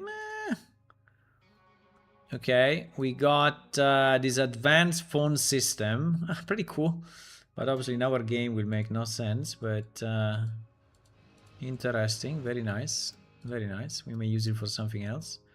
And this platformer underworld, which I don't know what is it, but yeah, probably we don't need any of this. It's fine. Did we check the Epic free games lately? No, in a long time, huh? Nobody Wants to Die and A Darker Side. Let me get this one as well.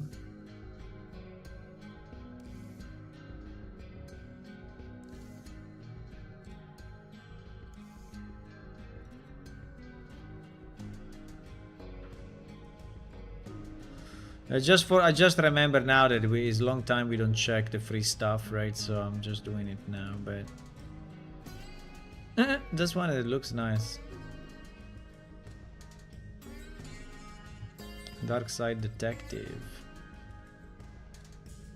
with a giant duck. No, it's not a duck.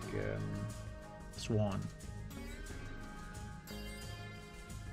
Okay, we did this. Sorry, it took me a second to do this. So now we launch our engine again. I mean our project, more than our engine. Our project again. Okay, let's see. Let's see if we see the if we see the plugin, and if we can put the at least one particle there or something. I don't know. Maybe it needs to be recompiled, right? Maybe. Possible.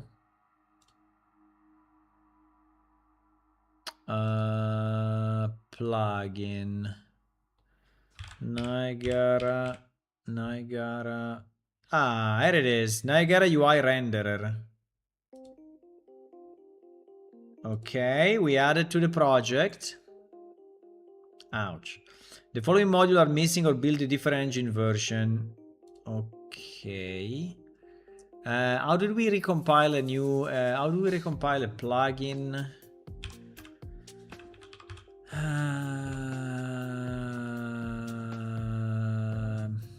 I think I made a page where I said how to do it.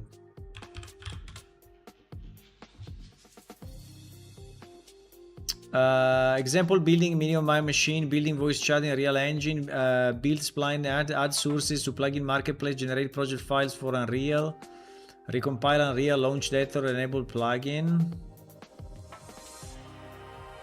Generate project files for Unreal, so we have to regenerate. Okay, fine. We can do this.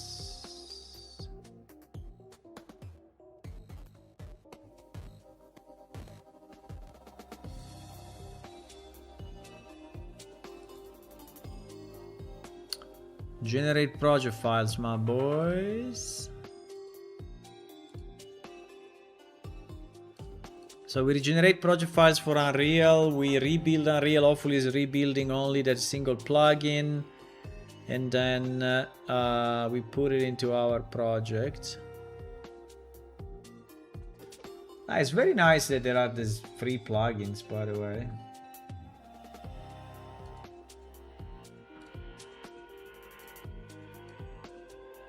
Pum, pum, pum, pum, pum, pum, pum, pum. Okay, we generated the project files. Now we need to open this.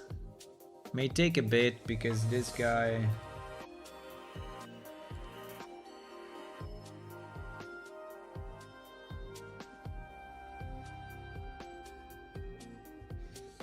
Because when you, yeah, let's see. But it should be smart enough to detect there is only one new plugin to recompile.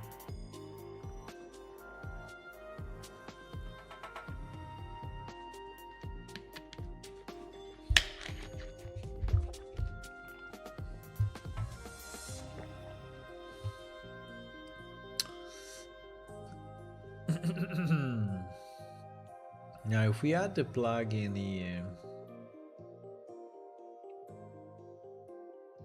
Yeah, if you want it in our game, we will then have to move that plugin into the marketplace plugin in our project, right? While now we put it in the engine, but we can move it in our project source directory. And so it will be recompiled together with our project, which is probably the best way when we do the final integration. But now I would say that now is okay.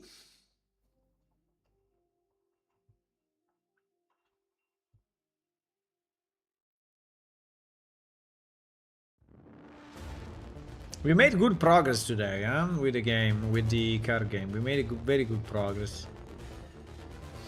We made good progress. I mean, if I can have this arrow, it would be very nice.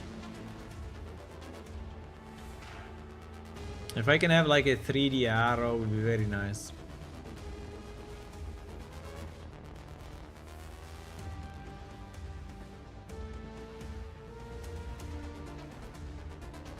And at the moment, if it's even 2D, I think may be enough, right? At least it shows the start and the end. So you can confirm, I mean, you can, you know, see what you're doing.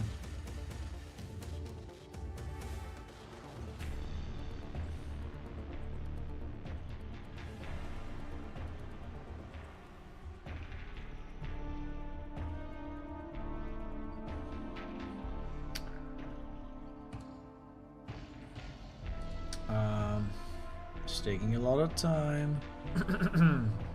Yeah, I think I would go, but I wanted to see at least the plugin running, but yeah,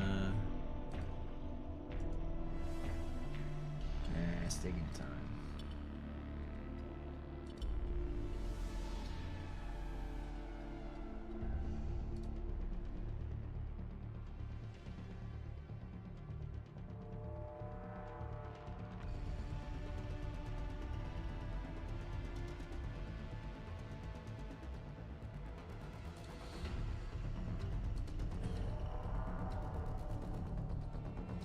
Let's see if it's fast enough, if he understands what we are trying to do.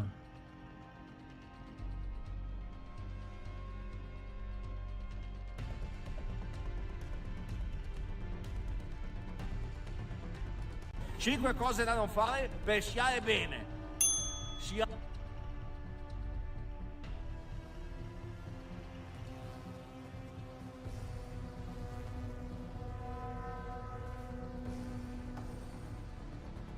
Yeah, it's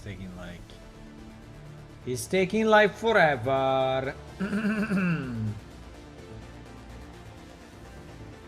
Yeah, it's just because he loaded the wall Unreal Engine 5 project, right? So I think it will not take much after he loaded. But anyway, while he's doing this, let me think. Yeah, so I want to create this draw arrow effect, right? So this, or anyway, to show that you can draw arrow effect between cards, right? So that we can use it for, I mean, we will use this for spells and for attacks, right?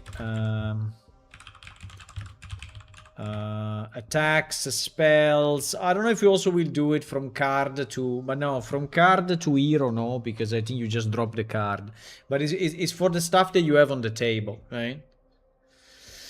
So I think we have to do that. Then when we have that, we will have to actually do combat, right? So the combat, meaning damage, you know, doing damage. The combat damage. And when we have the combat damage, then we will be able to do the kill of a creature, right? So kill and remove of a creature. Which also adds experience, right? Because killing a creature gives experience in this game. And when we have that, I think we can do this. So I think that actually this part comes later. And this part comes a bit later. And this one comes before this. Yes, I think that like this is more reasonable. I really want to do the draw arrow effect, otherwise it would be hard for you to understand what you're doing, right?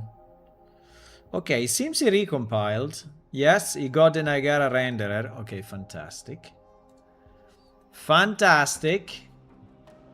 So if that worked, let's run again our project and see if we got it. Yeah, this one.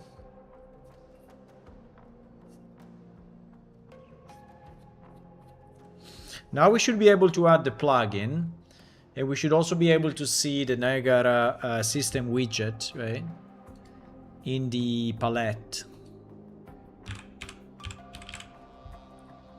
Ah, it's already enabled, by the way. Is already enabled. So if I go in my board, and under overlay I want to add, there it is, look at it, is here, Niagara system widget. Oh yes. Okay, Niagara system widget is this guy. Probably needs to be outside of the, I mean, it needs to be in the overlay, but not in the grid panel, so that he can fly as he wants, right? Now, can I add our beam thingy? Incompatible material domain set on the foreign material in the Niagara world in front of me. Okay.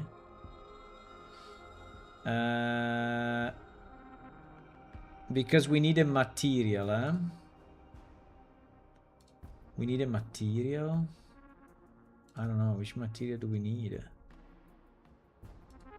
We need a material. So we need a Niagara material. I have no idea.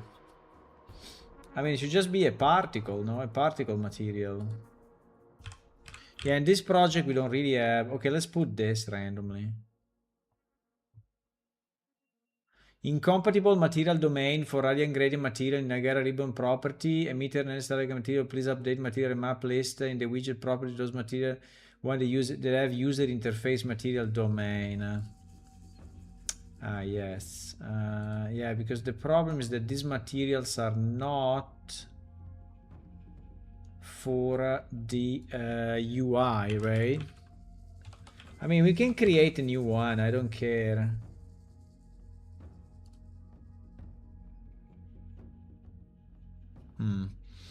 Okay, let's create just a random, just to understand what it does, right? So if we create a new material, right? We call it Niagara material.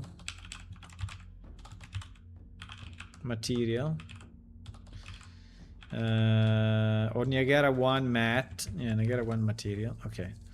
So we set this guy to just a color, whatever. Just no. Just a color, right? I don't know, blue, whatever. Right? And we do like this, as simple as this for now, right? And this one we set it as UI, material domain, user interface, right? So now this one is a user interface material, so it should not complain anymore, right? Should not complain anymore. Should not complain anymore. Nagara. Matti. Yeah, you see he's not complaining anymore. So if we do this, right? And then we spawn... Yeah, I have no idea how to see it, but okay, maybe there's too much to do now. Okay, guys, I think I'm gonna go, but at least we have the plugin in, we have the widget system in, and now we need to figure out how to actually show the effect and spawn it when we need it, okay? We will do this tomorrow. So...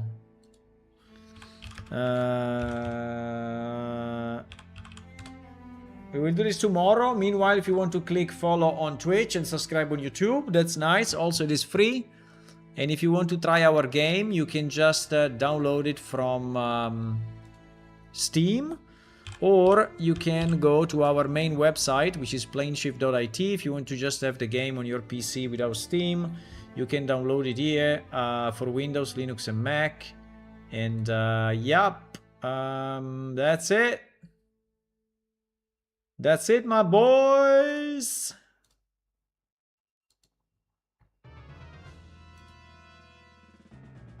That's it. Thank you for watching. Good night.